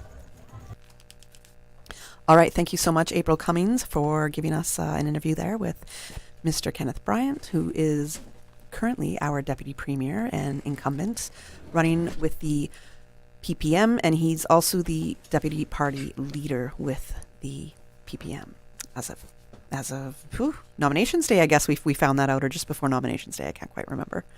So we don't have any results as yet for Georgetown Central.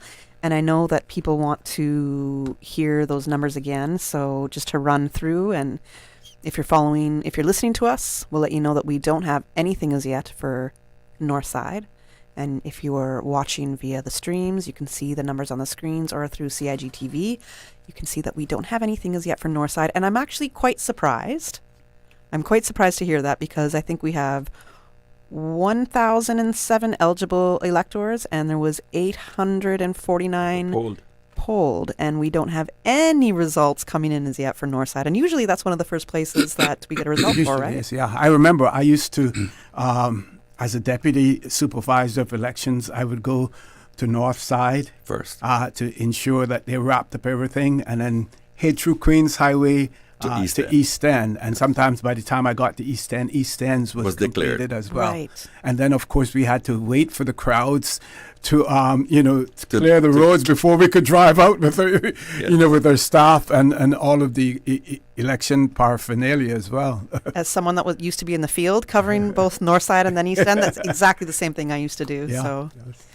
And going for East End again to give those numbers, I'm going to ask Mr. Brown if you could give us the numbers again. The numbers for East End, Delmira Bodden representing the PPM at 53 votes. Roydell Carter, independent candidate, with 10 votes. John B. McLean Jr., who is the son of former representative and minister John McLean. He has 61 votes. Isaac D. Rankin, the incumbent, and an independent at 216 votes. And Jiva M. Jiva Richards, she is a CINP candidate at 71 votes. There are 5 rejected votes, and there are 416 votes taken, accounted for so far.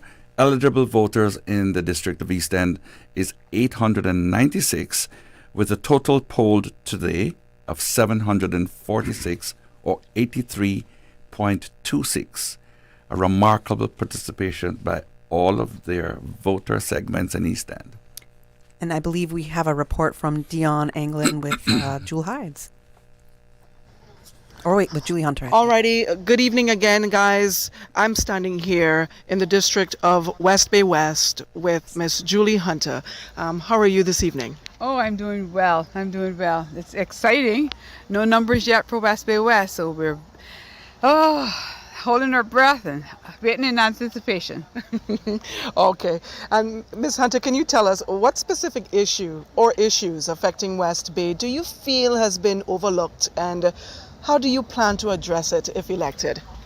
I feel the infrastructure needs of West Bay have been overlooked. I feel that we are almost like forgotten. We've gotten nothing really by way of upgrades to our infrastructure for the last 8 to 12 years. And I feel also that our housing crisis is in shambles, and there are a lot of people in West Bay that really need housing, and we plan to address that seriously. There's people sleeping in their cars. Up until last night, a lady came to me and she said, "Do you even have a couch that I can sleep on? I'm sleeping in my car again tonight." Yeah. And how did that make you feel? I mean, I was heartbroken. I almost invited her into my home, to tell you the truth. I was just beside myself. And it came at the end of my rally as I was talking to people. So it was like I was on this high, and then to hear a story like that, it really broke my heart. Definitely heartbreaking. How will you ensure that your decisions in Parliament reflect the voices of West Bay residents across all age groups and, of course, backgrounds? Well, Dion, to be quite honest with you, as I've campaigned, I've knocked on a lot of doors. And so I've had the opportunity, right, to just hear the voice of the people. And, you know, it's across the whole island. They're telling us the same thing, you know, so it would be remiss of me if I'm elected as a member, after hearing the amount of stories, after hearing what the people really are looking for in a new representative, to not be able to provide that. So how I plan to address that is I want to make sure I'm accountable. I want to have meetings every quarter. I've committed to going on radio at least once a month and having town halls so that people can talk to me, let me know their concerns. And also I plan to get my district council up and running so I can have a lot of people involved in the process that are on the ground, that are looking at the needs, that are helping me to decide what are very, very important first issues are that we're going to tackle, and as a group of people, a concerned citizen about the same things, I think that we'll be able to do a lot more for our district. Awesome. No matter the outcome, what do you want your campaign to have shown or contributed to the people of West Bay? No matter the outcome, I want to go forward with unity and grace, dignity, just like my campaign has been run. I've run a clean campaign. You know, I've talked about the issues, I've talked about what hasn't happened, but I'm very proud of the campaign that I have run. And no matter what the outcome, I just want my people to know that I'm so thankful for the support, the outpouring of love that you've shown, how you welcome me into your homes. I just want to thank my phenomenal core team and committee for all of their help. And I also want to say that going forward, no matter the outcome, I will continue to be that community advocate, that voice that you can depend on to uplift and to push forward initiatives that are going to build up our people, uplift them, and be a voice for the people that don't have a voice right now. There are a lot of people that are struggling that don't have that voice, and I want to continue to be that voice, no matter what the outcome. Thank you so much. Thank you so much for your time. We appreciate you and all the best. Thank you. Thank you, Dion. You're very welcome. Thank you. Have a wonderful night. Alrighty, there you have it. And you heard it right there from the West Bay West candidate, Miss Julie Hunter. Reporting for Radio Cayman from West Bay, I'm Dion Anglin. All right, thank you so much, Dion Anglin. And I believe we can very safely say for Georgetown North that incumbent Mr. Joseph Hugh, PPM party leader, a resounding win for Georgetown North.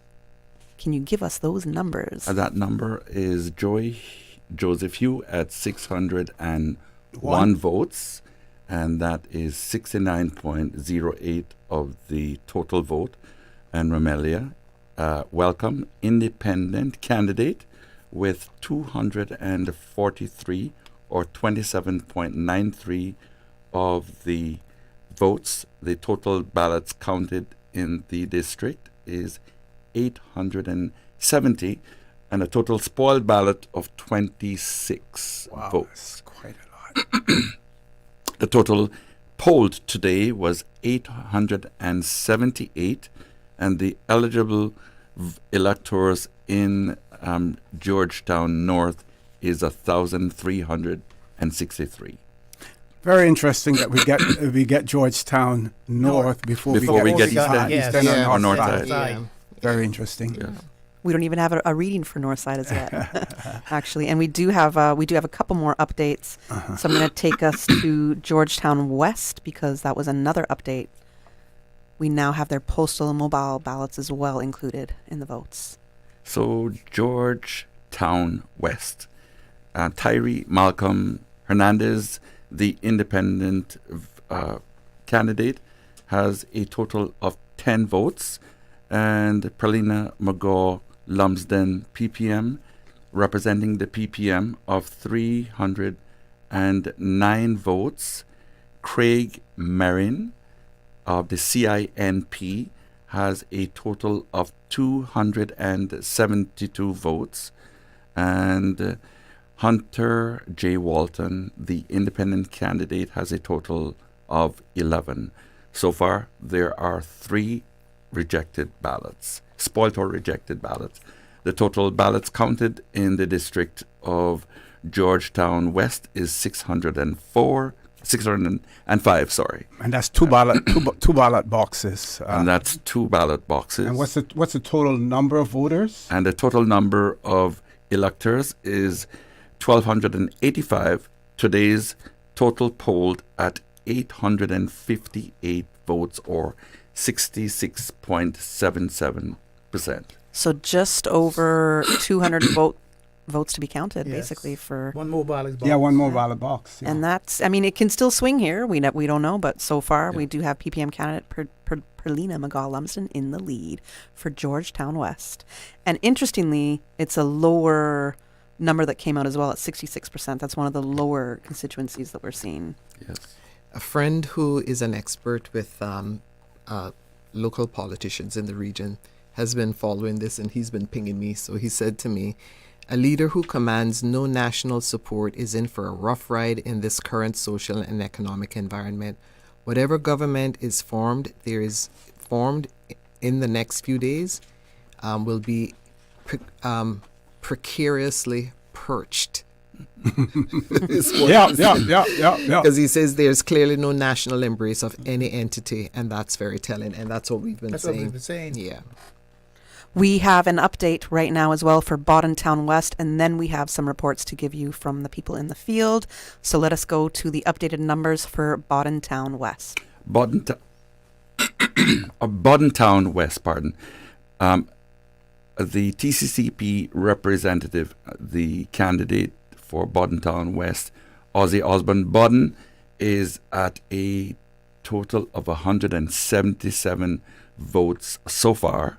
Haymond Rankin, the CINP candidate, is at 137, and the independent candidate, Christopher Saunders, is at 260 votes. The total ballots counted in this district is 580, with 8 spoiled ballots. And our total eligible electors is 1,742, with today's polling being 1,303, or 74.80% of the vote. Just to correct a number there with you, Carl, it was 582. 582 ballots counted so far. So far. So a little bit more to go Yes. for Boddentown West. And we still don't have anything for Boddentown East. So that's an interesting one to me as well. Nothing from Northside, nothing from Boddentown East, nothing from Savannah. Or, I think, still with West Bay West, we still don't have anything. Okay, I think we have do we have a live report, Paul, or 2 reports coming? For the pockets of parties I pass as I go back and forth, that is. There are people hanging out on porches, slapping dominoes on tables. That includes pizza. But at the voting areas themselves, where just earlier today were lively with folks in and out for voting, have gone silent. It's just crickets, really. But online, the chatter seems pretty strong. There's a lot of anxious people waiting on those results. So far, I'm seeing for Prospect, Crystal Gomez Wilson, PPM, has 91 votes. Michael Miles, CIMP, and Sabrina Turner, TCCP, tied at 111. And Georgetown North, Joey Hugh, PPM, with 189. And Romelia Welcome, Independent, coming in with 79. I'm Felicia Rankin-Solins. That's it, Paul? No, we have one more. That's all. One more? Okay. That's all. That's over an hour ago. Susan Watson here reporting from Northside. The streets here on both sides are lined with people, supporters of the 2 candidates, awaiting the results and wondering what's the whole up. And seeing some results posted from Northside. Anticipation is in the air. Everybody's excited, just awaiting the results. But once we get something, of course, we'll bring it to you. Susan Watson reporting from Northside. Okay. Well, I think it's safe to say we are also in studio saying what is going on with Northside. Let me explain something there, right? What possibly may happen as well. We know the way that the Northside polling station and the counting station is situated. It's in the civic center, and you have that one road leading out. You have a road going to the clinic, and you have that one road leading out there. It is extremely important for the elections personnel to be able to get out of there safely. In the past, we have asked the candidates to remain with us. Everyone then goes out to the gate where the returning officer with the bullhorn will announce the results, even though most people know them already, but that's part of the elections process. That's part of the protocol. We'll go out there and announce the results. Everyone tries to go out there with them, and then after that to have the police clear the roadway so that the elections personnel can get out of there. Just, again, as a safety and a precautionary measure. The results for Borden Town East coming in too. Okay. Oh, all right. Have you seen it? Finally. Thank you Okay, so good. much. We're finally seeing something. 2 minutes ago, we didn't have anything, but now we got something. So thank you for the update. Let's go with the numbers, Carl. So Borden Town East, Robert Anthony Borden, TCCP representative at 173 votes. That's 50.29%. And Dwayne John Seymour, the PPM candidate, he is at 165 votes. He's got 47.97, and the total number of ballots counted so far is 344, with only 6 spoiled ballots. The total number of eligible electors is 1,760. The total polled is 1,219, or 69.26% of the vote. So we have Quite a way to go. around Quite a 900 ways to so, go. and that's right now. That's just separated by 8 votes. Yeah. So Yeah. that's not much at all. Yeah. Quite a So ways to interesting go. results so far for Borden Town East. So, folks, now that we are here at 11:30, and we don't have results yet, in Canada, I was watching, and they were able to declare, who the winner would be. Yes. Yeah. And one of the reasons for us remaining not going, or one of the arguments used for not going to electronic counting as well as electronic voting is that people love the suspense. They love to be out there to hear the results. That's foolish. What we're hearing now is that people stay at home. They have their watch parties and stuff, and they may come out at the end, to celebrate with their candidate if their candidate, has won. But That's all not of that fact. could have happened before. Do we see a need now for Definitely us to is a speed need. up the process? Why should a small island with only 20,000 voters have 25,000 voters take all night to count? It doesn't make sense, really. Where the constituencies is less than 2,000. The only thing is that you and I and Kathy and Carl and Miss Theresa wouldn't have the privilege of being here if we had electronic counting. Well, I think the referendum questions as well, as you had pointed out earlier, Yeah. OC, that it's going to take some time. I think there's if we were no question that a pure vote, yeah. we would be halfway over Yeah. and done. Yeah, no question. No question whatsoever. We do have some updates for the numbers for North. West Bay North. So, Mr. Brown. West Bay North, the no incumbent in this race, the independent of Raleigh Ralston Anglin. He is at 365 votes. That includes postal ballots. And Shakina S. Bush, the independent, she is at 111 votes. Mr. Jermaine Ebanks Hurlston, the independent candidate, he is at 97 votes. And Jordan D. Rivers, the CINP representative, he is at 147 votes. There are only 8 ballots that have been rejected. Total ballots counted in this district so far is 728. The eligible voters was 1,421. The total polled is 1,020. All right. That equals to 71.78% of the vote.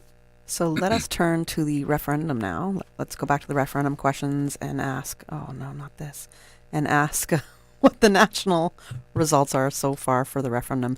Don't read. Okay, there we go. We got it now. Yep. The referendum on should the Cayman Islands develop cruise berthing infrastructure, the yes vote is at 1,770. The no vote is at 4,112. And the rejected ballots are 446. Once again, huge no coming in. Resounding. Yes. I think that's pretty resounding. It's going to be interesting, though, to see what people do. And what the government will do, because it is a non-binding referendum. It is a non-binding referendum. Oh, I know what it is. Yeah. But my thing is, how will any evolved government respond to that resounding no? Yes. Yeah, that's the thing there. Well, what could happen? What could happen if they take that no and say, well, we might have to do this anyways, but thanks for your input. Well, I tell you what, if those who are opposed to it are, really smart, and many of them out there are smart, what they would do is they would then start to gather signatures for a people's initiated referendum, which would make the results binding upon the government. Okay, well, look at you. You just planted some seeds right there, OC. Oh, I got lots of seeds that I could plant, but I had to wait until after the elections was over. So the lottery, the issue of the lottery is getting heated up. Yes, it's. What are the numbers? What are the numbers saying to you right now? The yes vote. People want a lottery right now. So the national lottery in the Cayman Islands. Do you support the introduction of the national lottery in the Cayman Islands? Yes vote is 3,149. I think the cannabis one. And the no vote is 2,686. Rejected 479. A lot of rejections. Yes. But remember now, the rejections are meaning what they're saying now is that people chose not to vote. Yes. So with that caveat, the word rejection is subject to some caveat. Yes. So it's more an abstention than it is a rejection. Huh? Do you support the criminalization of the consumption and possession of small amounts of cannabis? The yes vote is 3,469. The no vote is 2,312. And the rejected, in quotes, is 535. That means it includes non-participants. I believe we have something from Cayman Brac. Paul? Radio Cayman in Cayman Brac. This is Jeffy Ebanks. We're still waiting on those final numbers for both Cayman Brac East as well as Cayman Brac West and Little Cayman. Those numbers have not yet been finalized. In fact, really hasn't changed since our last update. But we do have insight into the breakdown of the referendum. The question regarding the port, 20.8% of people in Cayman Brac East voted yes to the port, 27.3% voted no towards the port, and a spoiled ballot received 8.6% of the vote. Onto the lottery question. The lottery saw 28.7% of people saying yes, 18.8% of people saying no, and 9.3% spoil. Onto cannabis, 28.9% said yes, 17.6% said no, with 10.2% being spoiled ballots. Moving on to Cayman Brac West and Little Cayman, 19% of people voted yes for the port, 33.1% voted no, with 6.9% spoiled ballots. Onto the lottery, 33.3% of people voted yes to lottery, 18.8% said no, with 6.9% being spoiled ballot. And finally, cannabis, 33.5% said yes, 17.4% said no, with 8.2% being spoiled ballots. So again, we're still waiting on updates as it relates to Cayman Brac West and Little Cayman. The last numbers show Nicholas DaCosta of the Cayman Islands National Party with 34.1% of the vote, with a total of 163 votes, followed by Lonnie Tibbetts with 116 votes, or 24.3%, and 3 being spoiled ballots. On into Cayman Brac East, again, numbers really haven't changed. Julianne O'Connor Connolly leading with 148 votes, or 34.3%, followed by Dan Scott of the Cayman Islands National Party with 79 votes, or 18% of the vote. Independent candidate Ruth Bodden getting 5 votes, James Christian getting 8, and Miss Maxine McCoy-Moore getting 4. That's the current state of play in Cayman Brac. We're still waiting for those final numbers, and I'll have that report as soon as those details are available. Reporting for Radio Cayman News, I'm Jeffy Ebanks. All right, thank you to Jeffy for that update. And I just have to say that in studio we gave a national update for the referendum questions, but as it pertains particularly to the Brac and Little Cayman, just to give you a more updated version of what Jeffy had just given us, because we were sitting on that update for a few minutes. When it comes to Cayman Brac West and Little Cayman for cruise berthing infrastructure, it is 32.27% saying yes and 56.03% saying no. To a national lottery, 56.38% saying yes, 31.91% saying no.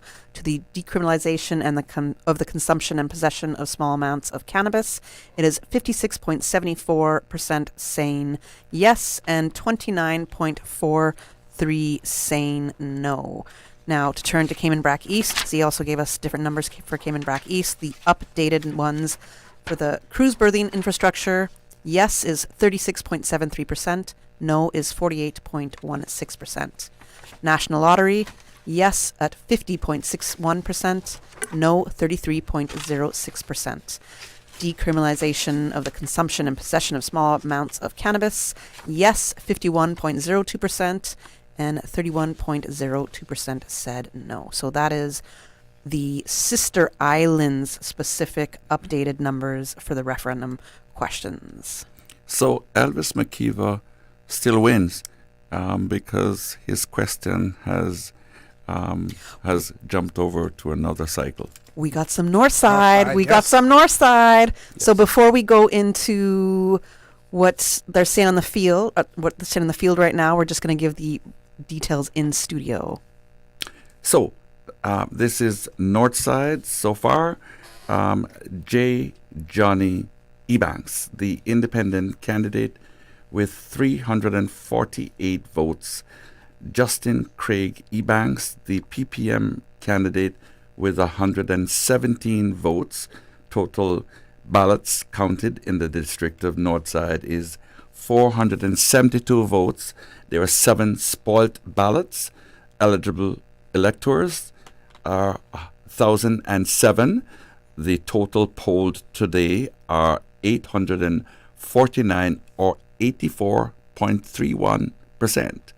That's atmospheric in terms of participation. So almost you can anticipate him to be the winner then in Northside. Mm-hmm. All right, and I think we do have Susan with an update from Northside as well. Susan Watson here in Northside.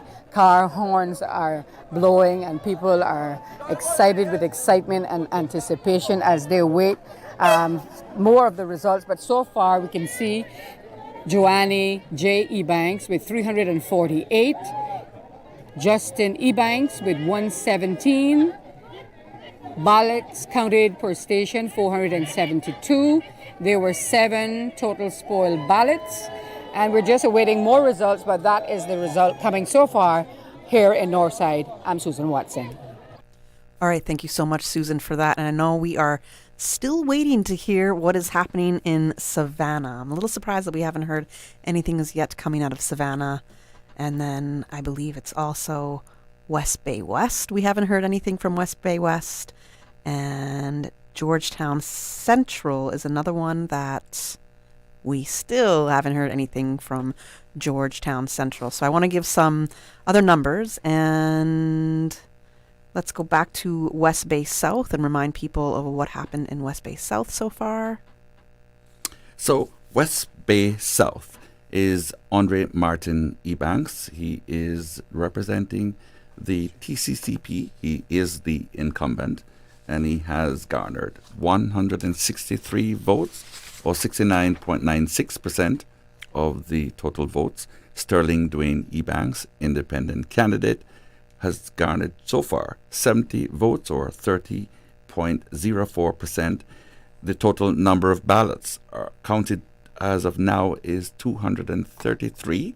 The total number of eligible electors is 1,772, with the total polled being 1,299, or 73.31% of the vote for West Bay South. All right, we're now going to go to West Bay Central and give an update there. West Bay Central, the TCCP candidate of Catherine Ebanks Wilkes has garnered so far 259 votes. The total number of votes garnered by Jewel Hyde's independent candidate is 123. Total ballots counted in the district of West Bay Central is 385. There are 3 spoiled ballots, and eligible electors in the constituency of West Bay Central is 1,284 votes. Total polled today in West Bay Central is 971 votes, or 75.62%. All right, let us turn to results so far for Red Bay. We're now focused on Red Bay. Philip Ebanks, independent candidate with a total of 36 votes. Leon Gold, independent, with a total of 9 votes. Roy Tatum, the PPM candidate, with 105 votes. Dawn Thomas, the CINP representative candidate, 79 votes. The candidate Melrose Natasha Whitelock, the TCCP candidate, is now polled at 73 votes. 302 votes have been counted. There are no spoiled ballots. Eligible electors, 1,430. Total polled is 1,064, or 74.41% of the vote. We're going to turn to Prospect next, and there hasn't been any change for Prospect as yet, but we're just going to update our listeners with the numbers for Prospect. The Prospect, the constituency of Prospect. The word district and constituency did I say it wrong? conflated. No, Did I say district? No. I might have. No. It's. It's saying district up there? They've been saying district there too. Okay. And it's my bad. Fascinating that we're trying to get to constituency, but we're still. I slip up sometimes. No, it's not you. it's them. Yeah, it's them. So Prospect, the candidate Crystal Gomez Wilson. She is the PPM candidate at 91 votes. Michael Miles, the candidate, the CINP candidate, 111 votes. Sabrina Theresa Turner, the incumbent, the TCCP candidate, is 111. The total ballots counted in this district, the word district, conflated, is now 318. There are 5 spoiled ballots. The total eligible electors is 1,413. Total polled is 1,028, or 72.75%. All right, I clicked on Savannah, but nothing is yet for Savannah. They're still teasing us with Savannah. So there is a bit of an update for Newlands, and let's hear that. The constituency of Newlands. Raul Gonzalez Jr., the independent candidate, has 105 votes. The TCCP candidate, Wayne G. Panton, is at 211 votes. The candidate in Alva Suku, the PPM candidate in Alva Suku, is at 112 votes. And these numbers reflect both postal ballots and and the actual balloting for today. Total ballots counted in the district is 432 spoiled ballots. Eligible electors are 1,659. Total polled today 1,290, or 77.76%. I had to turn to West Bay West to see if we have anything there, but nothing is yet from West Bay West. And Georgetown Central. Oh, we've got some numbers for Georgetown Central. Georgetown Central. The constituency of Georgetown Central, Kenneth Vernon Bryan, the incumbent, and the PPM candidate is at 175 votes. The candidate, Carmen Tessa McField, the CINP representative, is at 28 votes. The candidate in Anthony Ramon and TCCP candidate is at 48 votes. Total ballots counted is 251. Eligible voters is at 1,467. The total polled today is at 1,118 votes, or 76.21%, which is a very good percentage representative of the voters in Georgetown Central constituency. And it looks like they might have another 3 boxes or so to go. Yes. If I might be right there, OC. Let's see what. Yes, 251. 251 counted so far. So 1,118 have voted today for Georgetown Central. So. And if the trend continues the way it is there, it's again what some persons suspected, that Carmen and Anthony would split the votes amongst themselves, and Kenneth would retain, his dominance. Yeah, and his supporters, his loyal supporters would stick with him, and those that drifted away, they would end up splitting the votes between them. It's the same with Bordentown West. It's the same thing that happened there. Yeah, strategy. It's all about strategy. All the numbers. So, and this is the thing, when we're educating the community about what winning these races mean, there's the ideological perspective, i.e. the want. But then there's the practical and realistic perspective about the persons who have control the money, the persons who spend the money to make sure people get elected to do what they want, not necessarily being aligned with what the Caymanian people want. You see, and we haven't really heard any of that being communicated. No, it's a fact. It's profound. And so misleading. That's the thing. So your golden vote is only golden up until tonight.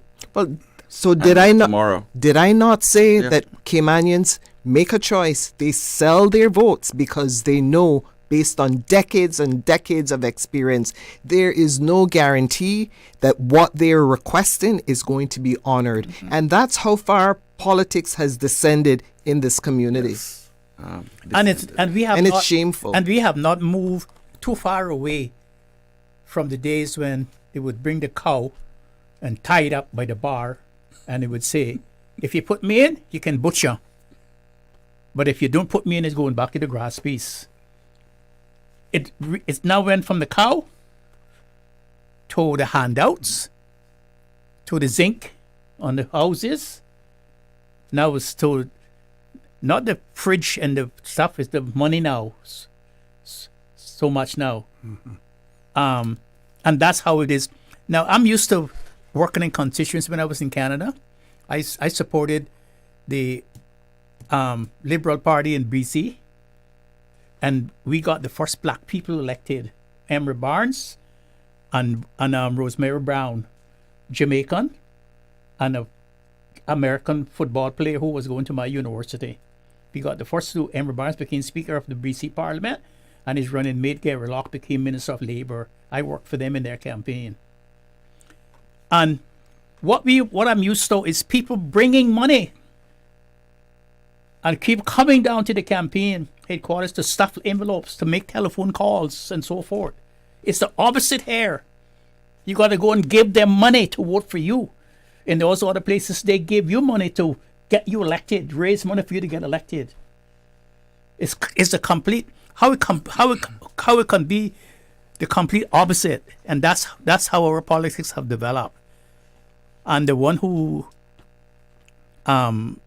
continues that benevolence and those gifts are the ones. And then you have I bet you we're not going to have a breakdown of how many new Caymanians voted. How many new Caymanians, the people who became Caymanians after the last election voted. It would be difficult to get that information, and the reason why is because those I think data protection. The list of registered voters in each polling station is each constituency. They're sealed up after, so no one has access to them. You could only get that if you were to use the sheets that the agents of candidates use. When you go in there and you to cross off the voters. When you go in and you announce your name, address, and occupation, and they check you off, then they would have to have some information to know that you are a first-time voter, and then they would have to dig in even deeper. It's almost impossible. No, I think it's it not. will violate data protection a little bit. You can get the information in terms of the new voters, but who they are, whether or not they are just new Caymanians, you can't get it.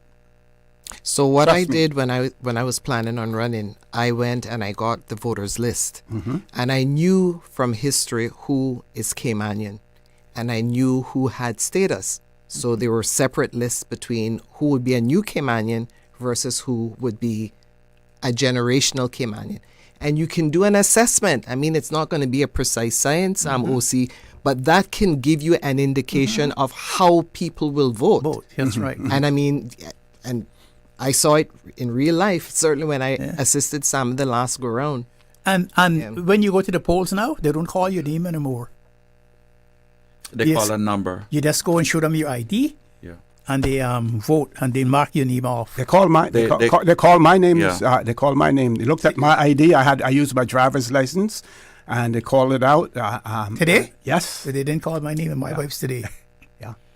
And I was wondering why they didn't call that to everybody, but they didn't call my name today. And the voting patterns are going to be completely different because people have a different lived social and economic experience. That's right. No, I mean, we need to educate the voters about these things. And the next voting cycle is going to be reflective of a significant diversion from our historical path. Yes. So we shall see who is going to have the courage to deal with immigration. I mean, because that has, you hear, it's the first thing on everybody's, certainly all Caymanians' tongue. Immigration, immigration, immigration, and they're worried. Of course, there's cost of living, housing, and all those other things as well. But immigration tops it all. Top of mind. It tops it all. So let me see who is going to have the courage to actually face Caymanian people down and say, we heard you, we're willing to do this. Because when you look in every one of the pamphlets, the manifestos, they speak to no recommendations. No Immigration reform. Yeah. I hear some I've seen some recommendations as it comes to refining the permanent residency tell you how point system, right? But so it didn't say exactly how. No, it doesn't say that, but it's ideas towards that. But my question here is, if immigration is one of the greatest revenue sources for government, especially as it does come to temporary work permits, where is the weight going to be placed? Is it going to be placed more on the work permits, or is it going to be placed more so on the people who are applying for PR and status? You can't, and that's what I said as when I started. We have to find alternative, sustainable forms of revenue. You can't just rely on the financial services and so on. So let me see who is going to have the courage. And I agree with Obama. He doesn't have to be the brightest person in the room, but what he doesn't want is people coming to tell him what he knows already. Find people who have an idea or have cogent ideas. They don't even have to agree, but find those persons who will think outside the box and actually hold the leadership accountable and actually do what the Caymanian people requested. Okay, I mean, we have two reports coming in. Hello again, everyone. It's Paulette Connolly Bailey reporting from downtown Georgetown. So far, April and myself have stopped by the PPM's headquarters as well as the office of PPM candidate Mr. Kenneth Bryan. It has been interesting to see the diversity of people all watching the results come in and reassuring each other. We even heard former Supervisor of Elections, Mr. Kearney Gomez, talking about the history and some of his experiences over the years. Even the most seasoned politicians trying to balance optimism and tension as they wait for the results to come in to see who has gone ahead and who has fallen behind. While the referendum questions are still a major component of this election, it's the results of the representative races that is key for the candidates. Reporting on this election night from downtown Georgetown, Paulette Connolly Bailey. All right, thank you so much, Paulette, for the update. And I believe we have another update from the field. I'm truly grateful for this day. Glad it's over. I'm extremely exhausted, but I'm also grateful that it looks like it will be a successful day. And I give thanks to the good Lord Almighty for that, truly. I'm just here. Of course, it is quite nerve-wracking, but at the same time, I do have the comfort of my family and the support of the PPM. So that's the most important thing right now for me, to just stay focused, stay positive, and just, I know that we're going to have a great, awesome result when it comes to this election. All right, that was Perlina McGaw-Levinson, who is the PPM candidate for Georgetown West. And just to give a quick update again on the Georgetown West numbers, she is leading with 309 votes, followed by Craig Marin with the Cayman Islands National Party with 272 votes. And then we have Hunter Walton with 11 votes, and then Tyree Hernandez with 10 votes. And that is for Georgetown West. And I think we do have one more report from the field. Oh, we don't. So when we look at that, there you have 4 candidates, but you can't say that the two who are way behind have pulled any votes from the others. So this is it's almost like a head-to-head race there. Now, what has been interesting is that sometimes candidates do well in their first at their first try for elected office, and if they're unsuccessful, then they choose in 4 years' time not to run again, and in that 4-year period not to try to build on their success so that the next time around, they can see better results. Unfortunately, that doesn't happen in the Cayman Islands. Most people throw in the towel after one round. Yes, not building on their footwork. People are still voting for themselves. Well, interesting that you did bring that point up, because this is Perlina's 4th time running, and the previous times she ran as an independent. I believe all previous times she ran as an independent. And when I spoke to her on nominations day, because she became a PPM candidate, one of the things she said, it was just a relief for her to join a party, to have the support of a party, and what a difference it has made for her. And I think we can see that so far in what the results are showing. Mind you, it's just around a 30 number difference between her and Craig Marin, it still could swing. We could still see that happening. But right now she is in the lead, and we just heard from her. She sounds very hopeful about holding that lead to the very end. But one of the things that running with a party and becoming a party candidate, you don't have to belong to the constituency in which you're contesting. Yeah. The party sends you where they think that they need a seat.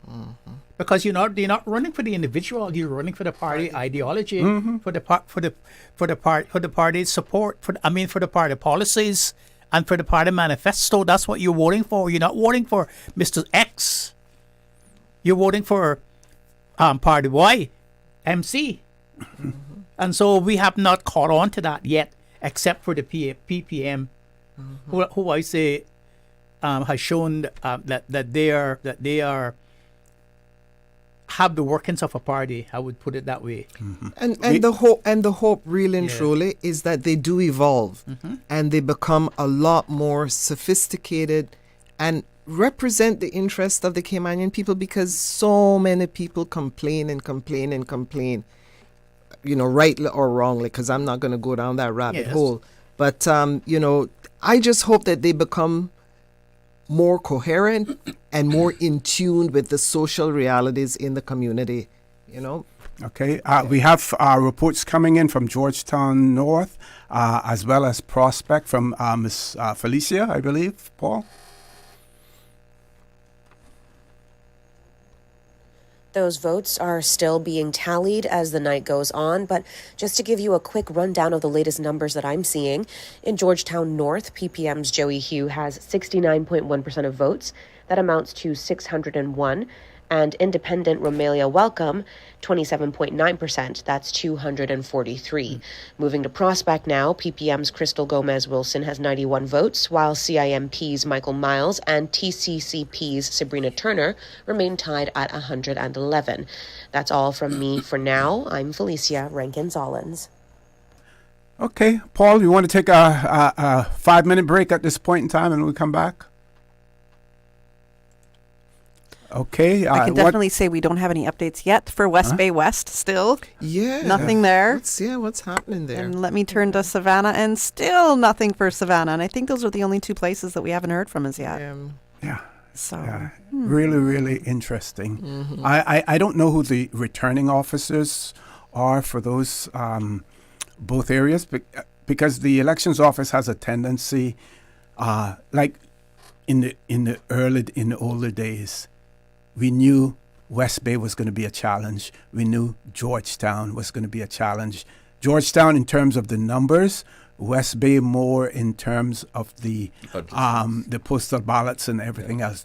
We actually had a situation where a returning officer in West Bay actually had to retire, and at about 6-7 o'clock in the morning, I had to go to West Bay to take over the count, and we didn't get the results of that count until sometime in the afternoon of the following day. As well, it can be extremely stressful. I want to bring up a point. I know earlier we were talking about the vote buying situation, and Dr. McField, you brought up your points, and as well as you did, Theresa. And one thing that really stuck out to me through these past 2 months is an interview that I had actually with your daughter, Carl.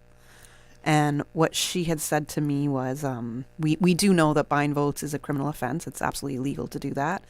But the phrase that she used with me that just stuck out, and I always repeat it, is, if you can be bought, you can be sold.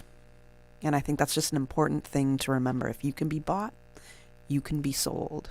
And sold we have been. Sold down the river. But you notice that with the PPM, firstly, you notice in Red Bay, for instance, the PPM candidate in Red Bay run a really silent campaign, mostly low voltage campaign, because he knew that they were going to replace Alden with him. Yeah. That's all they did. Because Sir Alden wasn't running anymore. Yeah. So whoever he put up would get his blessing. Will get his blessings. Yeah. But we have an update, guys. We have an update for Cayman, Brack, West, and Little Cayman. I think these are final numbers coming in right now. So as we can see who has very likely won, seems to be has won for Cayman, Brack, West, and Little Cayman. What are the numbers showing us right there, Carl? The numbers, sorry, not the finals, the numbers for Cayman Brack West and Little Cayman. Nicholas Da Costa, the CINP candidate, is at 262. Mr. Lonnie Lee Tibbetts, the independent candidate, he is at 207 votes. The total votes collated so far is 474. There are 5 spoiled ballots. The total polled today is 478 votes. and the eligible electors was 605. So we are over the halfway threshold. Halfway point with DaCosta. Yeah. And So- again, it seems to me that I mean, they've Costa is counted. taking over from Cocornell. Huh? DaCosta is taking. That's right, because taking over to Cocornell seat. because he actually endorsed That's Lonley. right. Yeah. I mean, we had if 478 were polled and there's 474 ballots that were counted and 5 spoiled, then that's a safe thing to say that Nicholas DaCosta has absolutely won. What's the total number of voters? The total number was 478. 605, Well, but the total poll today was 478. And you would have, yeah. And we've had 474 Yes, counted so, already. so that you can It's always done. declare there. Yeah. Yes. You can always declare Nicholas- there. Congratulations to Nicholas DaCosta. A former minister sent me this back in the day. He's just said, your panel is discussing high intellectual analysis of Cayman's political reality. Those who are winning are those who are in position to buy the votes. Have you heard even one instance during the whole campaign where any candidate spoke about treating bribery and how it's illegal? Everyone is in the game, including jumping into one group or the other. Nor campaign financing either. No one has spoken about that. Yeah, because that's when the Commonwealth Parliamentary Secretariat came here on a audit of the Caymanian Parliament. You and I appeared before them. You remember that? And two of the things that I spoke about particularly was the independence of the Speaker and the campaign financing. Because although we're supposed to have an independent Parliament, the Speaker is not independent. And that was one reason why Ms. Wilkes decided to leave the speakership and go back to her constituency, because she wanted to be a really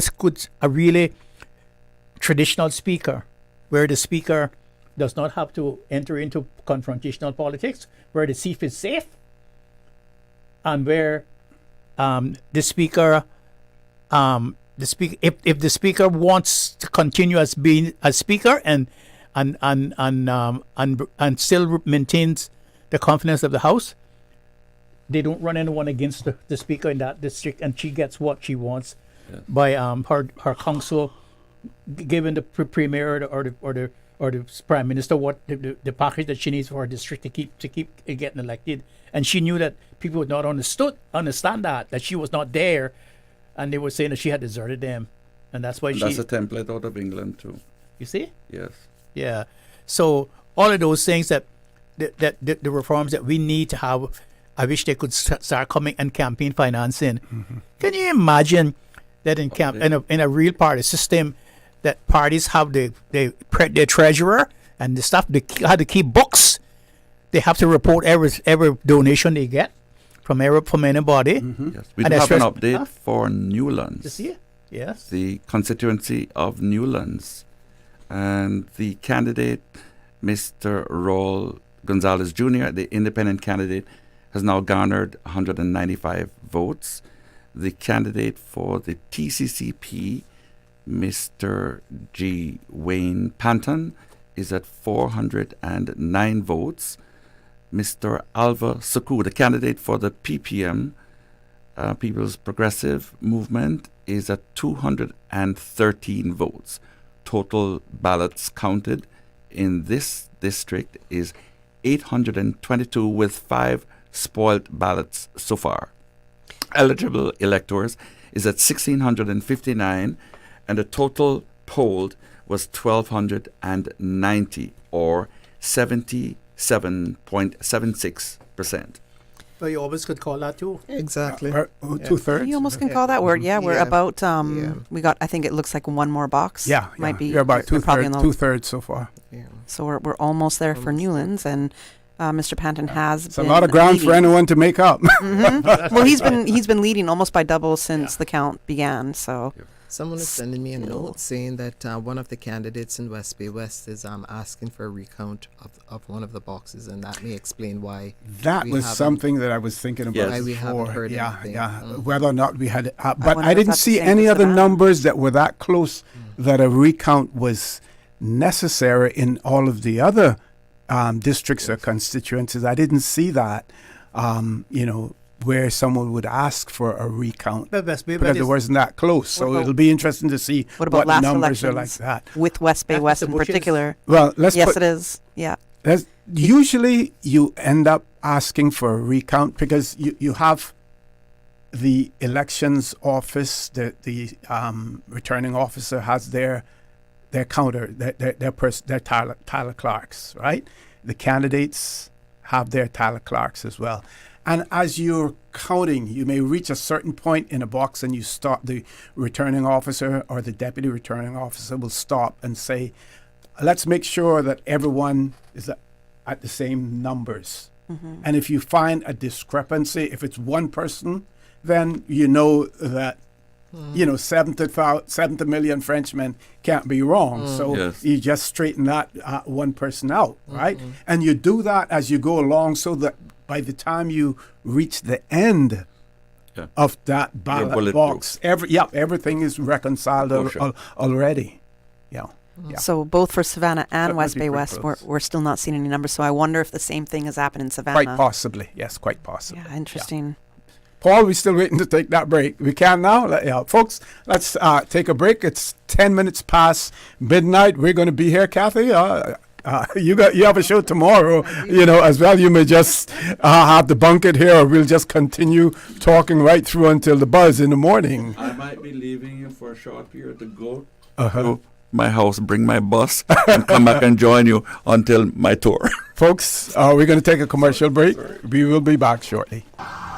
When seconds count, every move on the road matters. Under the Traffic Act 2023 revision, all motorists must give way to emergency vehicles, including police, fire, and ambulance, when they are responding with blue flashing lights. These vehicles aren't just on the road, they're on a mission.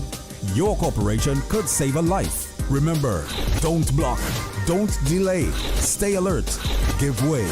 Respect the rules, respect the road, give way. Radio Cayman Super Jam Show, the #1 drive time entertainment show on your radio. Brought to you by these kind sponsors. The Cayman Islands Football Association, CIFA, building a better future for Cayman football. Cayman Insurance Center. Don't take chances with your family's future or your valuable assets. Call me today, Michael Webster, at 925-5433. UWI Open Campus, on-site, online, and on demand. Visit open.uwi.edu. Call them today at 946-8322. Super Jam. Also brought to you by Cayman Airways. Call them at 949-2311 to book your non-stop flights to Los Angeles and Panama. Superior Auto Center. Do it right the first time with Superior Auto. 949-9570 or 525-9571. Superior Auto. They keep your car in tune. And Coca-Cola. Available across the Cayman Islands from Tortuga wholesalers. Accept no substitutes. Taste the feeling with Coca-Cola. An Ocean Deep Mobile Massage, your go-to for high-quality massage and spa services. WhatsApp 924-4159 or email oceandeepmassage21@gmail.com. The #1 drive time entertainment show on your radio. Can you tell me what does a turtle do on his birthday? He celebrates. Celebrate your loved one's special birthday with a birthday shout-out live on For the Record with Mr. Orrett Connor, only on Radio Cayman. WhatsApp your loved one's name to 925-3261. That's 925-3261. Radio Cayman's birthday shout-outs live on For the Record with Mr. Orrett Connor every Monday, Wednesday, and Friday. Brought to you by Coca-Cola. Available across the Cayman Islands. From Tortuga wholesalers. Accept no substitutes. Taste the feeling with Coca-Cola. And by Yum. Daily school menus are available. YumCayman.ky. Traffic again? What in the world is going on? Find out by tuning in to Radio Cayman's Traffic Report, brought to you 4 times daily during rush hours following the news at 7 a.m., 8 a.m., 12 noon, and 5:15 p.m. And brought to you by Subway. Need a meal on the go? Subway has 7 locations at Anderson Square, West Shore Plaza, and Industrial Park in Georgetown, Centennial Towers, West Bay, Reef Resort, East End, Countryside Shopping Village in Savannah, and in the Owen Roberts Airport Departure Lounge. No matter if you're running late, need to cater an event, or a staff meeting, Subway keeps you fueled with sandwiches, salads, pizza, wraps, and snacks. Subway, eat fresh. You're listening to Radio Cayman 89.9 FM. We now quickly cross over to Giovanni in Cayman Brac for the latest report. This is Radio Cayman's Jevy Ebanks in Cayman Brac. We have some updates now on the Cayman Brac West and Little Cayman seat. Nicholas DaCosta of the Cayman Islands National Party has 262 votes and is currently marked as 55.27% of the overall vote. 207 votes for Lonnie Lee Tibbetts, which is 43.67% of the vote.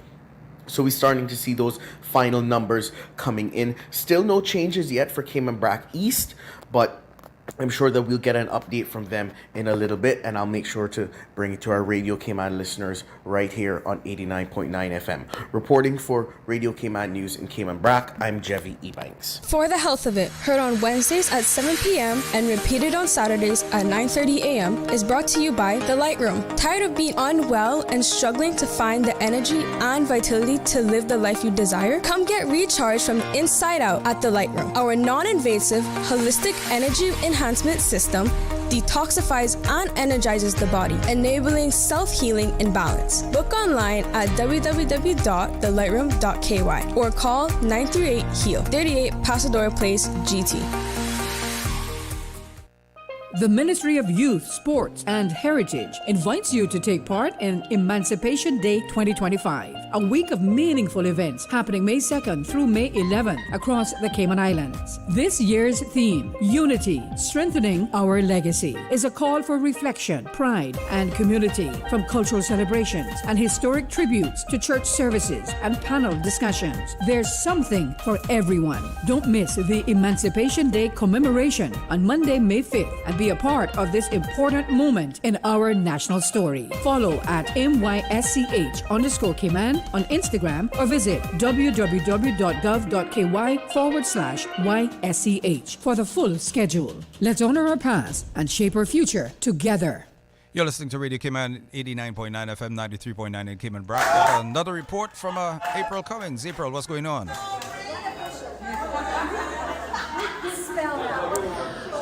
Well, you can hear here outside the Cayman Islands National Party headquarters some celebration as it appears Nicholas DaCosta is the winner for that seat.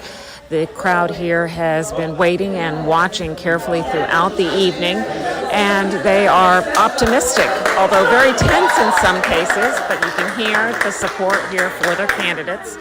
And it has been an interesting evening so far. This is a new party, and therefore it's a whole new game. So very interesting, the reaction and response, as well as the results so far. Reporting from Shedden Road, I'm April Cummings for Radio Cayman News. We give you honor and praise, adoration and glory. Radio Cayman.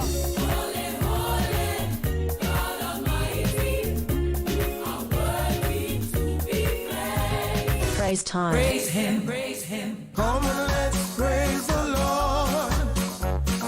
Come and let's praise the Lord. Praise him in the morning and in the evening. Oh, let's praise the Lord. Praise time in the morning. Praise him, praise him. Weekdays 6 to 6:30 a.m. Radio Cayman, waking you up. Rock my soul in the blues of my faith in rock my soul in the blues of my faith in Praise time. I know he cares. He'll always be there. Oh, yeah. Praise him, praise him, praise him. Praise time. Set your clock for 6 a.m. or you will miss it. This is the Election and Referendum Coverage 2025 on Radio Cayman. Good night and welcome back to Radio Cayman's coverage of the 2025 general elections here in the Cayman Islands. We do have one of our field reporters live with one of the candidates. Go right ahead. It's down to 50% now. Jared? Hello. Yes, hello. This is Jared Poe, JJ the Iceman, along with Anita Khan. Say hello, Anita. Hello. Hi, Anita. Hi, OC. Hi, panel. Well, we've got one of the candidates from the Newlands area, so Anita has come on down to Savannah at the party headquarters for the watch party. So you go ahead and give the interview with Ms. Panton. OC? Yes. You know I've been a party by myself by ICCI the whole time from 4:30, right? So I've eventually ventured over to the constitution, your constituency office. It's right behind Wendy's. So this is where the party's at. And in front of me, I have Mr. Wayne G. Panton. And should we call him the winner so far? Should we call him? I mean, it's pretty close to it. Yeah.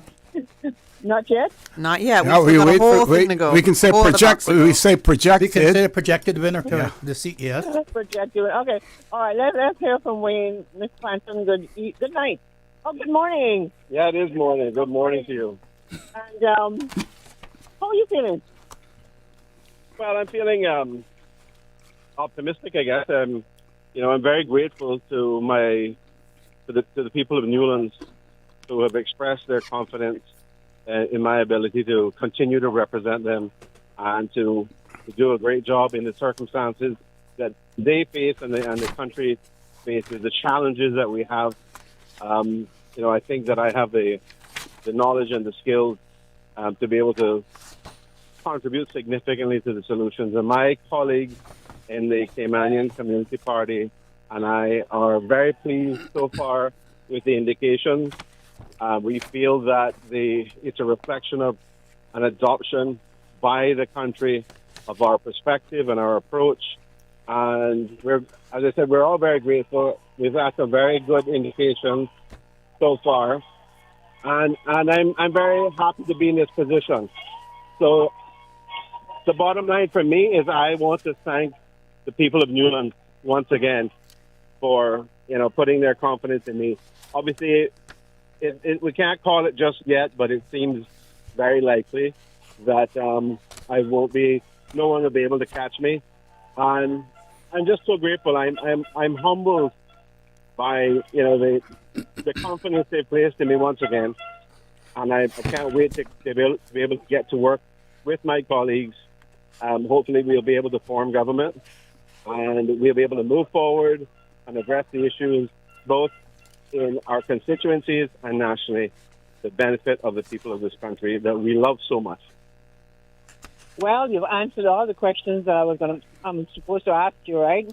But one thing, Mr. Panton, what is the very first thing you're going to do when you get into office? Oh, I thought you were going to say tonight. Well, tonight too. Let's cover tonight.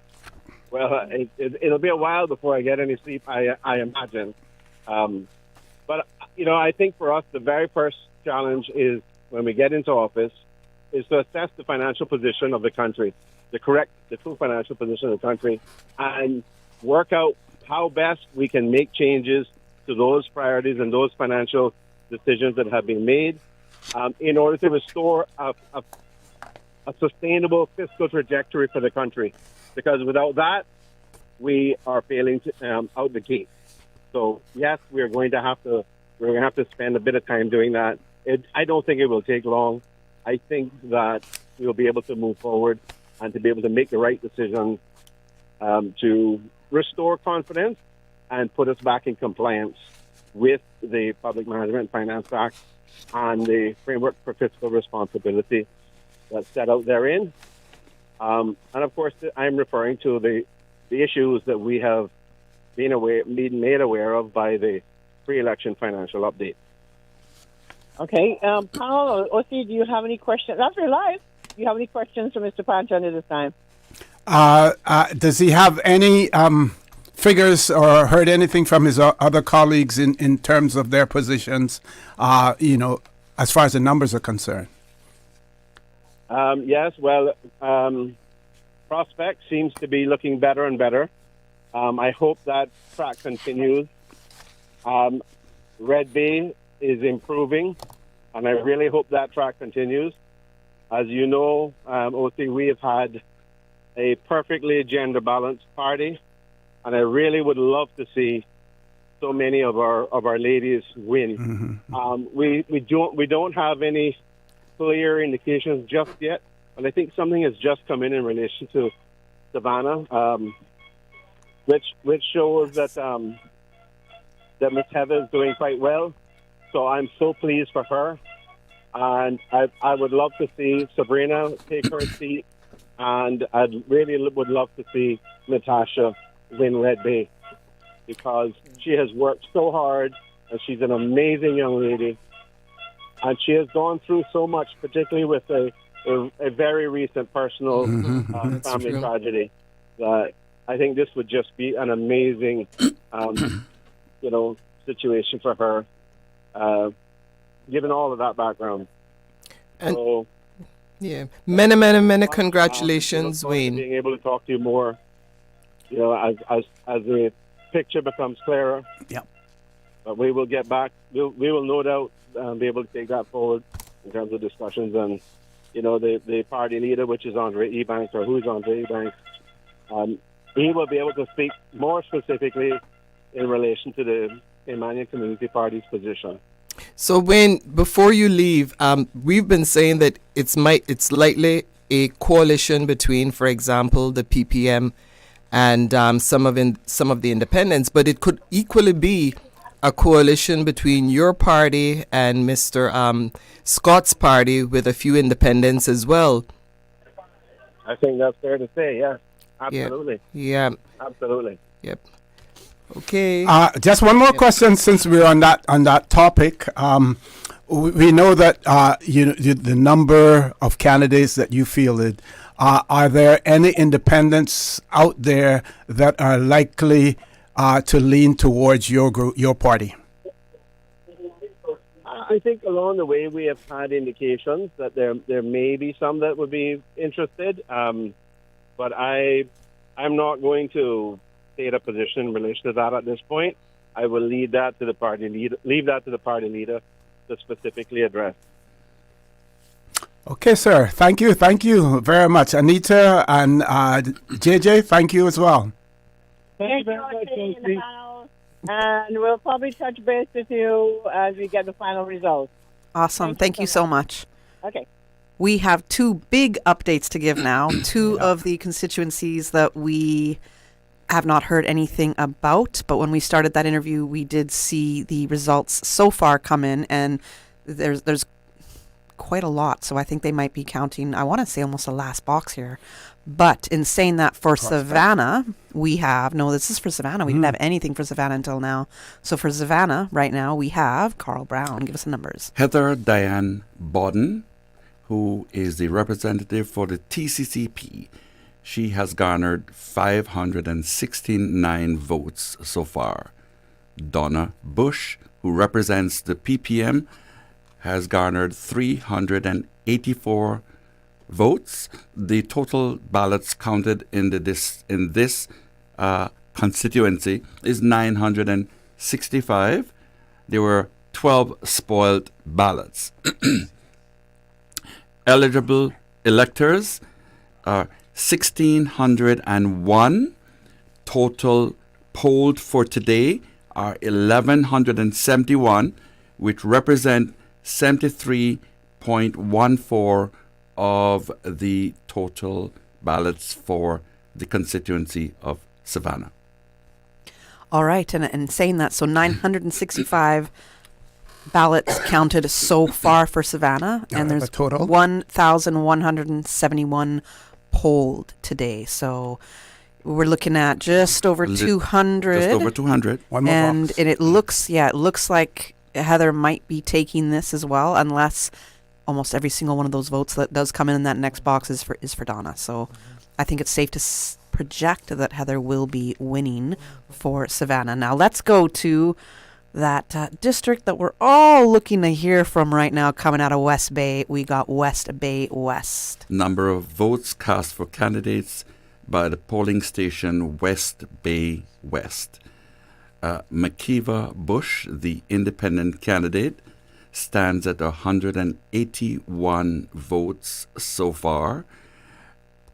Julie Joy Theresa Hunter stands at 192 votes. Total ballots counted in the constituency of West Bay West is 377 votes. There were 4 spoiled ballots.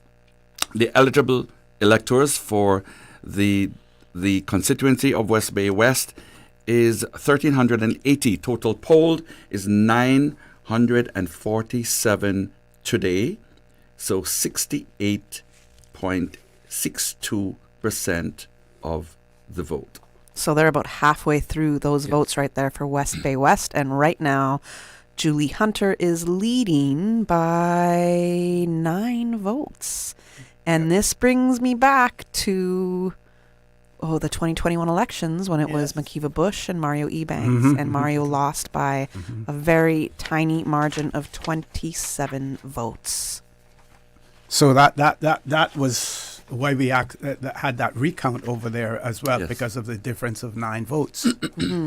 Now, I know you wanted to move on to Prospect and see what the numbers... No, I was just showing you what we had there. Oh, but if you want to move on to that, that's fine. We got to move on to Prospect because they are updated, so we're moving on to there. So the number of votes cast for candidates by polling station in the constituency of Prospect, Crystal Gomez Wilson, the PPM candidate, has 288 votes. Michael Miles of the CINP is at 367. Sabrina Theresa Turner is at 351. The total number of ballots counted in this constituency is 1,023. Total spoiled ballots are 17. The eligible electors in this district is 1,413 electors, and the total number that were polled today are at 1,028, or 72.75%. So what are we saying here? Michael Miles is the winner. Yes. All right, Michael Miles. Safe to say he has won for Prospect. So congratulations to Michael Miles. I also want to say for Crystal Gomez Wilson. Can you repeat that again? The numbers? Yep, absolutely. Let's repeat those numbers. Repeating the numbers for the constituency of Prospect. The candidate for the People's Progressive Movement, Crystal Gomez Wilson, she's at 218 votes. Michael Miles, the CINP candidate, is at 367 votes. The incumbent, TCCP, Sabrina Theresa Turner, is at 351 votes. Difference of 16 votes. Yeah. Total ballots counted in this constituency is 1,023. Total number of electors is 1,028. It's a very, very small marginal win right there. We knew that was going to be a tight. Yeah, we did. And again, you see the importance of that, asking for the recount on the end of each ballot box that has been counted. Wow. I want to say that for Crystal Gomez Wilson, for her first time she did well in the race. Yeah, she did well. She actually did really well. And considering who she was up against, for me, I'm surprised, but Crystal came out well, and I hope at this point, should she choose to look to run again, that she stays active in her community and she still hits the ground running, because this is a great turnout for her very first time as a candidate, and as a young candidate as well. And it's a reversal of fortunes per se, as far as Prospect is concerned. When we look at 2021, I can't. I'm straining my eyes to see that. Can you? Oh, you're saying look it to and me. See what? Can you? I can't see here. In 2021, the number Michael Miles, the total number of votes was 904. No, just give us the difference between Sabrina and Michael. Sabrina, she had Sabrina had 353 votes. And Michael had 307. Oh, that was a huge margin then. Yes. That was Super huge, but around, around 40, 46. Yeah, so. You have the numbers for Ralston as well. For West Bay North? All right, coming in for West Bay North. The constituency of West Bay North. Ralston, Raleigh, Anglin. The independent candidate has a total number so far of 509 votes. Sabrina S. Bush, Shakina S. Bush, independent candidate, has 160 votes. Mr. Jermaine Ebanks Hurlston has a total of 140 votes so far. Jordan D. Rivers, the CINP candidate, has 192 votes so far. There are 10 spoilt or rejected ballots. The total number of ballots counted in this constituency is 1,011, and the total number polled today in this constituency is 1,020. The eligible electors was 1,421. And that's the update for the constituency of West Bay. They'd never catch Raleigh. So congratulations to Ralston Anglin because he Ralston is took the over West Bay NDP. North. Yes. So NDP has 2 people elected already, or projected. Jay in Northside. NDP, did you say? No. Independent. Independent? Yeah, Independent. I think, Independent. what we have to do is keep a track of those independents Yes. because at Yes. the end of the day, Yes. while the last election they made up the government, this one they may be able to determine The government. which the government, The majority, the yeah. construct of the government. And at that's the end what of I the just day. asked Wayne, and that was deliberate because Yes. it was looking as though it was a PPM independent mix-up, but Yeah. now with these numbers, Yeah. it's looking more like a combination of the TCCP, the National Party, and the Independents. Yes. So 2 let's independents, 2 CCP, New Savannah, Panton and Newlands, and independent Raleigh in West Bay North, and Jay independent in Northside, And Isaac. And possibly Isaac. Isaac. East End. Isaac and East End. So let's look at the rest of the constituencies to see where we are with these numbers, if there's any updates. So we had just given one already for West Bay West. We heard from West Bay North. We'll go to West Bay South, and we do have an update here. West Bay South, the constituency of West Bay South. Andre Martin Ebanks, the TCCP representative candidate and the incumbent. He's at 656 votes. Sterling Dwayne Ebanks, the independent candidate, carries 189 votes. The total ballots counted in the constituency of West Bay South is 855. There are a total of 10 spoiled ballots.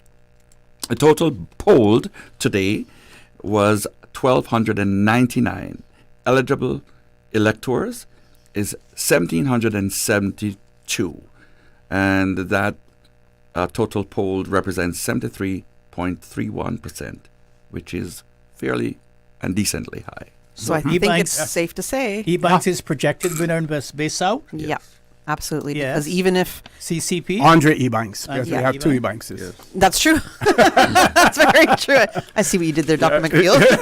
But even if Dwayne was to get every single one of those votes coming in still for West Bay South, he wouldn't even catch up to where No. Andre Ebanks is right now for West Bay South. So I think it is safe And for us to say. Projected winner there. Yes. We will move on to West Bay Central. So the constituency of West Bay Central, the incumbent, the TCCP candidate is Catherine Ebanks Wilkes. She stands at 259 votes so far. Jewel Hides, the independent candidate, has carried 123 votes. Total ballots counted in this constituency is 385. There are 3 spoiled ballots. Today's total polled is 971 and represents 70 73.62%. Eligible electors is 1,284. I think it's 75. 75, yes. Trust me, both of you and our Yes. our eyes. It's And a then OC type- gets me to read things it's for a him too. type- It's not working here. It's a typeset in which it's... No, I so, completely yeah. understand. Trust It me. is, Trust yeah. me. And then the background as well. If you had a different background, it would help you. All right, now we're going to move on to Red Bay. The constituency of Red Bay. Update. Philip Ebanks, the independent candidate, at 65 votes. Leon Gold, the independent candidate, at 18 votes. Roy Tatum, the PPM candidate, at 201 votes. Dawn Thomas, the CINP candidate, at 155 votes harvested. Melrose Natasha Whitelock, the TCCP candidate, at 179 votes. Total ballots counted so far, 620. There are only 2 spoilt ballots in this constituency. The total polled has been equals 1,064 votes, equaling or 74.41% of the votes. Eligible electors is 1,430. So just over halfway in the counting Just for Red Bay. Okay. You know, getting a little closer. So when Wayne Panton said that he's seen some promising looks for Natasha Whitelock and he's seen that kind of flip, because when it started, I think Leon was at the bottom, but she was the next person I think she at had the bottom there. So something votes at that. yeah, Yeah. yeah, she was very close to Dawn actually. What are we seeing with the Cayman Islands National Party so far? It looks like Cayman Brac West and Little Cayman. Yeah, which was Nicholas DaCosta. Uh-huh. Yes. Yeah, so far for sure for Nicholas DaCosta. Yeah, and Michael Miles. But Yeah. then you're going to see what's going to happen with Bud and with Peanut. Yes. Yes. Mm-hmm. So I'm moving. We're trying to give the results as right now because there's a whole bunch of updates. I know that we have some field reports to give, but there's a whole bunch of updates to give. So we're going to focus on that right now. So we just finished with Red Bay. We already spoke about Prospect. We're going to go to Georgetown West. The constituency of Georgetown West. Tyree Malcolm Hernandez, the independent candidate, has garnered 10 votes. Perlina McGaw Lumsden has garnered 309 votes. Craig T. Merrin has garnered 272 votes. And the independent candidate in Hunter J. Walton has garnered 11 votes. There are 3 rejected or spoiled ballots. There are a total of 605 ballots that have been counted. The total polled is 858, which equals to 66.77% of the total votes, and the eligible electors is 1,285 votes. Mm-hmm. Too close to call. All right. Nothing new from when we gave the last update there for Georgetown West, and moving on to Georgetown South. The constituency of Georgetown South. The PPM candidate Craig Festa Frederick has garnered 73 votes. Alric Lindsay, the independent candidate, stands at 83 votes. And Gary Peanut Rutty, the CINP candidate, has garnered 155 votes, with a total of 314 votes counted so far, 3 spoiled ballots. The total polled today was 1,035. Eligible electors is 1,420. 72.89% of our electors showed up today.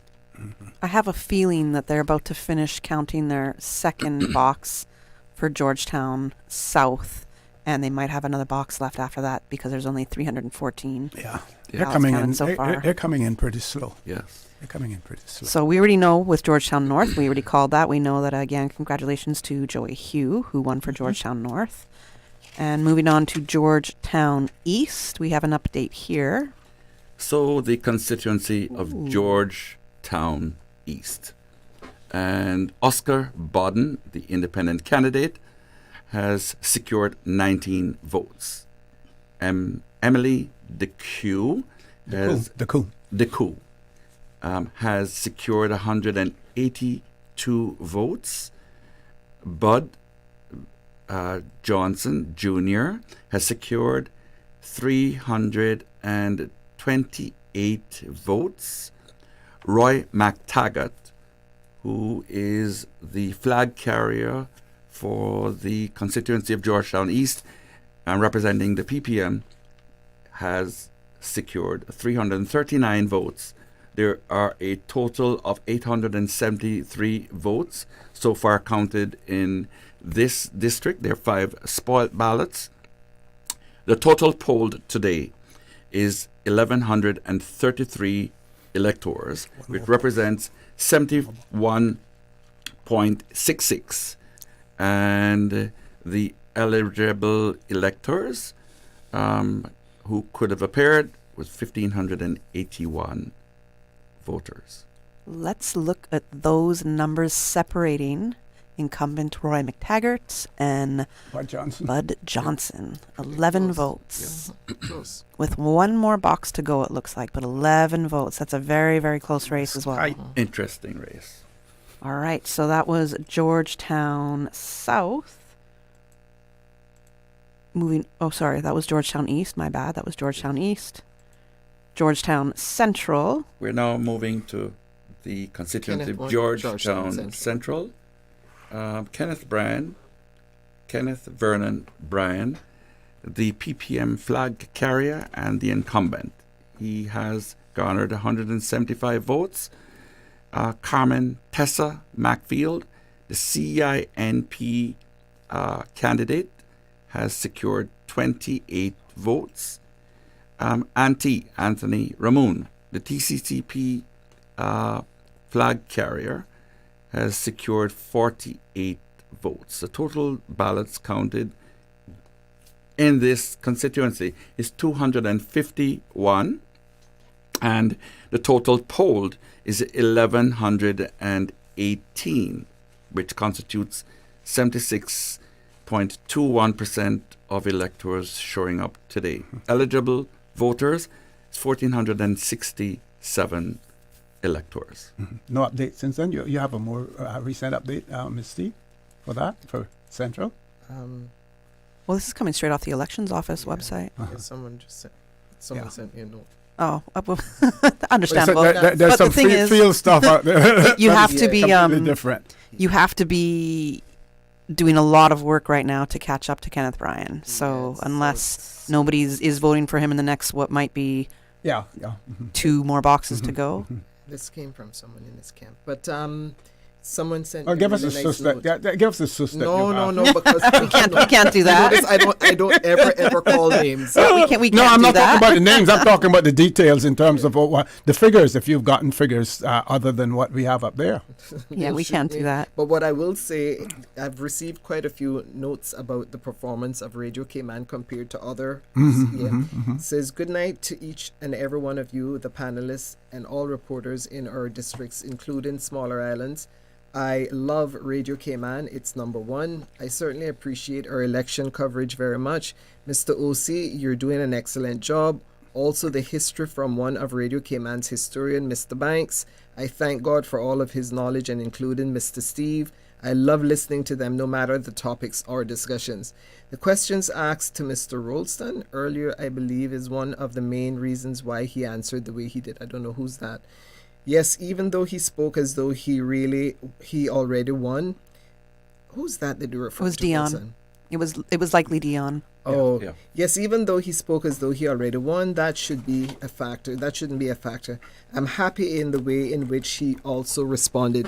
Hi there, Miss T. I'm happy to hear you as well. God bless you all. God bless our 3 islands, and they're loving the coverage with Radio Cayman. All right. Thank you. Okay. Thank you to that listener. Let's give an update right here for Bodentown West. So here we are, Bodentown West. Constituency of Bodentown West, Ozzy Osbourne Bodden, TCCP flag carrier is at 69 votes. Hammond Rankin, the CINP flag carrier, is at 54 votes. No, I'm going to redo. 137. Let me go right back. I feel you. Ozzy Osbourne Bodden, TCCP candidate, 177 votes. Hammond Rankin, CINP candidate, at 137 votes. The incumbent, independent candidate, Christopher Saunders, at 260 votes. Total ballots counted in the constituency of Bodentown West is 582. There were 8 spoiled ballots. The total polled in this constituency today is 1,303 electors, and that constitutes 74.80%. Eligible electors is 1,742. My apologies for reading the wrong line. That's okay. A little after 12. I felt I was in the wrong column. It's early in the morning. But just under half the votes right there for Bodentown West that have rolled in so far. I have a So feeling we've got about 3 more boxes? they're close. Possibly, maybe 2 more. Yeah. Maybe 2 more boxes. And what about Bodentown East? Bodentown East is coming up next. If I can, if my eyes can see. Okay, my eyes came back to life. So update 4. Oh, it's not an update yet, is it? Nope. Still the same. Still the same for Bodentown East. Bodentown East, Robert Anthony Bodden. He's at 173 votes so far. And Dwayne John Seymour, the incumbent, is representative of the PPM, is at 165 votes. And the total number of ballots counted in this constituency is 344.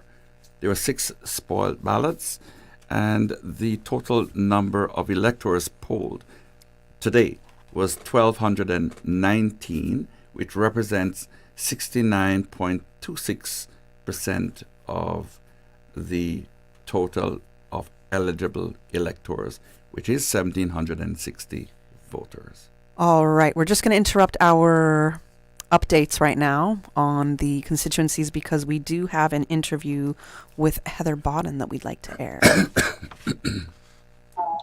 This is Jared Coe, JJ Iceman, reporting from Savannah, and we have Miss Heather Bodden, who is in the bird seat at the moment.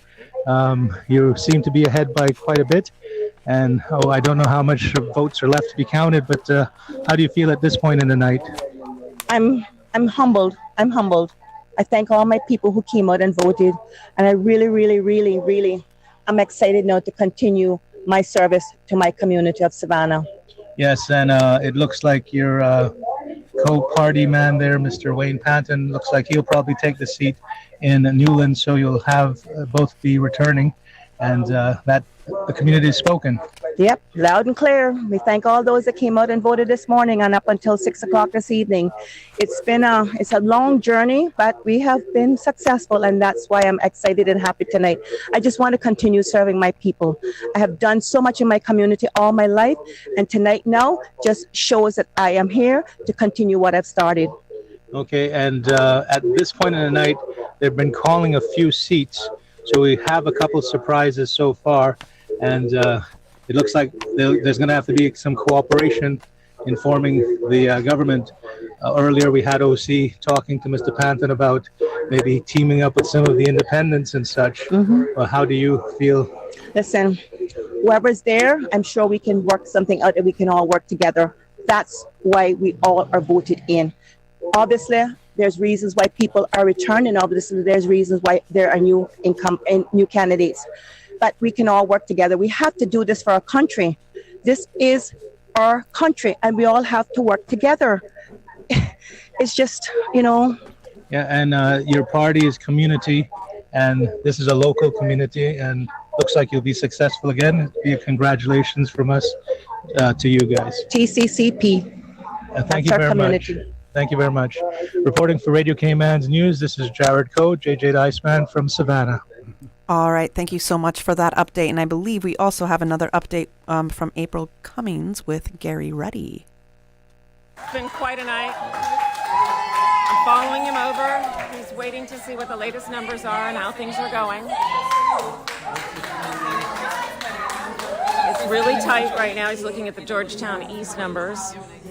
I don't know, Mr. Reddy. There's a lot going on tonight. How's it going? April is going really good. You know, the public is speaking here. We can see some changes. I'm very happy with the position we're in. You know, our leader is a huge blow to this country. Dan would have been a great asset for us, and the country has lost on that one. But my other teammates that are pulling strong feel very, very good about where we are. I mean, you can hear the noise. We can bring some more home tonight. It's a party today, you know, and it's a movement that we've created, and we're creating an institution.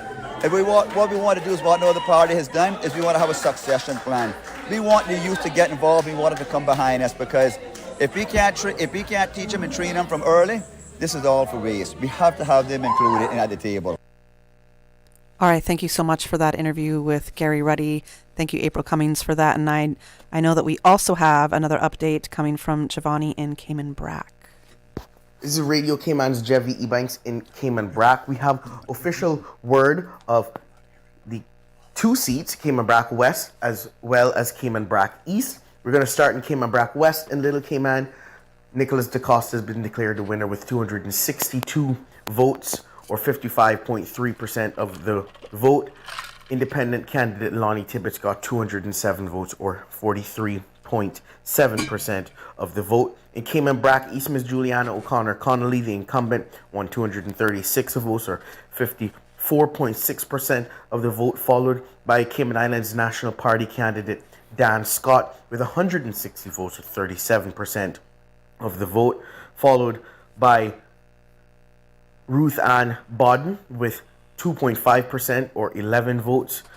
Then James Christian with 10 votes, or 2.3% of the vote, and Miss Maxine Moore with 9 votes, or 2.1% of the vote. So it's official. On the Cayman Brac side, Nicholas DaCosta has been declared the new Member of Parliament for Cayman Brac West and Little Cayman, and Miss Juliana O'Connor Connolly has secured another term as Member of Parliament for Cayman Brac East. That's the update for here. Standing by and listening with bated breath as the rest of the results come in. From Cayman Brac for Radio Cayman News, I'm Jeffy Ebanks. Anything from Bordentown East? Any update from Yep. Bordentown East? Mhm. Did I've you had hear one one? in Did you quite a hear while. one? Well, no, we gave it with Just did. Oh no, didn't we say that? But another one has come in actually. So let's give that one. We did give that just before we went to the voice notes. That was the last one we were on. We did give that, but I don't know if somebody sent you a note. we had one. That was one ballot box at that point in time. Still. Yep. And we were just saying that it looks like they'd be finishing up another ballot box right, real soon, yeah, and yes, it looks like it's finished because we do have we have an update that we're just going to give first for Bordentown East before we go to a live update from Dion Anglin. So let's just give the numbers quickly for Bordentown East. So Bordentown East constituency, Bordentown East, Robert Anthony Bodden, the TCCP representative candidate, has garnered 257 votes so far. And Dwayne John Seymour, the PPM incumbent candidate, has garnered 291 votes so far. Total ballots counted in this constituency, 556, 8 spoiled ballots. We have a total poll of 1,219, and the eligible electors is 1,760. Okay. All right, perfect. Now margin of 34. We have Dion on the line.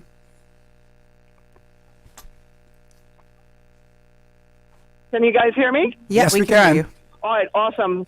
Great, guys. I'm standing here with Mr. Ralston Anglin, the winner for the George D. West Bay North District here.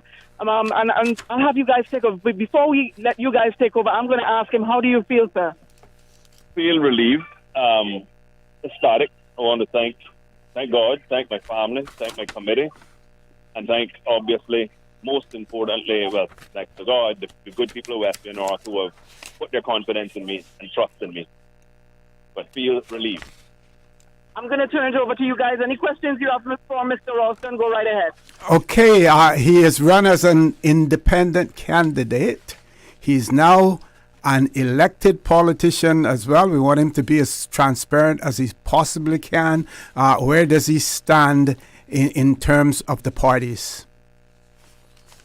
Well, obviously, all of the parties have reached out, and I now need to have discussions with them and obviously with my team to see what we believe is the best thing for Cayman.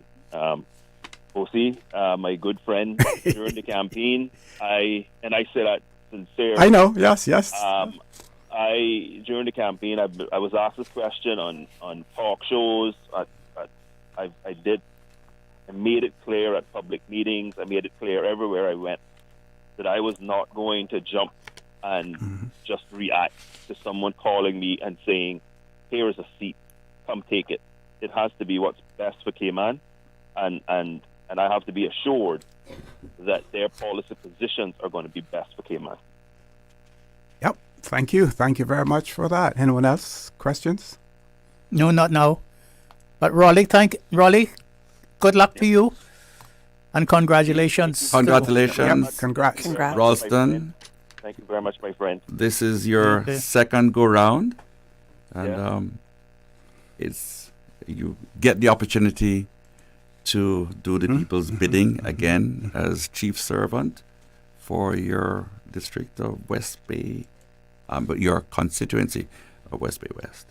I now get to be completely transparent, Ralston. I don't have to be undercover anymore with the things that I've been saying, not calling you by name, but I've communicated this to you as well. I've just been really, really, really heartened by the things that you've said unabashedly, and you weren't embarrassed to call yourself Caymanian and say things that we need to hear about what it means to be Caymanian, and your willingness to stand up and call it out.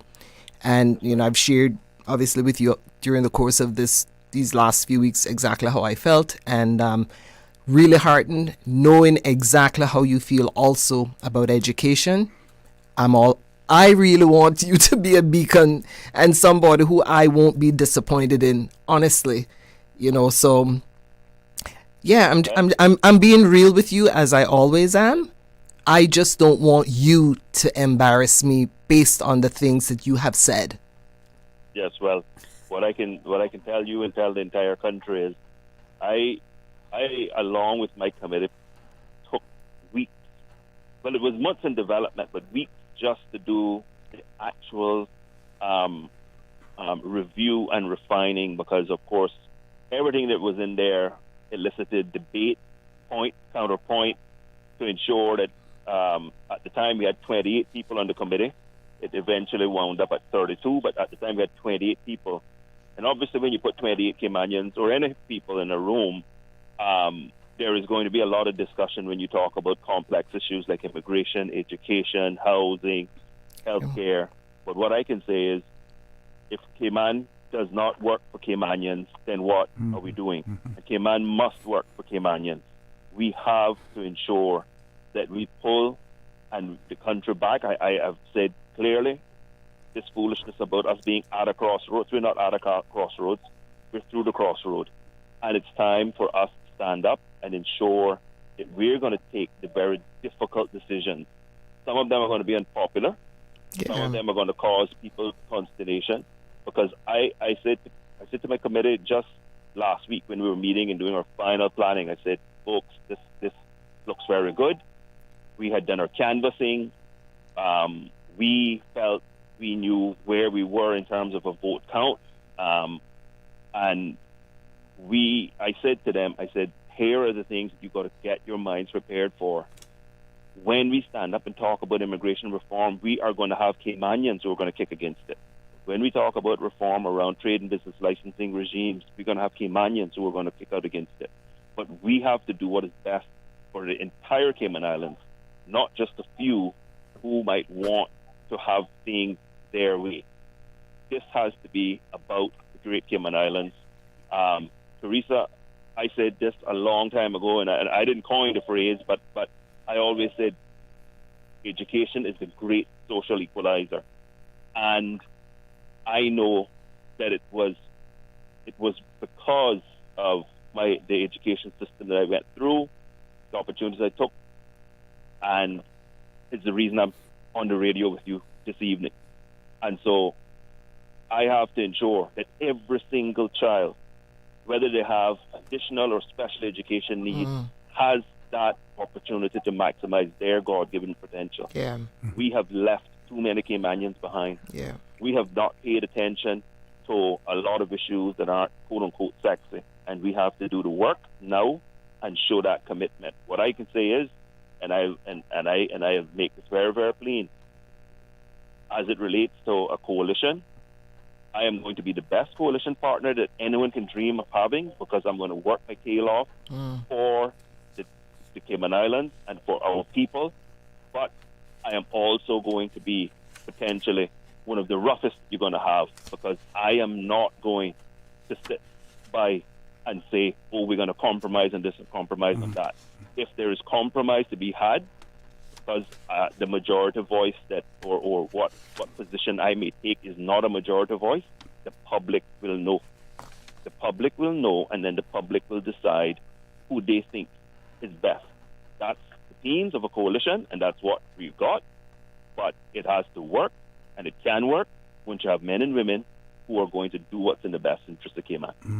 Are there any particular members of your committee that you want to give a big shout out to, or too many to name? There are just too many to name. If I start naming, I will get myself in a whole lot of trouble. I just want to thank all the people of West Bay North.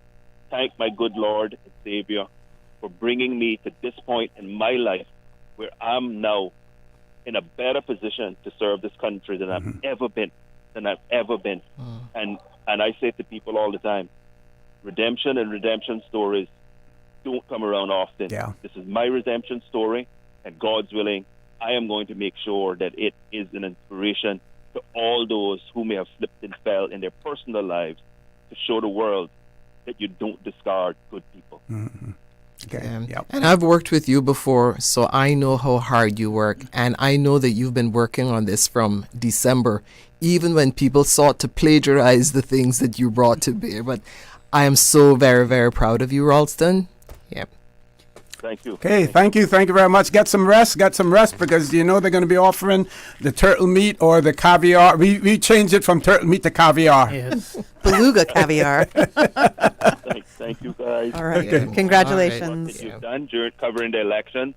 Thanks to Dion out here in the field. Of course, she's out here working hard for Radio Cayman. So thanks for keeping the airwaves alive tonight. Okay.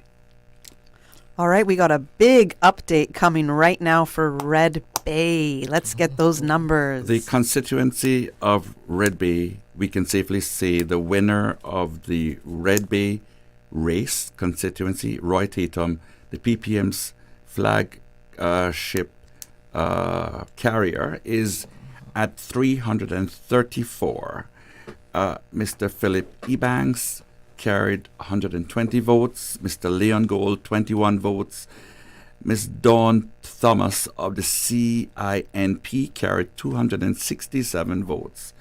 Ms. Melrose Natasha Whitelock carried 301 votes. There were 1,047 ballots that were counted.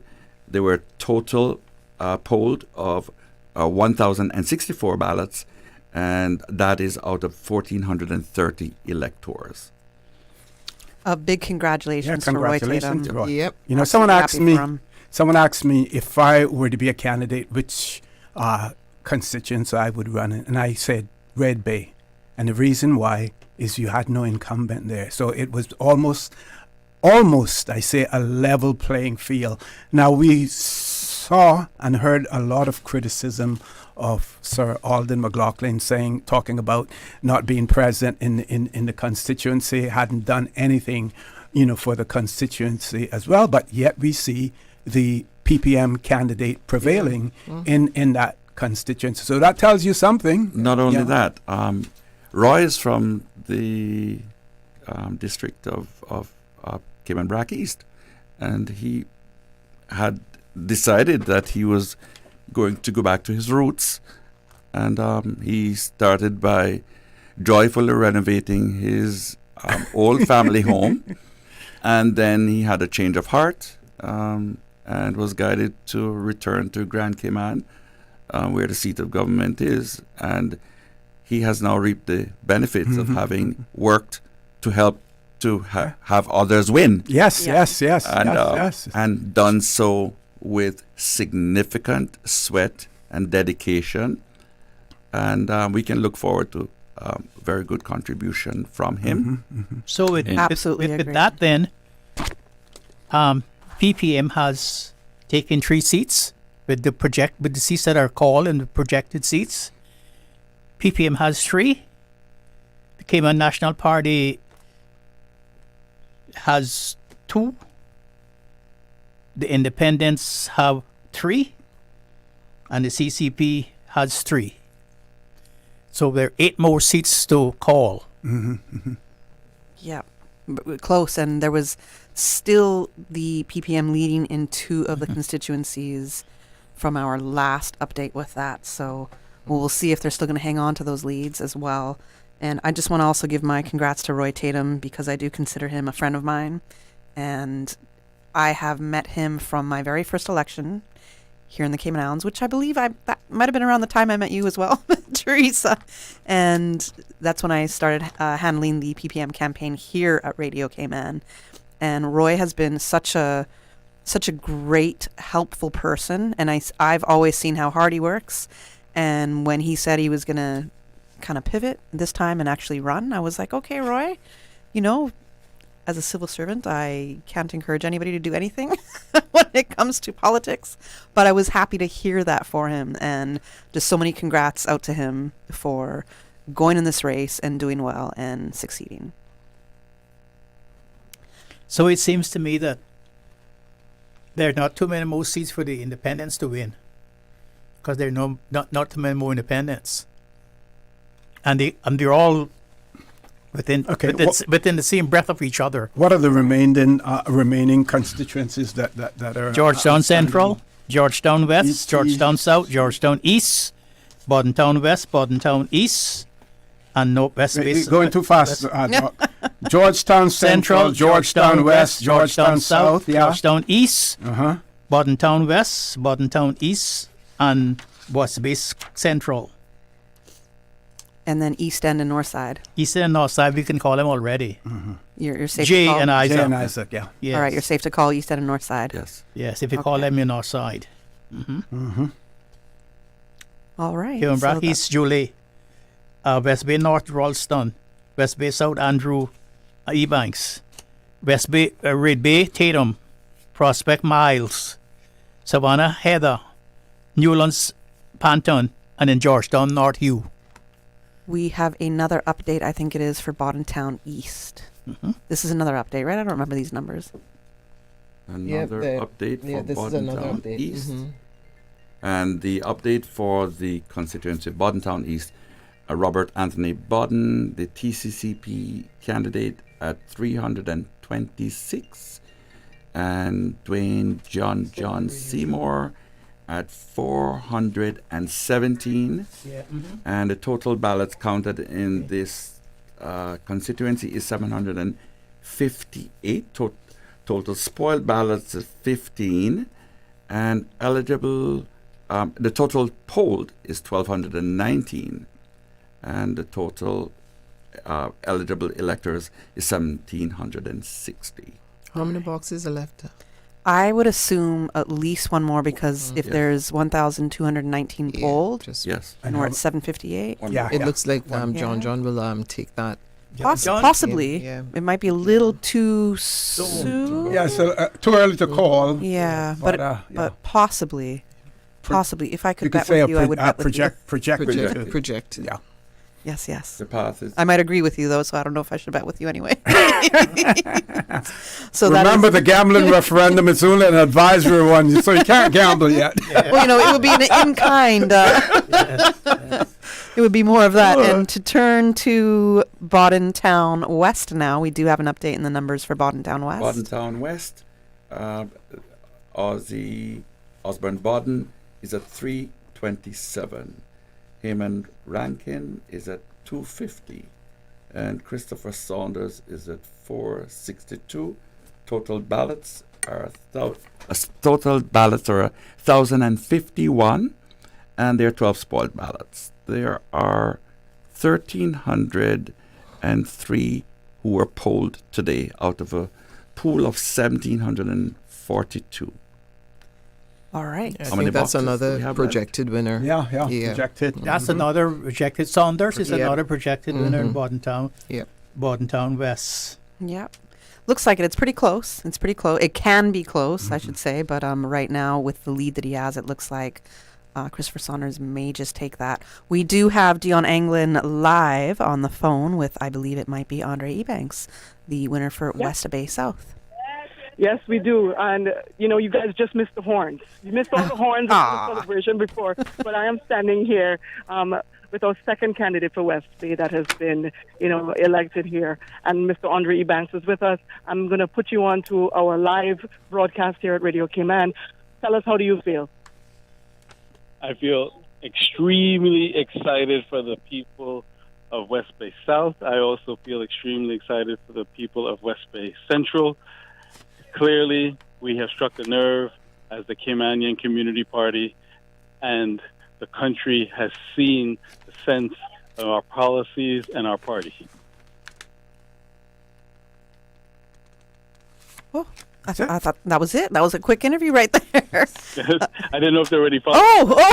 Okay. He's speaking live. I didn't realize that either. Right, yeah. Congratulations. Congratulations, Andre. Yes, congratulations, sir. So political party candidates and independents are neck and neck. And it's going to be something now to see how the three of them going to form, because independents now the projected and the winners. Independent has 1, 2, 3, 4 seats. That's Jay, Isaac, Chris, and Ralston. Yes, PPM has so far 3 seats, and CCP has 3. Now remember, they say all men are created equal, but some are created more Yes. equal than others. Yes. Same thing with independents. I guess you would say all independents are created equal, but some are more equal than others. Yes. PPM has likely 4 with Kenneth in that giant lead that he has, right? Yeah. For George. PPM has likely 4 with Kenneth in the giant lead that he has, right? Let's go back to the I'd say candidate. 5. Let's go back to the winner. To the West Bay Central. Did anybody have any other questions that they wanted to ask Mr. Ebanks while he's on the phone with us? Oh, I was only going to ask him about what Wayne said previously about a willingness to work with other parties and independents to form a government. Wayne also said that he would have to defer to Andre as well as leader of the party. Yes. Yeah. Did you hear the question? Hello? Hi, Dion. Did you hear the question? No. Okay, so he wasn't sure if you all were still online with him? Yes, we are. Here you go. All right, hold on. Okay, could you just repeat? Yeah, so many congratulations, Andre. I raised the question with Wayne earlier in the night and asked whether or not there would be a willingness for you guys to work with one of the other parties and the independents to form a government. And he said, I think he was positive about it, but he also said that he would have to obviously defer to you as leader. Thank you for the question. And first of all, we acknowledge all of the hard work for the members within our party that have seen so far those who have fallen short, and we are keeping them in their minds, and we thank them for all of their hard work to date. But for those who are now part of projected winners, I think what we see so far emerging is the country still wants a coalition to bring about a stronger, fairer Cayman. And we can see like-minded individuals in the CIMP and the talented independents that might be able to forge that type of coalition for a stronger, fairer Cayman for the country. Okay, so that means he's ruled out the PPM. and working with the PPM. He's working and he certainly has. PPM and independence. Yes. Yeah, but he's pretty much Yes. said that, yeah.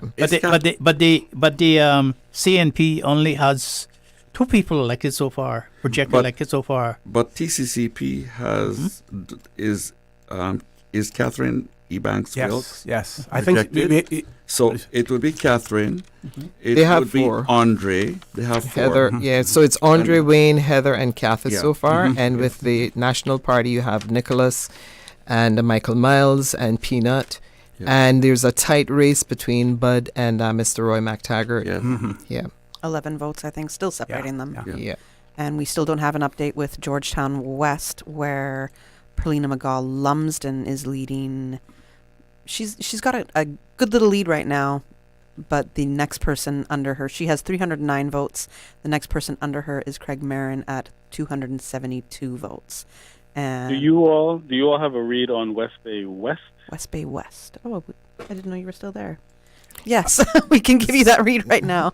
We have, it's not updated for so long, but right now we have 181 votes for Makiva Bush, 192 for Julie Hunter. They had asked for a recount there in that constituency. That's why I believe we're lagging there.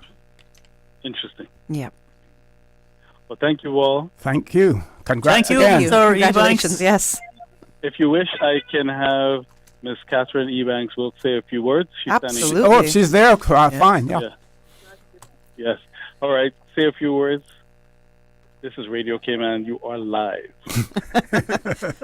And direct. Good evening. Good evening. Good evening. Ma'am. How are you feeling out there? Really good. Excited to see that the people of West Bay Central have entrusted me again for another 4 years to represent them. So just enjoying that moment with all of my supporters who are still out past bedtime. Congratulations. Yes. Congrats. Many congrats. Yes. And I still call you Madam Speaker. Yeah, so that is a title that usually does not go away. Yes. So, Madam Speaker, it is in order. Thank you. Thank you very much.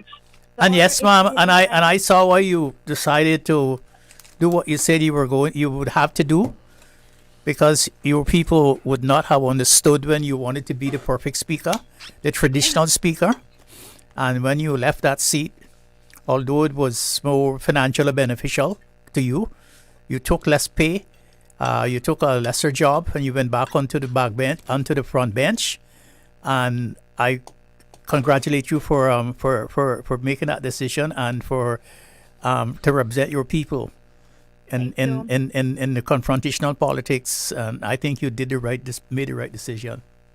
Thank you very much, Dr. McField. And like I said earlier, this is where we start to break that stigma of all leaders are self-serving, and so taking stands like that certainly wasn't easy, but it just says to the people that position or money or even getting re-elected is not more important than standing for what you believe is right, what you represent as a MP, and also the people that you represent. As I was speaking earlier tonight, I was talking about when the Parliamentary Association auditors came here to audit our Parliament. That's one of the things I brought up with them. The independence of the Speaker. Oh, yes, and I certainly support that. Yes, and I hope that you are going to not forget that, and you are going to push for that we completely modernize our Parliament and bring all of those reforms that they wanted into fruition. And how willing would the coalition be willing to bring on board a speaker from outside who is independent? And maybe you guys may not have sufficient numbers, and based on the experience that you had working as speaker, and then having to, as Dr. McField just noted, that you found it better to go back and represent your people and give them a better understanding of the role that you had to play. So I'm just curious also whether or not, because these numbers are going to be pretty tight. Yes. So if there's an appetite for persons to become speaker from the outside. Well, I very good question. I think for me, numbers outside of it, I think that is a position that should be autonomous. But the thing that our country doesn't understand is because of the way in which our government functions, it requires the members to elect a speaker, and that's one of the reasons why I ended up in the position of speaker, because we could not find consensus with an outside speaker, and so I was sort of stuck as the deputy speaker. But anyway, yes, certainly that would be something that I would support, an outside speaker, and I would actually try to advocate for that as well, hoping that all of the new members would be on the same page. Okay. And I can tell you, before my last thing before you go, if I was one of the leaders of one of the parties and I came back with a tight majority, and 19 seats, if I had 10 or 11, I would not take the chance to have a speaker from the inside. I would want to be sure that my government survive, and could survive a vote of no confidence, and I would bring a speaker from outside just to be sure. Just to be sure. Okay. Miss. Thank you all. We have some folks here looking for our mugshot. No problem. We're gonna push on. Thank you. Main thing is wish for the country a smooth formation of government, because that's in all of our interest. That we do pray for. Yes. And Ms. Andre, and that's going to be up to the candidates, those that have been elected. Yes. It will. That's why I say pray. Yes. And one thing about this election that I've noticed from the time I went out to the poll this morning, about how peaceful the Caymanian people are. Correct. In their civic duties, was very cool. It was very fast. It was very the election office did a great job in sorting it out. That it was so easy, and it was so peaceful by the polls. There were no rowing and pushing like you see in other elections and so forth. And I really hope that continues, because I don't like to be upset. I don't like to see a country upset at all. I am not a ruffian, and I just don't like that. As people say, "Oh, you're always stressed," because that is a example of how I feel inside. And I'm so happy that we still have a society that continues that, and I hope that you you advocate that is be part of any government that you put together, or have a coalition with any other parties, that we continue our peaceful way of living. Amen. Okay. Thank you. Thank you so much. All the best. All the best. Job for us. We have the numbers. She's doing a wonderful job for Radio Cayman. She's been posted here all evening.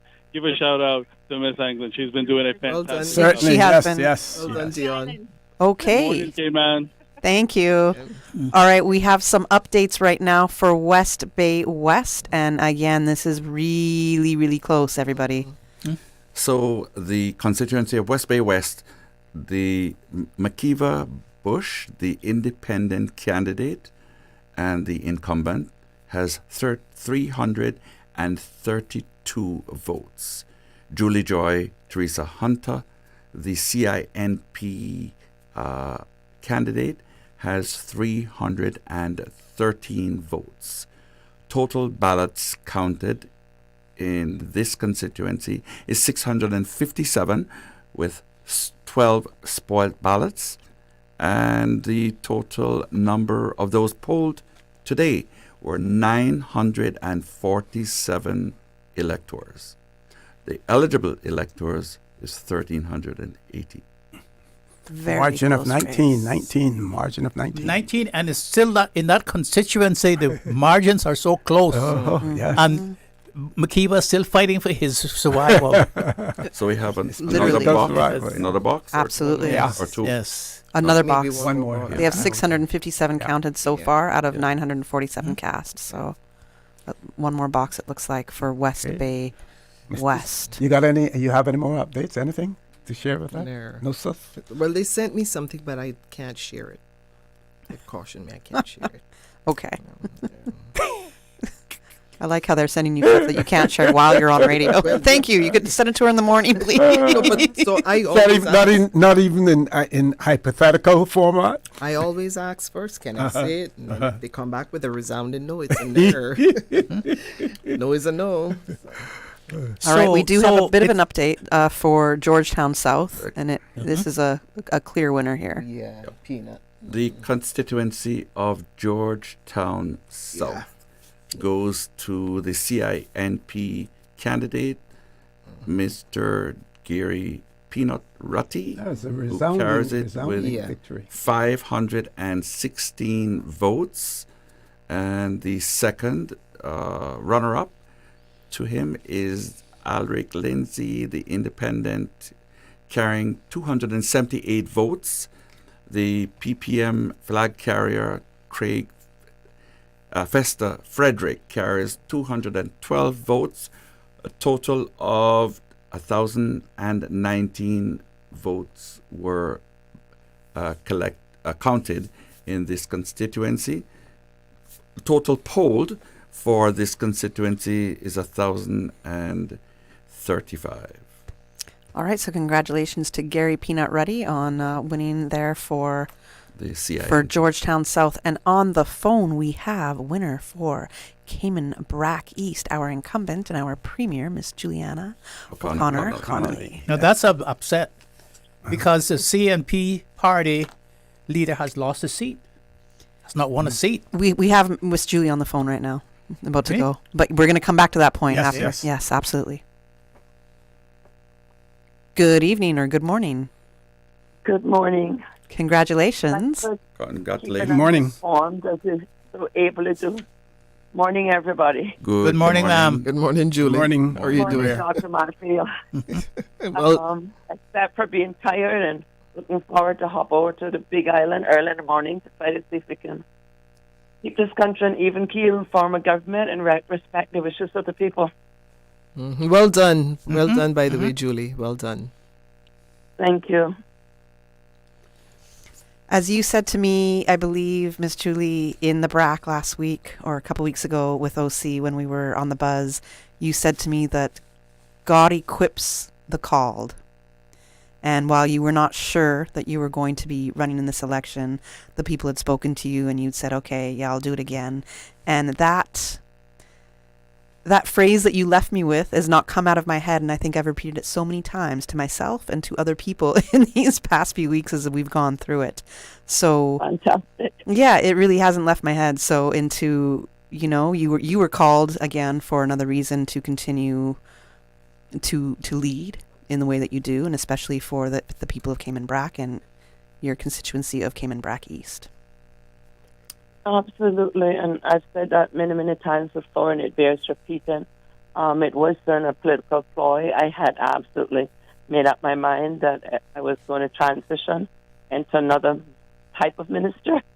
But when I got back from Barbados and the CARICOM meeting, my people, not just from Cayman Brac East, but from across the entire Cayman Islands, came and made representations expressly and impliedly, and very persuasive. And a whole week I agonized over it. And eventually I decided, look, I'm going to be living Cayman Brac. I plan to be buried here unless the Lord returns before that.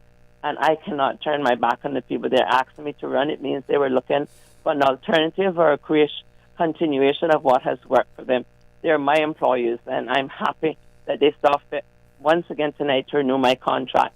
And they have my utmost commitment that I will serve with honesty and integrity, and Cayman Brac will be at the table wherever side that table is, whether it's the back bench, whether it's the speaker, whether it's government, matters not to me. Could be sweeping the floor of Parliament once I'm able to enhance and improve the well-being of the people of Cayman Brac in particular, but the entire Cayman Islands. Congratulations. Well, congratulations, ma'am. And I just want to ask you, who do you see that you could groom, because you can't continue this forever? I know that you must be tired by now, because you have. I'm never really tired of serving my people, and as a Bible person myself, Dr. McField, I am well reminded of Caleb when he was 90 years old, and I don't intend to be there until I'm 90. Yes. That I'm well able to possess the land, because when you have God with you, if it's a calling, it matters. Age is just a number. That's good. That's good. That's good. And based on how good you look and how strong you are. Yes, yes. Take that, Dr. McField. Yes. Well, thank you, ma'am. And you know, we have great respect for you. I do have great respect for you. Sometimes we have long conversations about our country, and I think that politically, socially, and historically, and culturally, we always be on the same page. We care about our people and wants continue to improve. I have never seen a woman, I guess, outside of Mia Motley, who can go into a constituency and sort of win every time, and get the support of all of those men who live in the constituency. And I have to congratulate you for that. And so we'll see you back probably in Georgetown soon again. First thing tomorrow morning. I booked the flight a week ago.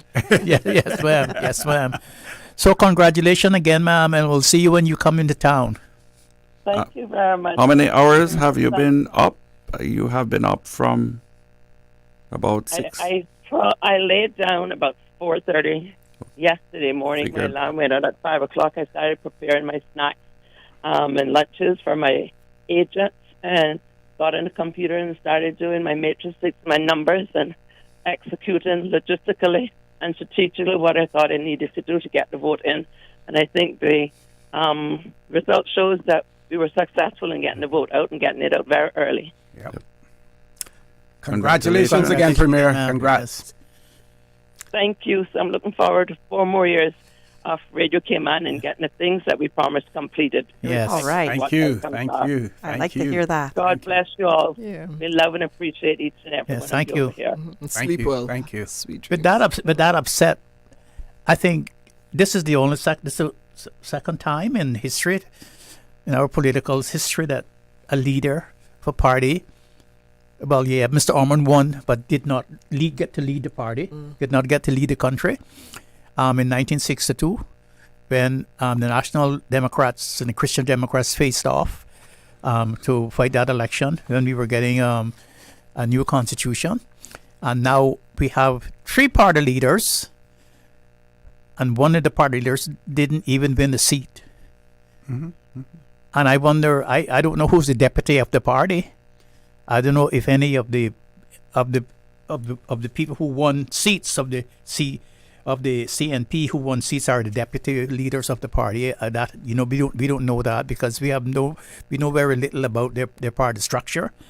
I want to interrupt you and say, when I had the PPM on Tuesday morning, it was Kenneth Bryan who said to me, along with the other PPM candidates that were in here, that allegedly Dan Scott had announced that he's the interim party leader and that might not be the actual party leader. And so he said right then, what kind of confusion is that for people? So that was an interesting thing said to me. Allegedly that was said. I don't know for sure. I don't know if that was, thrown out to throw people off. I have no idea. But just reflecting on what you said, something like that similarly was said to me. We do have Anita on hold with Julie Hunter from West Bay West. So. Hi, Kathy. It's me, Dion. Yes, that's okay. But we're here at West Bay West, where Julie Hunter has done the unthinkable, where she has defeated McKeeva Bush for the first time in history. I believe it's been years since we've had 40 years. All right. Well, we need to see these numbers because we don't see these numbers on the website. Have you refreshed it? We have Julie here, and I'm going to put her on to you guys. We need to hear the numbers, Dion. And we're going to have you speak with her right now. Hold on. Okay, all right. Hello. Hi. Congratulations. Thank you. We did it. You did it. What are the numbers? Because just a few minutes ago we said the numbers and you were, McKeeva was leading by 19 votes. So do you know what the numbers are, Julie? It was 4 something, 470 something. We need the numbers. Yeah, we need the numbers. We don't have the elections office hasn't updated it as yet for the. I don't remember. It was That's okay. 7 to 4. That's right. So in that case, for you, how does this feel for you? Oh, I feel wonderful, wonderful. You know, it was a long time coming, and I feel happy that we did this together, but we have a lot of work to do, so, you know, we got to hit the ground running, but I'm blessed that we've reached this far. Wonderful milestone for us, West Bay West. Wonderful. Okay, excellent. Yes, I think that this result is the most surprising for the night. Even though, while it is surprising, it wasn't unexpected. Mm-hmm. It really wasn't. Yeah. It really wasn't. Yes. Yeah, there was a lot of people wanted change. Mhm. As I knocked from door to door, you know, I heard that a lot, that we wanted to change and it was time for a new direction. You know, so, you know, I'm happy that I was used to facilitate that new direction, and, you know, I want my people to know, you know, I'm going to be a representative for everyone, every single person in West Bay and the Cayman Islands. That's what I intend to do. I intend to serve. I intend to represent. I intend to be there for every supporter and non-supporter, everybody. Congratulations for having the ma'am. courage and it took a woman and the strength Yes, to it took do a woman to do it. to send. Congratulations. Took a woman to send Mark Bush home, and you know the irony. He sent so many people home. He sent the great Benson Ebanks home. Yes. He sent all of those people home, and it took a woman who just was not a seasoned politician to upset him and to send him back and to retire him. He'd never come back again. I don't believe. He'll never come back again. It's time, Mr. McField. It's time. Yes, and he's gone into retirement, and but he should be okay because he's been the speaker, he's been a minister, he's been chief premier, so his pension should ought to be good to look after him. But he's out of the way now, and he should be glad now because they're not going to be able to call Mark Bush. Anymore, yeah. They're not going to be able to blame Mark Bush for everything anymore now. He's gone, and I think a lot of people in the Cayman Islands are not upset about that victory. They are happy about that particular victory. Yes. I believe you're correct.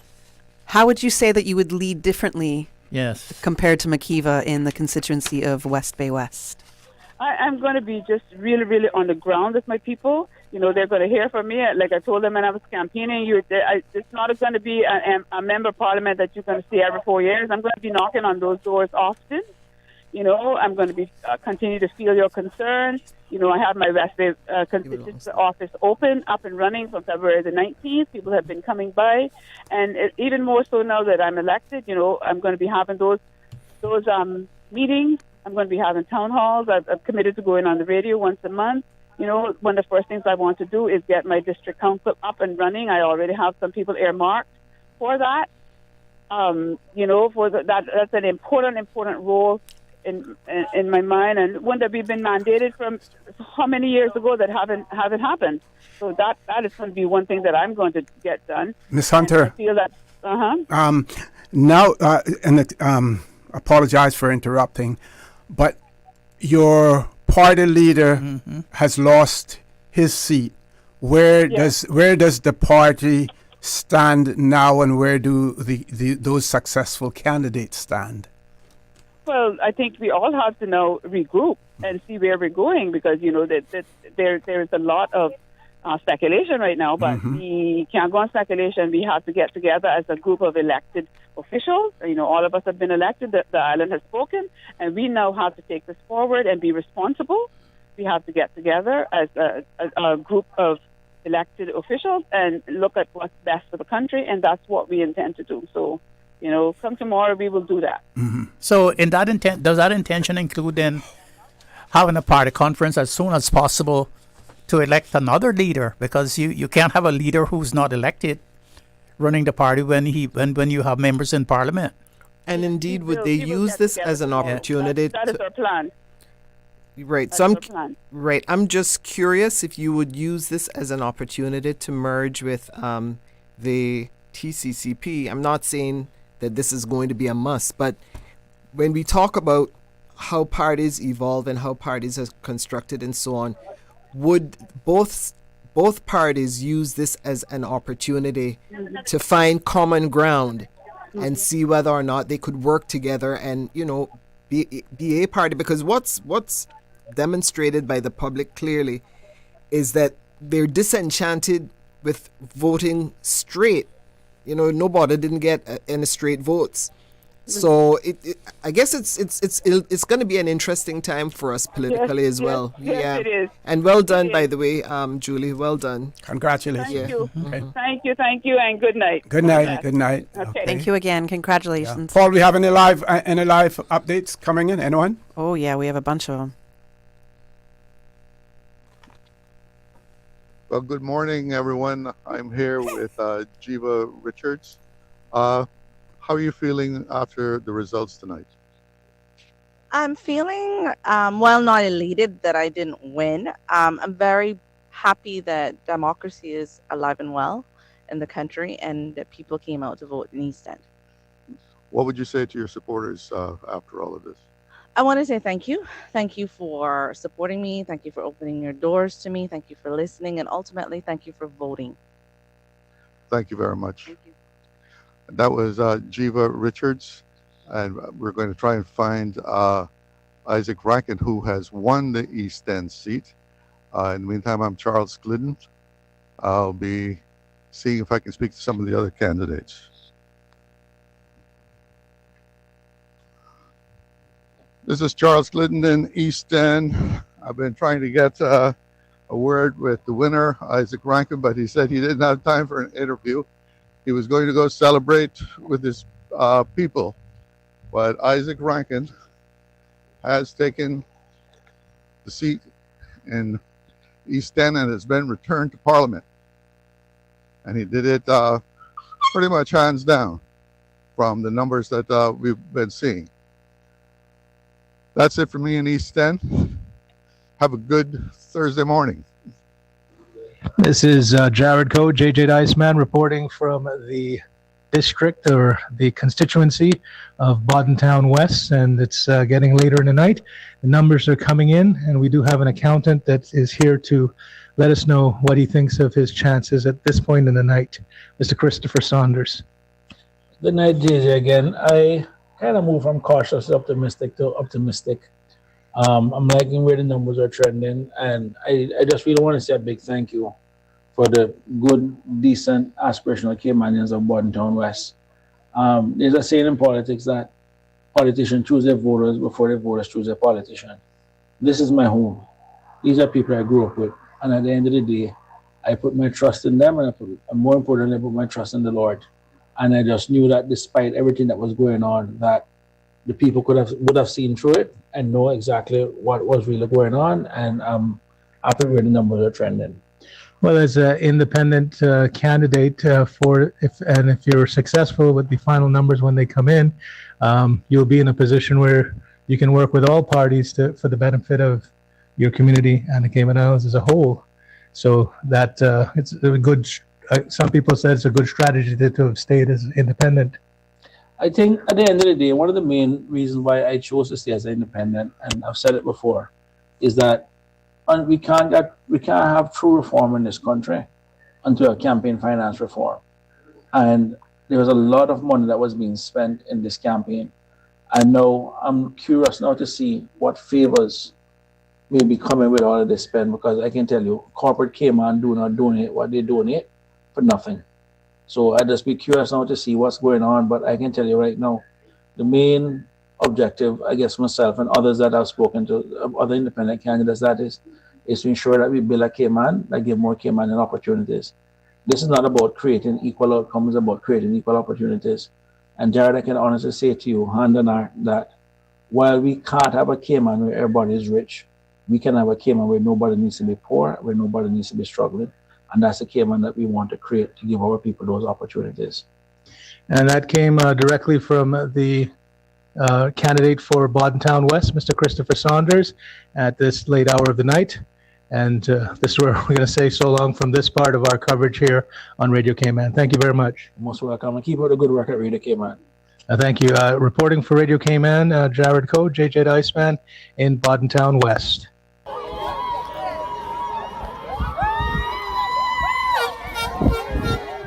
This is Susan Watson in Northside, and we're running towards the Critter Ebanks Civic Center. All of Joannie J. Ebanks. All of his supporters are here, and they're all congratulating him. Yeah.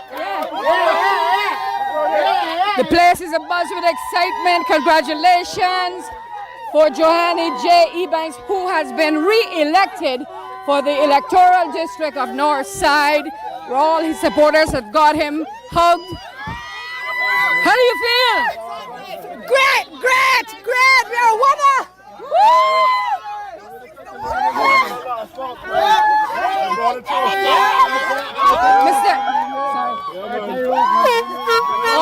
I'm trying to get to Miss Minister. Hey, how you doing? Congratulations! Congratulations! How do you feel? Awesome! Thank you. Congratulations! And what would you like to say to your supporters? And for those who did not vote for you, what would your message be? First off, I just need to thank my hard-working team that's been with me from the get-go. I want to thank all of my Northside supporters. I know my Northside people, they weren't going to let us down. And I know from day one we said it was going to be a mudslide. And we continue to push that. And we want to make them know that anytime you come to Northside, the first thing you should never do is to lie to the people. Always be straight to the people, and they will deliver. And we're going to continue to make Northside great. Thank you so much. That was... And that goes for all of them that came up Northside here and told all the lies and tried to bash us down. But yet, we showed them. With God Almighty, we did it. All right, thank you so much. We love him, we're not changing for nothing and no one. And that's the supporters there of re-elected Joannie J. Ebanks for the electoral district of Northside. He has been re-elected, and the crowd is gone mad. Let me tell you, everybody's so excited. I gotta get the final score. What was the final score? What was the final score? 620 odd. We made history again tonight. With over 700 odd people that came to vote today. 629, I think it was. But they don't check you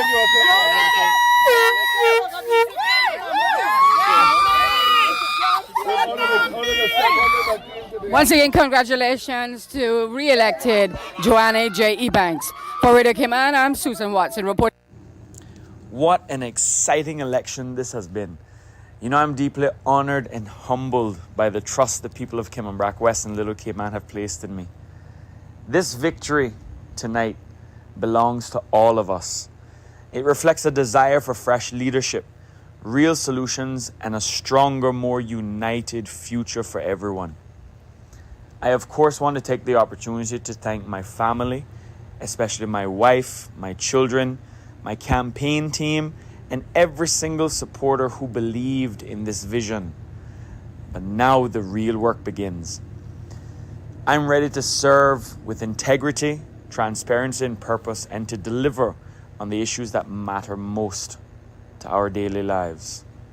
Together, we will certainly make a meaningful difference in the lives of our people. On West, we still don't have the number updates. You're live. I know. We still don't have the number updates for West Bay West, although we did speak to Julie Hunter, and from what I understand, she did win in West Bay West. But we are still waiting on the election numbers. Office update online. Yes. Yeah, we're still waiting for those numbers. So all I got from Who do we believe, the elections office or the candidate? Right, that's why I was like, can we get the numbers? then I didn't hear back from Dion, I think, when I sent the message into her to be like, can you get the numbers for me? So, well, those numbers are still to come in. Where did I go? But yes, so we'll see what has happened so far with West Bay West, and we're still waiting to get an update on Georgetown East. Yep, Georgetown East. And last, Georgetown East.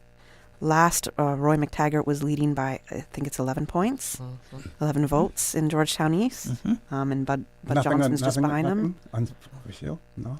Georgetown West, same thing. We're looking for an update for Georgetown West. If I look at Boddentown East, we haven't had an update since we last spoke. No. Dwayne John Seymour is still leading there, but that could swing. It's possible. And who are we looking for next? There is Georgetown Central, which we're pretty confident that Kenneth is doing really well for Georgetown Central. However, there's still no update for Georgetown Central either. All right, we do have Anita and Jared live. Good evening or good morning, Anita and Jared. Yes, hello. This is Jared Coe and Anita Khan here. We're at Savannah, and we have some excited people out here. And has it been officially called for Heather? Not officially, but it might have been when we gave it after the interview that we had with Heather. Yes. But now we can officially call it, absolutely. 690. Yeah, she has 690 votes. Yeah. 690. Congratulations. Good morning from Savannah. Good morning from Radio Cayman Studios. Good morning. Good morning, Good ma'am. morning. Good morning. Good morning, everybody. How's everyone doing on that end? Yeah, we're okay. We've had pizza while we were sitting waiting for you. Okay. Lots of food here, so come on up to Savannah.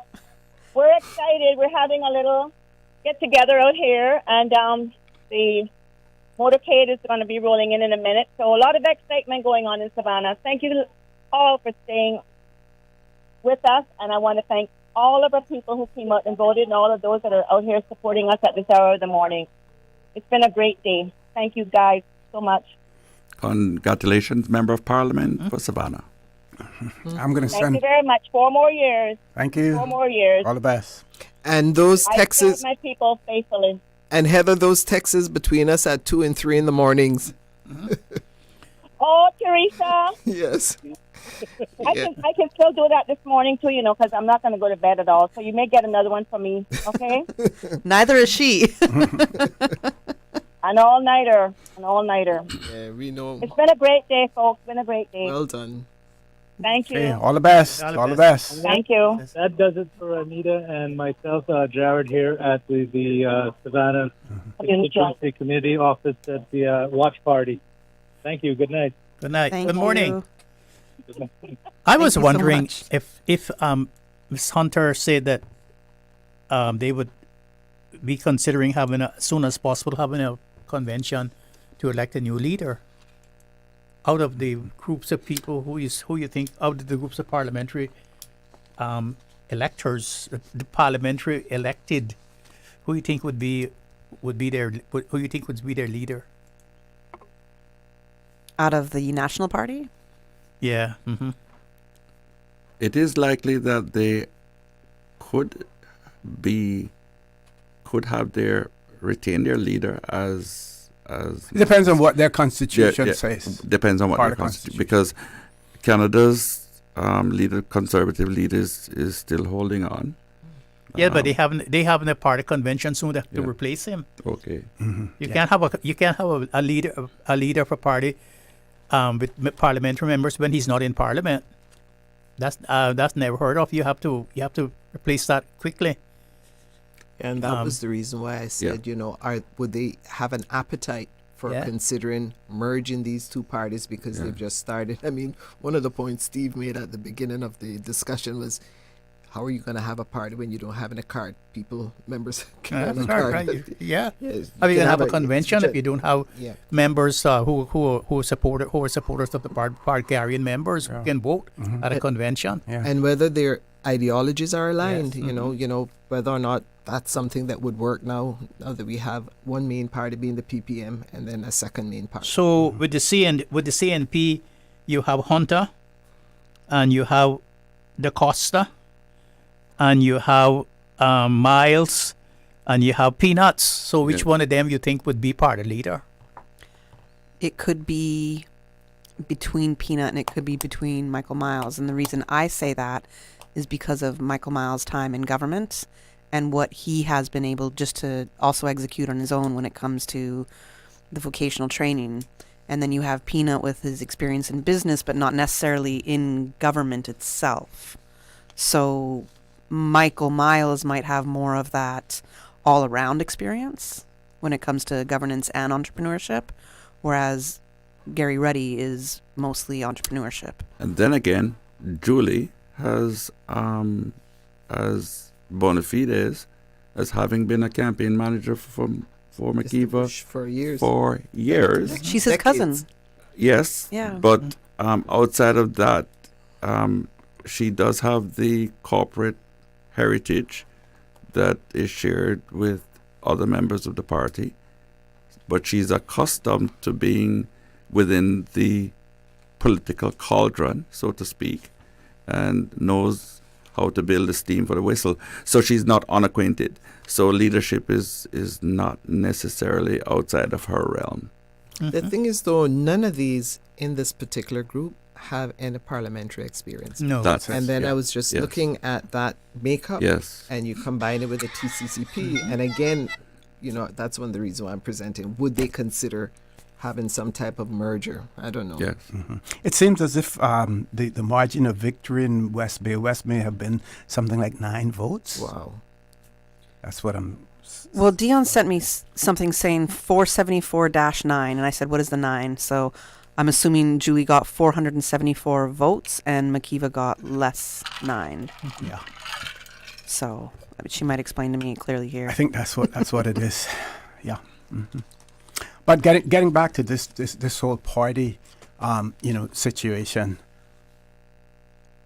I mean, even when all of the numbers are in, we really are not going to have clarity because there are some dilemmas and nuances that are at play, with two political parties, one without a leader and one without a majority, to form a government. That's right. Yeah, it's going to be really a dilemma, and folks, I hope I am proven wrong, but I don't see us coming out any different than we did 4 years ago in terms of the way things are going to play out. It's like I said when we first came. The whole theme of the Constitution, the whole theme of the whole theme of the campaign was change, but we got more the same. Roy won by 12 votes. I think we have him on the phone. We do. Yes. Which Roy, Tatum or McTaggart? We already have Tatum in. Yes. Okay. That's so. Roy McTaggart, we got him on the phone right now. 1, 2, 3, 4, 5, 6, 7. Okay. Mr. McTaggart, are you there? Yes, ma'am. Congratulations, sir.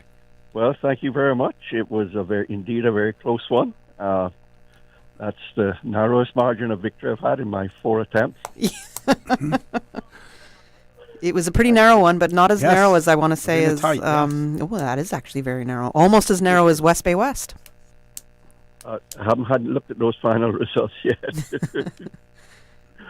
So congratulations. But, I mean, thank you very much. That last box, I won by 2 votes. Wow. And did anyone didn't ask for a recount? No, sir. How many reject? Sorry. I don't know the number of rejected ballots. 8 at this point, because I haven't had a chance to look at their official report from the elections office. Okay. 8 spoiled ballots in total. Okay. And none in the last box, from what I can see. Yeah. Mr. McTaggart, yes, sir. From your perspective, what does the political landscape look like now in terms of the forming a government? Well, I mean, at the moment, I think we are looking or still counting that we will end up with 7 seats. And so I think with the other 2 parties, they're going to be between them, I'm thinking 4 to 6 seats is what we were looking at. And then a number rest filled by independents. So it really, to me, it's looking very similar to last election. And, it could be more of the same. We just have to wait and see where we can get to now, because we're going to have looking to find, successful candidates to join us and form the government. Right, because right now... we have 4 projected winners now. You have 4 seats now. You would have to win Bordentown East, Yes. Georgetown West, and Georgetown Central. Yes. To have 4 seats, have 7 seats. Yeah, and we think we will do that. Okay. That's just my thinking as well. Right. And then we will carry those 3 seats. Right. So, and that I agree with that. And then you have the TCCP having 4, the National Party having 4, and then folks are left with the independents with 4. So it's 7 and 4. I'm counting 8. Because if we look at Bordentown East, if it is, but if they win Bordentown East, that would be 8. So if you win Borden, you have the Costa, you have Julie. Yeah, the Costa is CPM. They don't have the. He's National Party. Yeah, he's National Party. Yeah. You have Julie's PPM, right? Right. And you have Tatum.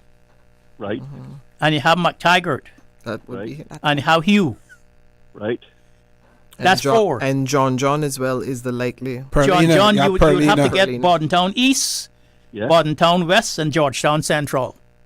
No, Bordentown West is not our. Yeah, that's an independent. That's Chris Saunders. That's Chris Saunders. No, I mean Georgetown Central. Yeah, and Georgetown West. And Georgetown West. And Bordentown East. You have to get those 3 seats to have 7.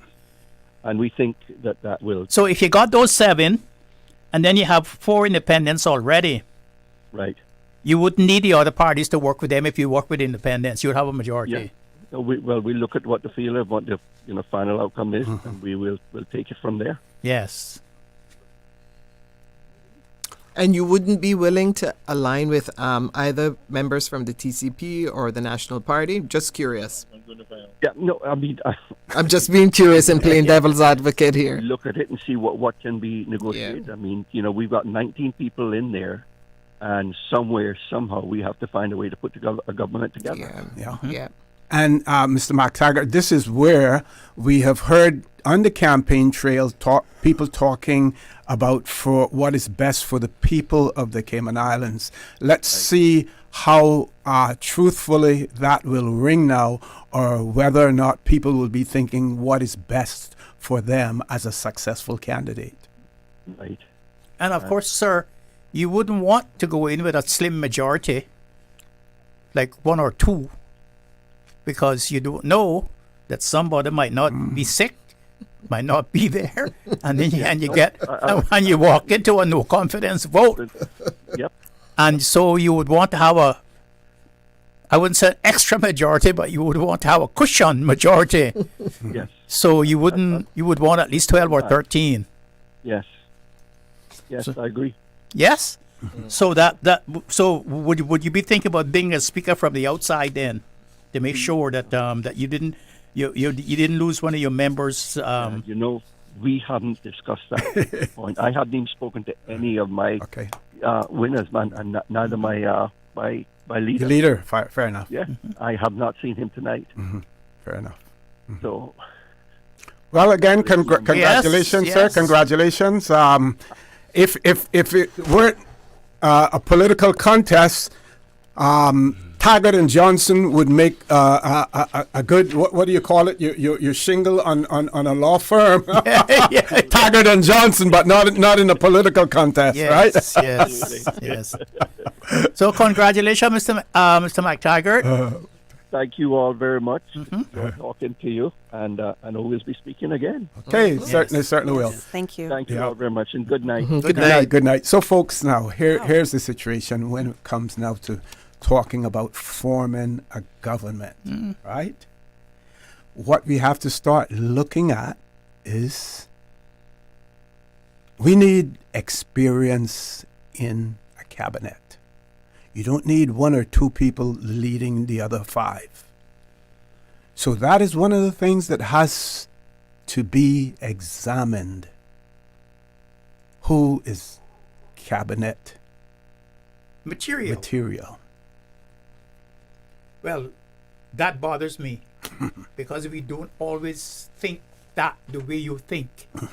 We always think about the personality, the one we like. Yeah. And the one who my friends like. And the one who my friends tell me that they would like to see me with. And so we never ever think about who is best qualified. It's just the same as that the old saying that they have now as well. If Caymanian and a foreigner is qualified, the Caymanian you should select the Caymanian. Select the Caymanian. It's not as they say the Cayman will be selected. That's not how it is in politics too. It's who the handlers like, who the family like, who your wife don't like him or his family because they did something, or they drive and they didn't turn on their lights or something, but whatever it is, that's not how we think. The other people sit down and they think, who's the best financial secretary I can get now to back me up? Who are the best ministers I can get to hold up my government that I can depend upon? That's how it usually is in Canada and all those other places, except the United States, of course, where you have the oligarchies and the people with all the money. Like people always like to say, when Trump got inaugurated, when he was sworn in as president, the opposite was that he was saying the lineup of millionaires were there. Shows you who he wants to run the country. It's not the best people, and so the best people might not get into cabinet. The best people might not get into cabinet, and that bothers me. I wish they could sit down and they could say, "Oh, here are the pluses and minuses of each other," and to hell with what people think, and to hell with what people say, and I hope that could be sown, but it doesn't look like it's going to be sown to me. Because with them even like they are, it's going to be a lot of, Theresa, we say caviar. It's only talking about he said no more turtle meat. It's not going to be in a turtle meat this time. Like what's he saying? It's going to be caviar and salmon. The horse trading. And the horse, it's going to be a lot of that for days to come. Unless because a lot, when you speak to them, if they're telling the truth, which I believe they are, that they have not sat and thought about this before the election. They have not worked a scenario. If I win the election, this is how it is, and if I don't win the election, this is how it's going to be. They have not worked that out yet. I there may be some truth to that, but I believe that some calculation and some backroom talk had to have taken place, because they all realized at the end of the day that that they realistically could not get the majority to form a government. I think with the very logical, practical minds, even though some of them are not as equipped politically with their experiences, but they've had enough experience in their executive roles and corporate roles to know when they need to do negotiation prior to a big event.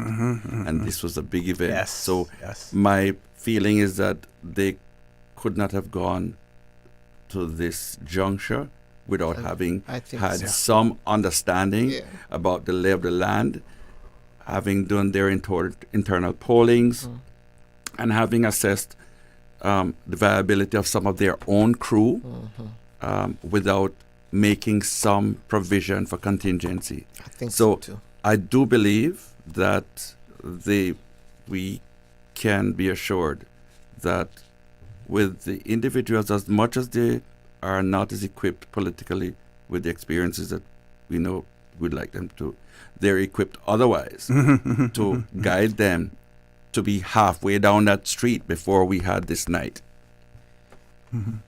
It's an interesting point made, because there's been some people who've had very little experience in these kind of leadership roles, and I'll point to Kenneth Bryan being one of them when he did get elected, and we have seen how he has grown over the past few cycles and the levels that he has achieved, and it's looking very close that he'll be reelected again this time, right?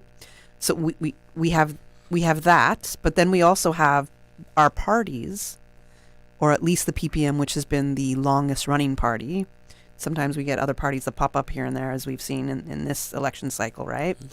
And I think the sad thing is not having any continuity in your party when you have people that are working under you, that have been working within the party somehow, not having them step up to the plate or grooming and mentoring them to take up these roles. That's a part of a party system that I don't understand. Now, I know that you'll have candidates within the party that Joey Hugh, for example, I think he was elected in 2013. Now he's the party leader, so there was continuity in for him, right? But what about the other people that have been part of the PPM, for example, that may not have run as yet, but that they could be looking at and saying, okay, in the future, this is what we want to do with you. This is how we hope that you will now begin to lead and take up these leadership roles. I think succession planning within the parties is so important, and I find that there's not a lot of emphasis being done there. There's not a lot of focus there. But it depends on the reason why you have a party. If it's just the machinery to get you elected, I mean, that's not a part of the conversation, which is why this is why I have been saying it over and over tonight. You know, are we going to take this opportunity and take it seriously to define what parties will look like going forward? Yes, and it would be a part of what you were saying. Because the party that we started, it turned out to be, I mean, I was told directly when we came to executive party meetings, I was told directly, listen, it's my party. I mean, I said to him, well, sir, around this table you only have one vote like everybody else. And he made it quite clear to me, you're not elected here. This is my party. So it's like selection, not election. Yeah, so I tell you who I want to run in the election. But we say the party constitution say there has to be a district committee that select the person and then send them up as a candidate to be vetted by the executive. You know, to be. And he says, I don't care about that. And I left the party. Yeah. That's how it is. Well, I'll say this, and I'll probably be criticized for it, but I think the results in West Bay West was those results are pivotal because had the results not been what they are, it could have swung one way or the other. Because I'm not sure that anyone knew what side Mr. Bush was going to take at the end of the day. And we saw in previous times that he was able to maneuver and vacillate from one side to the other. There were those who swore I'd never work with him, and they ended up working with him as well. So at least it brings some certainty to that. And it brings some closure to that part of it. Some closure to that part, the political history of the Cayman Islands. It brings some closure to that. Yes. Did we get any results from Owen Island yet? Who's the winner in Owen Island? You mean Little Cayman? Little Island next to Little Cayman. The iguanas that are running the spot. I know it's a little bit later, early in the morning for those kind of jokes, but okay. So let's project then. If the PPM takes Bordentown East, Georgetown West, and Georgetown Central, it means that they are the majority party. Then they have won the majority seats in this contest. Yeah, but we have seen in the past, and it is quite possible, like we spoke about earlier, that the other two parties may decide to come together just to ensure that the PPM does not form the government, and they can succeed. But if you do it for that and only for that purpose, then that may not be in the best interest of the Cayman Islands, unless you see the PPM as being a threat to the Cayman Islands. It's a fragile that happened It before. is. I feel like that's what happened in the last election. Yeah, that's what happened before. Yes. So. Yeah, that's a fragile. And we saw what happened with all that fragility and the pettiness that happened. So. Yes. And do we want to go down that route again? No. Absolutely not. Can't afford to. Yeah. The current global economic climate requires that the ship is ready to ride rough seas. Because so right now there has to be a sobriety test regarding all that's sitting in this room, the room of having earned the laurels of having been elected to get ready to sail. Okay. Because this is not These Not are the time to mess There about. is no honeymoon right here now. We do not have the latitude of honeymoon for us to be able to manage what's coming. No, Mr. Brown, because our financial demands are more than our national income. Yeah. And that's going to be a real problem. Yeah. And I keep saying there's no alternative sustainable. I keep repeating it and repeating it. And I haven't brought up the T word tonight because I'll wait until another time to raise up the T word. Yeah. Yeah. And yeah. Well, y'all wouldn't give me any political sus. But I'm gonna give you. I'm gonna give you some, right? Okay. So we're talking about the parties and the cohesiveness of the parties as well. I was told by one political leader, right, that already, this would have been last week, that there were some candidates, independents as well as candidates from other parties, who were already making inquiries to join their political party. Now we have 3 political parties, so it could be either one. So So I but, heard, but, right. but I heard that was that possibility. So we may see that as well. We just may see that. I brought up that question as well on Thursday. Yeah, and another thing, if you listened to the interview that I had with the successful incumbent from Bordentown West, when asked about which, I think even before the question was asked, he pointed out Roy McTaggart, best person for Minister of Finance. He's the Minister of Finance. And when I asked him, well, what... Bordentown West said that, OC? Yes. That's Chris? Yes. Okay. And when I asked him, basically what portfolio would you want, he was looking at health and something else.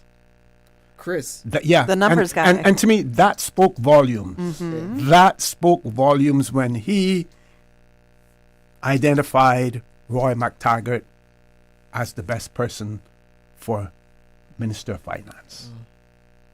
Yeah, it is. That's an interesting observation right there. But perhaps his interest in health is because, remember, he did bring that motion to have a foreign investment property tax. But he did more in finance than he did in health. Yeah, but that was a recent motion Yeah. that he did bring, so health would be taken care of for seniors and children 18 and under under that tax. So he had and he's also looking at pensions. So maybe I think and say what you will I about think he didn't Chris. want to be responsible for what he saw coming down the pipeline in finance.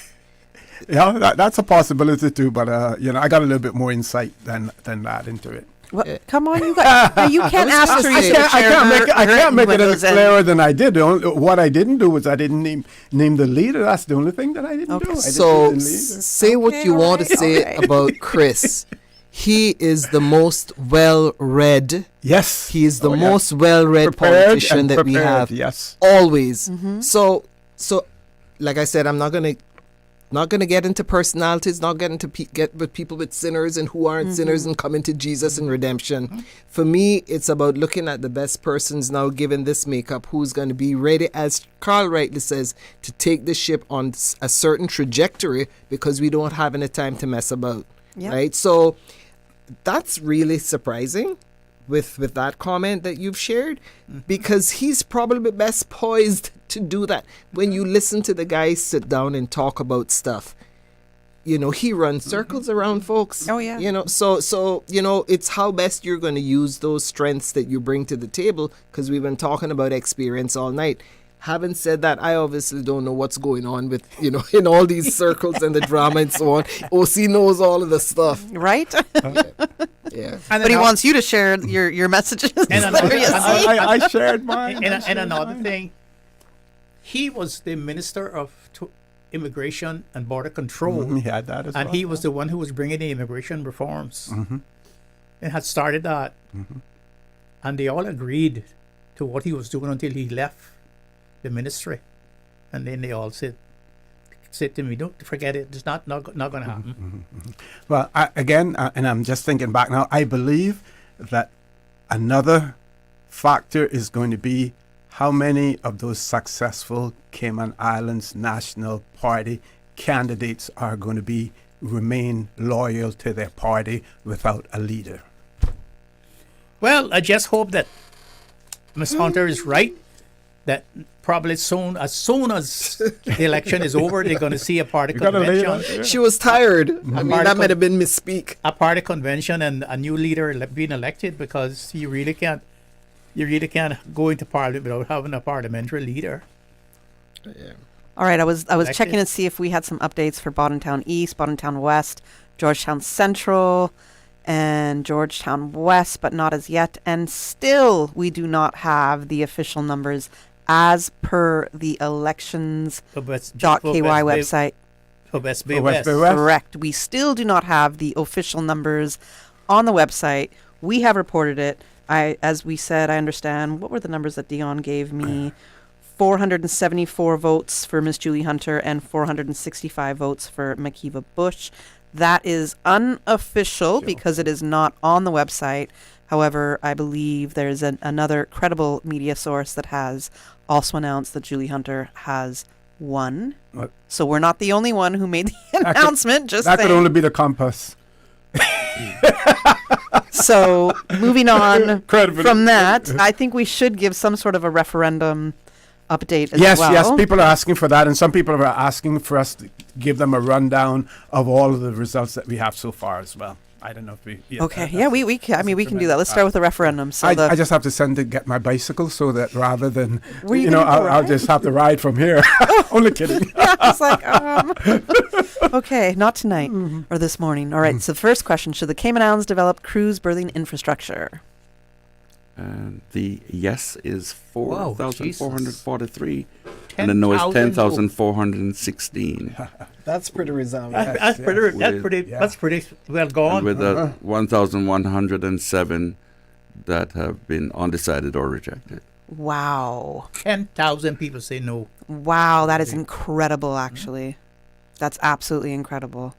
I just have a note here from People Party and saying that Kenneth won. Congratulations.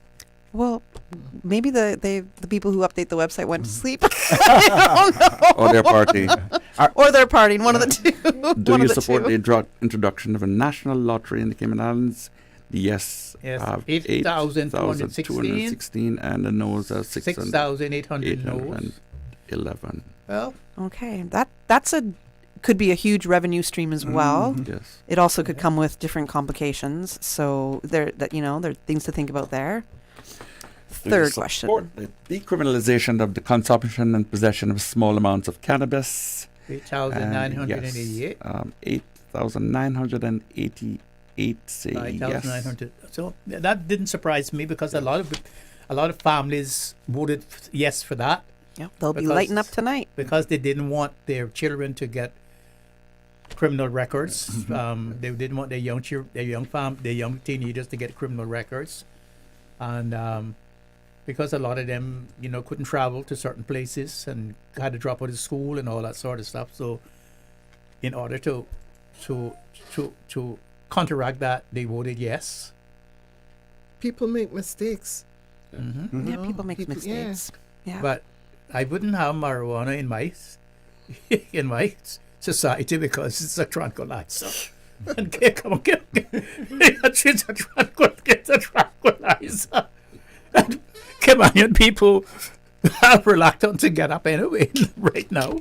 So it's mean that they won't put up the... I don't know. As shown in the referendum, won't put them further asleep. Apparently not for the referendum questions. But there is different, I guess it's strains that do make you a little more tired and ones that don't do so. So there's that to consider. I haven't seen people smoking marijuana and running 100 miles and running 100 yards. Not yet. But with if we're looking at CBD oil and stuff, there's quite a few people that do have that for prescription use, and they wouldn't go to that oil had they've been able to consume cannabis in other forms rather than just smoking it as well, whether it's through a tea So there's, I think the society was going to go there eventually, but it still is a delicate line to walk on. Some countries and some states who have done that regret it right now. I don't know. Look at Canada. So when you were in BC, because I'm from BC, right? So we had the BC Marijuana Party that you could vote for. I don't know any country in the world that had a marijuana party that you could vote for. Well, when I was in BC, you couldn't have marijuana. When I was in BC, you couldn't even drink. You would have to. You couldn't drink. You could drink, but sitting in a bar in a beer parlor, you couldn't move your glass from one table to the next, or you couldn't stand up by a bar and drink. The waitress had to bring the drink for you. And in the beer parlor, married people didn't drink with single people. Right. And the liquor is still owned by the government. Oh, your time in BC. So earlier. While I was at university, we would have on the weekend, like a long weekend, we'd have to drive down to Blaine or Seattle on the American side to drink and then come back to Canada because the liquor laws were so stringent. Wow. But things are different now. Things Because change. I was just reading about the guy who ran over and killed something like 11 Filipino that people. Filipino festival, yeah. Well, when I was in Canada, where the Filipino didn't have that large community.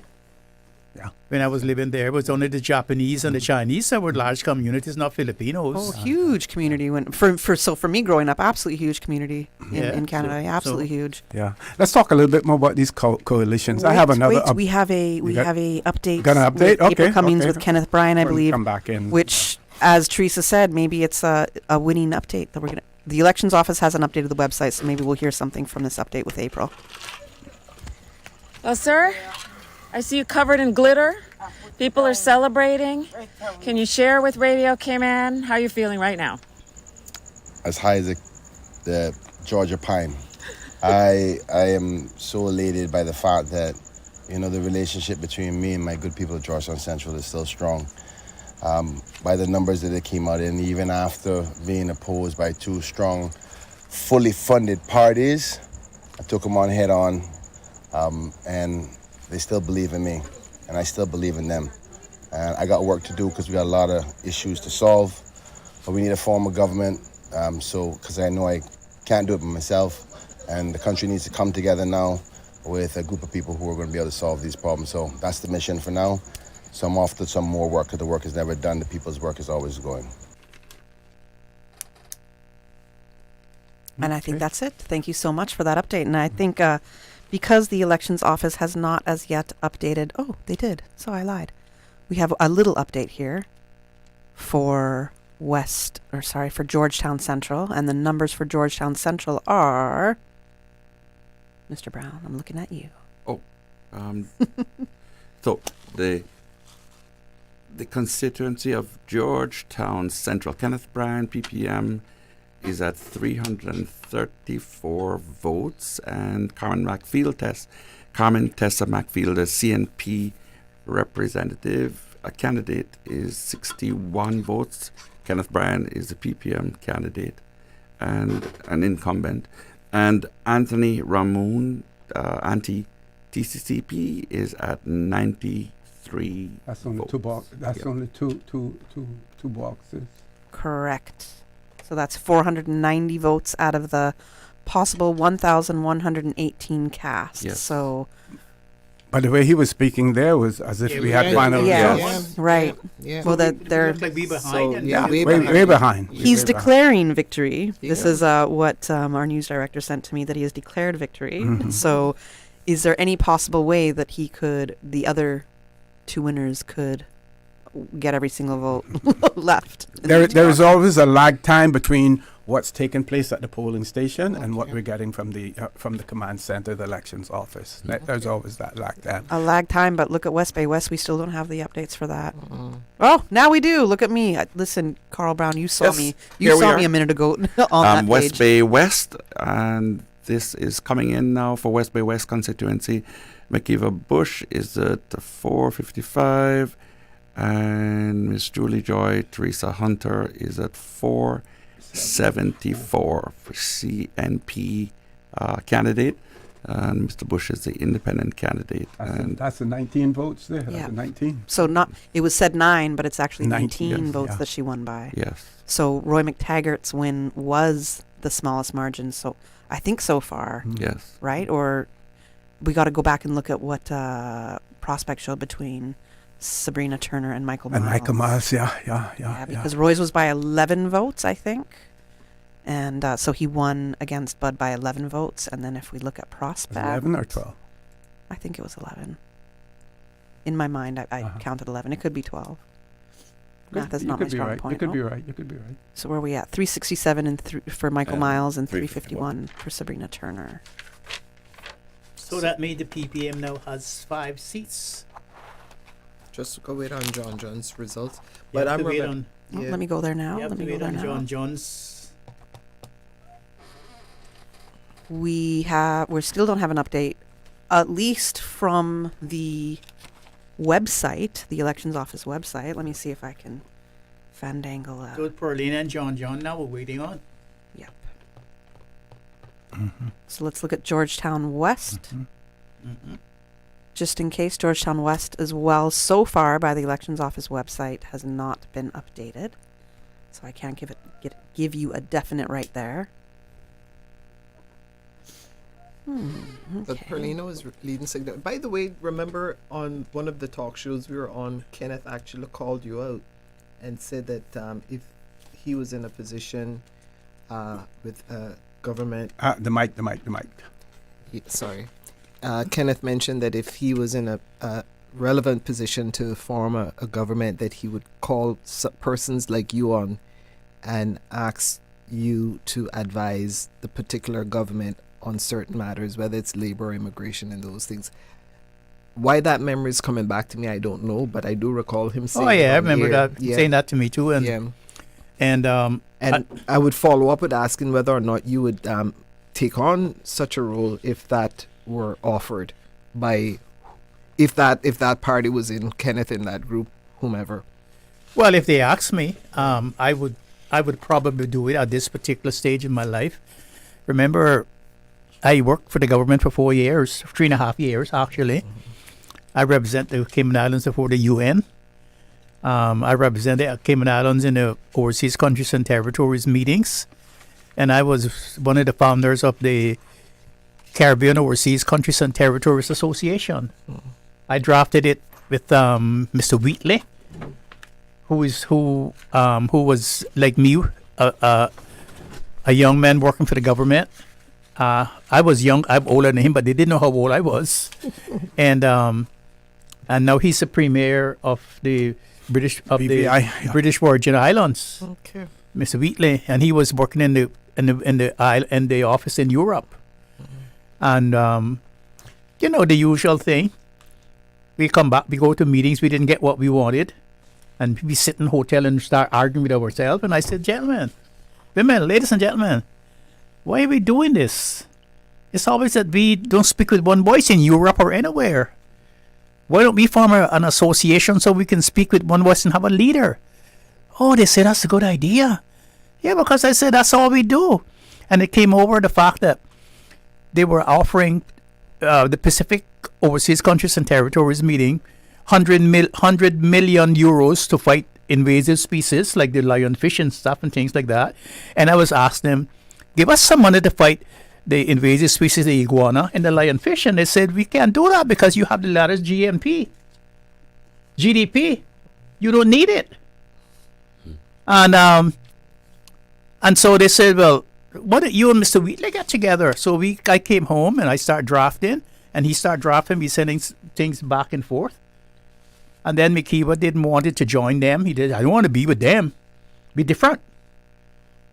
And then there was something called the GPP, the Joint Position Paper, that the cabinet gave me to sign when I went over there. When I went over there, that evening they had leaders of delegation meetings, and they changed the Joint Position Paper and say that when we signed this, the things that we signed, we were going to be an outpost of Europe, and we had to do what the Europeans said. We're going to be like Europe. And I started thinking right then, oh, they're going to impose single sex marriage on us. And I said, I'm not signing it. I wouldn't sign. And then the British ambassador for the overseas for Europe said to me, "Why are you not doing this?" Because they didn't know I was not I was not a member of cabinet. I was only elected. I was only hired. Call your cabinet together. I said I couldn't do that. Blah blah blah blah, and I wouldn't sign it. And then they said, all the people who we went back to Copenhagen, someplace we say all the people who signed the joint position paper is going to be into legislation and we're going to be bound. McField said, you have that stuff you drafted? And he said, yeah. I said, yes, sir, I have a copy of it. We went down to Aruba, Curacao, and we called all the Caribbean, St. Martin, Aruba, Curacao, all of those people together, and we formed the Caribbean Overseas Countries and Territories Association. So I am well equipped to join a government if they ask me, but it wouldn't be for nothing. They would have to pay me. They would have to pay me, and I would gladly work with them because I think they are going to need a lot of people who can help them, and especially if they take on a lot of these people who don't have a lot of experience, going to help them. So, but we'll see. Yeah. Because they only say those things to before election, to make the feel good, political feel good things, and then when they get elected, you don't see them. They don't know you much. But Canada's been different. He's been I would say supporting the programs that I was trying to implement. The immigration changes that I was trying to implement. He was great. He was great in helping do that. Helping me do that. But he was one of the ministers who told me that we're not going to put that in. Forget it. Yeah, well, we'll see how courageous this group is. What'll be interesting is that the all of the parties decided or said that they were going to campaign, but there wasn't going to be any mudslinging. They weren't going to be attacking, individuals. That held true to a certain extent. Right? But there are acolytes out there engaged in that, and some very prominent acolytes. Ugly stuff. And my question is now, how damaging was that to do that in terms of damaging the prospects of any relationship between those two parties because of not only what was said but what was put out there on social media platforms and everything else. The credibility. Yeah. So if they come with seven members, they only need about 5 people to form a government. They could do that with the independents. Yeah. Or if persons on the TCCP PPM got together, they could do that with independents too. Or if they without independents. Or if they ask people from the other parties to jump. I don't know. It's going to be definitely interesting. Very interesting. So, and the independents now needs 2 more seats, according to our numbers here in the studio, to have the majority of seats. To have the majority of the party has the majority of seats in the legislature. The PPM. Yeah. The PPM. They would need 2 more seats. Yeah. Although that's a big bargain power they would have in their hands to deal with. Although the independents wouldn't be able to get any more seats than they have now. Although Roy was pretty certain, I think, in terms of the numbers he had, and so it seems it may well be what OC was saying about certain conversation he was having with Chris about there being some flexibility in terms of roles and responsibility. No, he said that right here in the studio, live. I'm not saying that he did. I'm messing with you, OC. I'm not saying he didn't say it. I do have a small update for Boddentown East, according to the website. So we have for Robert Bodden, we have 415 votes. And for Dwayne John Seymour, there's 543 votes. Over 100 votes. So he has kept his lead from the last updated count for Bodden Town East, and that is a total of 976 votes counted so far. 18 have been spoiled ballots, and there is Total of out of a total of 1,219 total polled today. So there's still possible another box. Because remember now, that was the largest district before West Bay South, surpassed them. Yeah. So I didn't know that. Okay. So yeah, we are looking at possibly another box right there. I did try to get a hold of I got to save some of these Dwayne Seymour to see if these we could hear details anything. until tomorrow morning, because 2:45 in the morning, I'm not sure how many people are listening or how many people are going to replay it, you know. And I have a day job to go to. Are you joining me in the morning?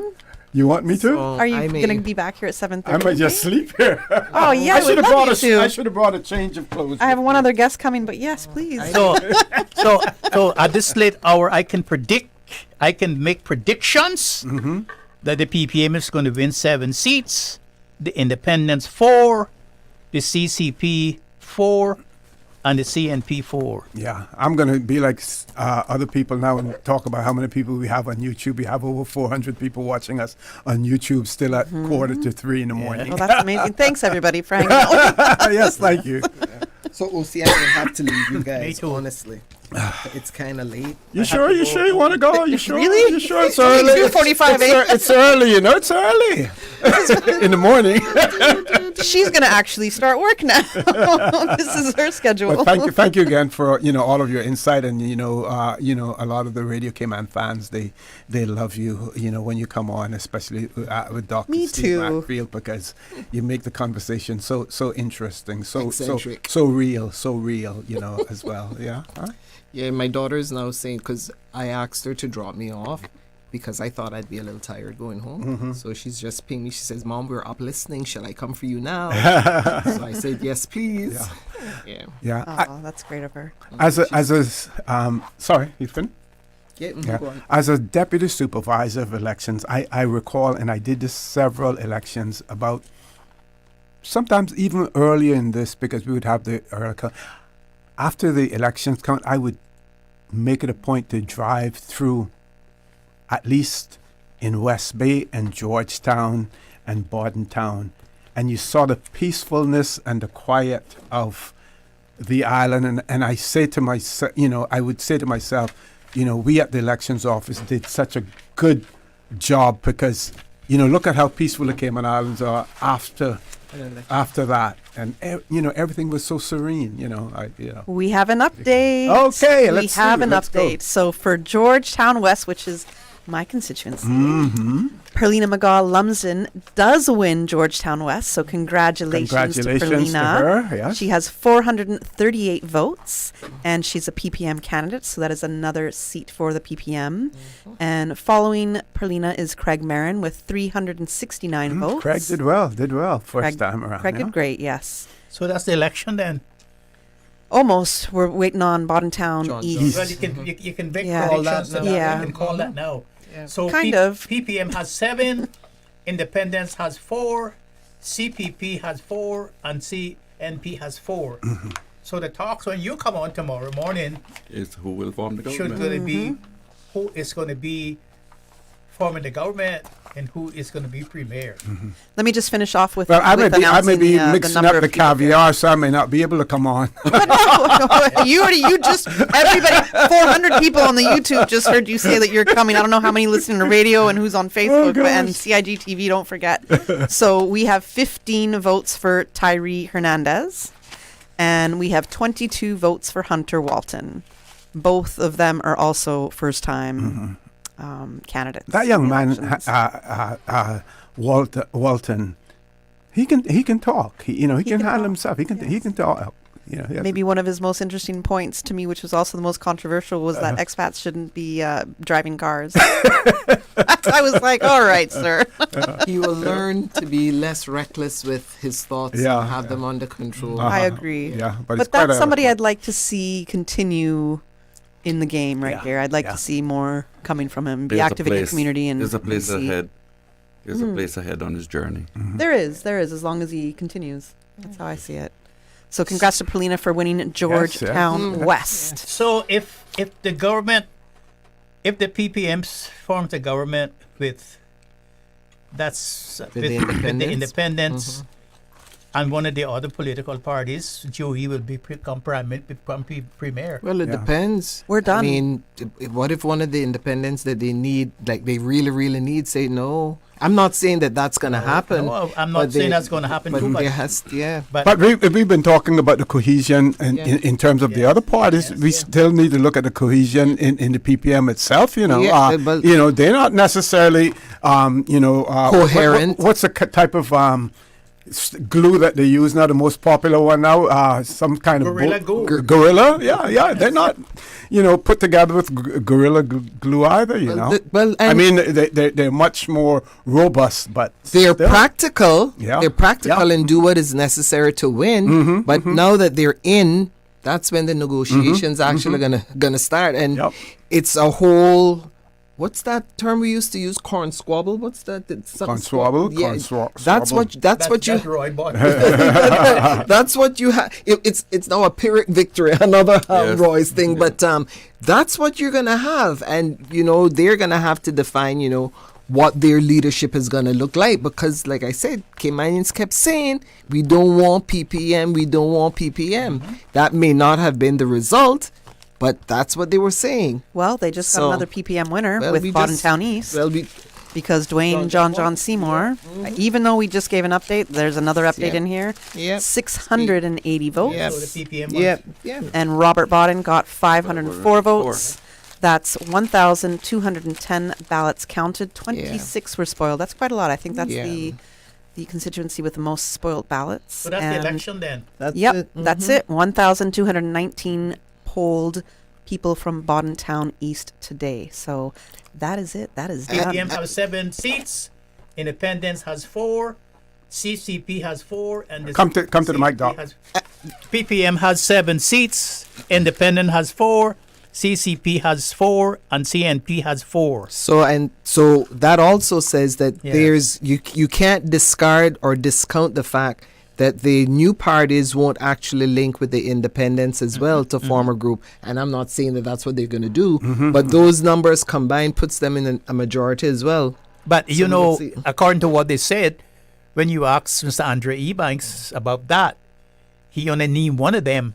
Well, I'm going to have to. He only named one of them that he would work with. Thank you very much. Carl, thank you very much. You did an excellent job. The man with the best eyesight in amongst the panelists, as well.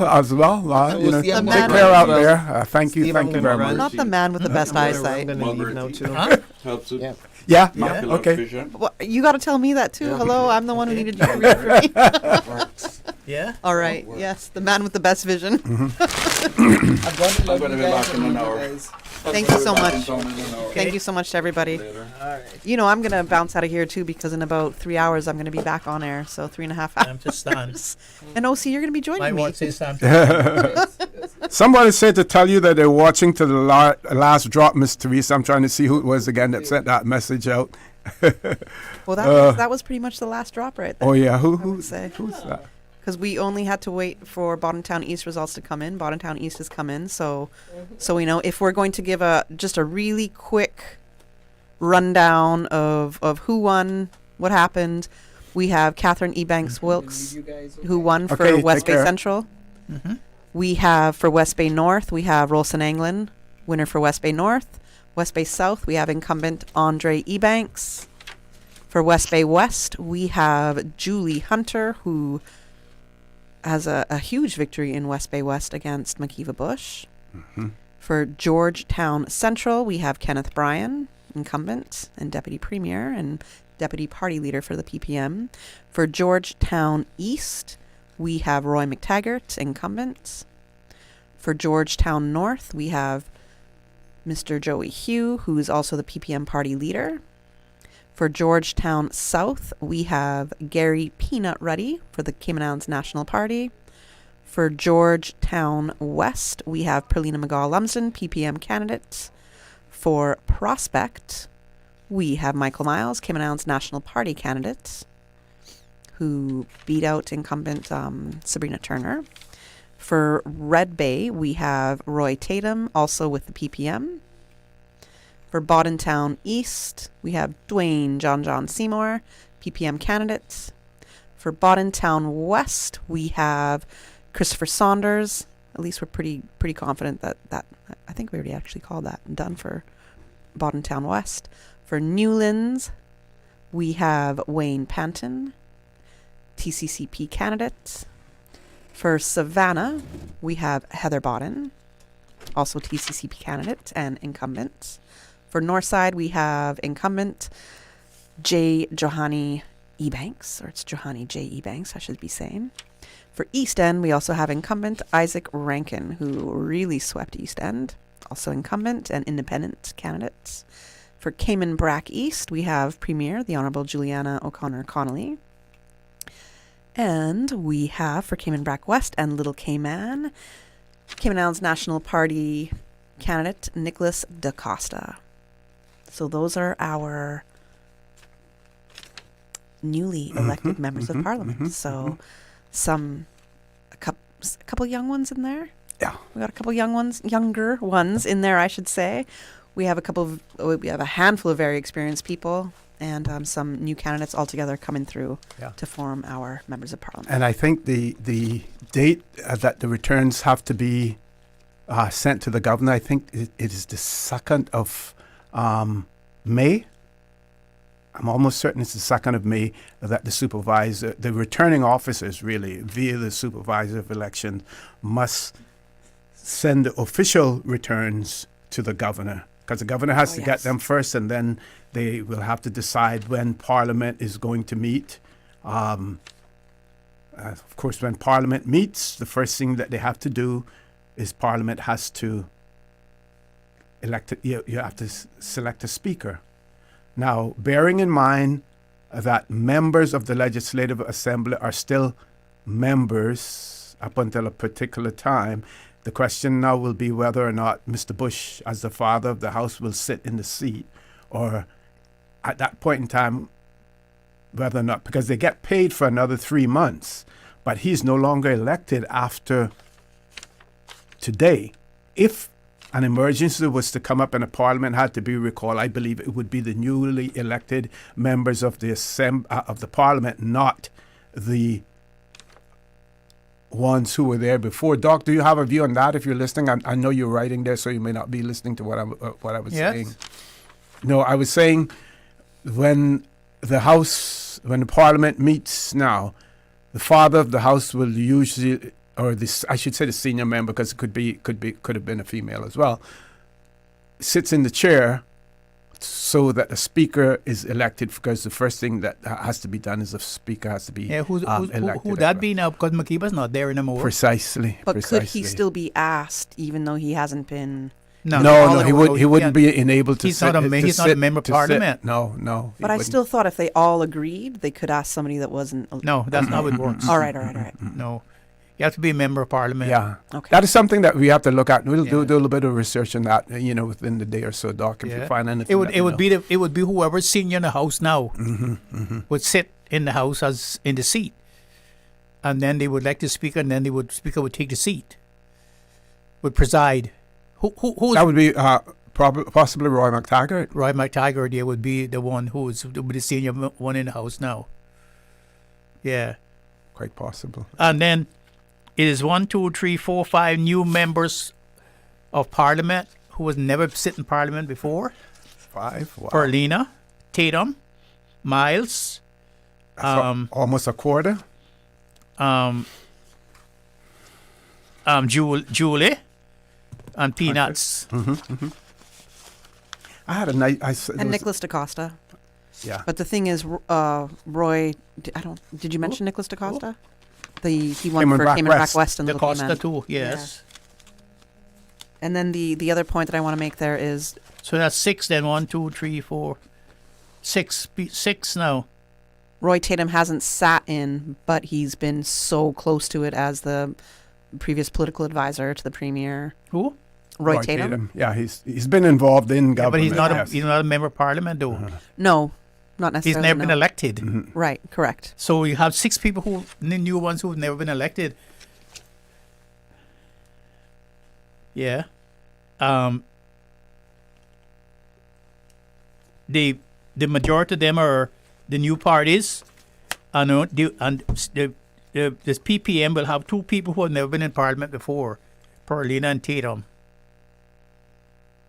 PPM. And Miles has never been elected before. So they replaced 2 out of the 3 that retired from That's the right. Yeah. Hunter has never been elected before. Peanuts has never been elected before. And the Costa has never been elected before. Okay. Very interesting. Well, should we sign off at 3 o'clock? I think, yeah. Yes. Absolutely. Well, Doc, 45 again, seconds to go. Thanks very much. It goes to show you about your resilience. Here you are with us at 3 o'clock in the morning. Miss Kathy, excellent job again as well. And we'll see you about tomorrow morning. Who's your guest? Are you able to say? Yeah, absolutely. Kevon Douglas is going to be joining me. And he joined me a couple months ago when I was speaking with some, I guess it's millennials, and a little bit of Gen X on kind of voter apathy at that time. Are they going to vote? Why people should be voting? What they want to see.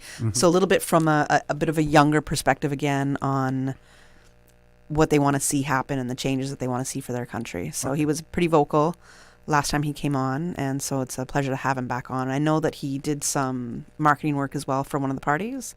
So it'd be interesting also to get his perspective coming from that end, because he does have a creative marketing agency. So there's that part coming from him as well. So it should be an interesting discussion. I'm going to try my utmost to be here. But you already promised. Everybody heard you promise. You can't go back on your And you word. start at 7:30. 7:30. Okay. Yes. Yeah. 7:30 a.m. Yeah. And so we'll be taking calls. We're going to pick up where the conversation has just left off in the points that you've made just now, Dr. McField. I'm not going to give you a whole lot of sister because I got to save some for talk today in the afternoon. Only kidding. See, and you can get your couple hours of sleep in between there. You know? I was like, are you doing talk today tomorrow? But yeah, you are. Yeah. For now, at least. For now, yes. Well, it wasn't All right. a shock to me. I thought that there was going to be more encumbrance. Lose their seats? Or? Lose their seats. Yeah. I was surprised, like you were, about the PPM, because people say they don't want them anymore. And Yeah, the bring that PPM mic a come little out closer as, to you. as the leading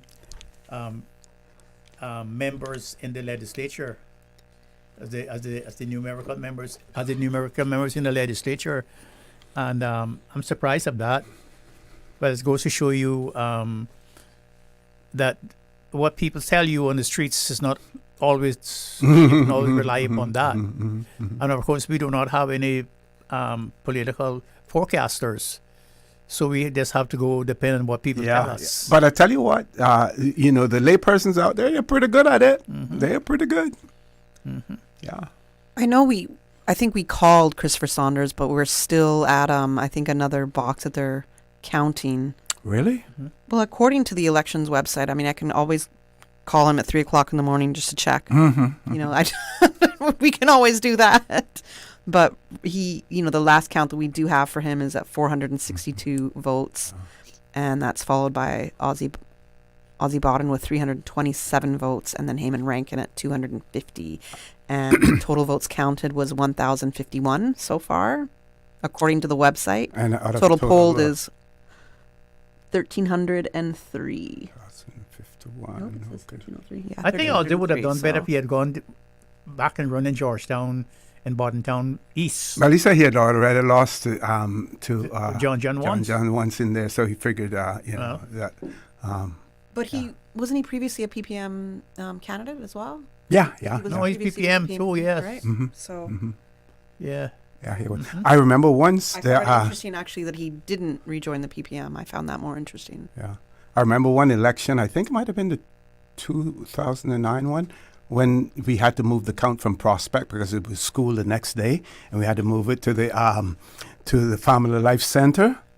We had to transfer the we had to change move the count down to there because school had to start over there and the count was still going on. Well, I remember I think it was in the 90s.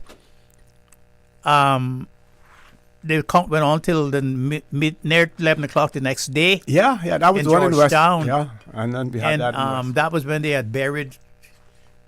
That was back in '84. Ah, okay. When they had dug a grave in front of the LA. They didn't have the heroes squared in, and they had buried true in a coffin. Wow. Okay, I think Paul wants us to wrap up. Again, folks, thank you very much. Thank you, Doc. All the best, and we'll talk later on today. Thank you, everybody. Folks, thank everyone for listening, watching, as well. Sorry we couldn't take any calls, but we had a lot of calls coming in from our field reporters out there who did an excellent job as well. They did. Yes. Well,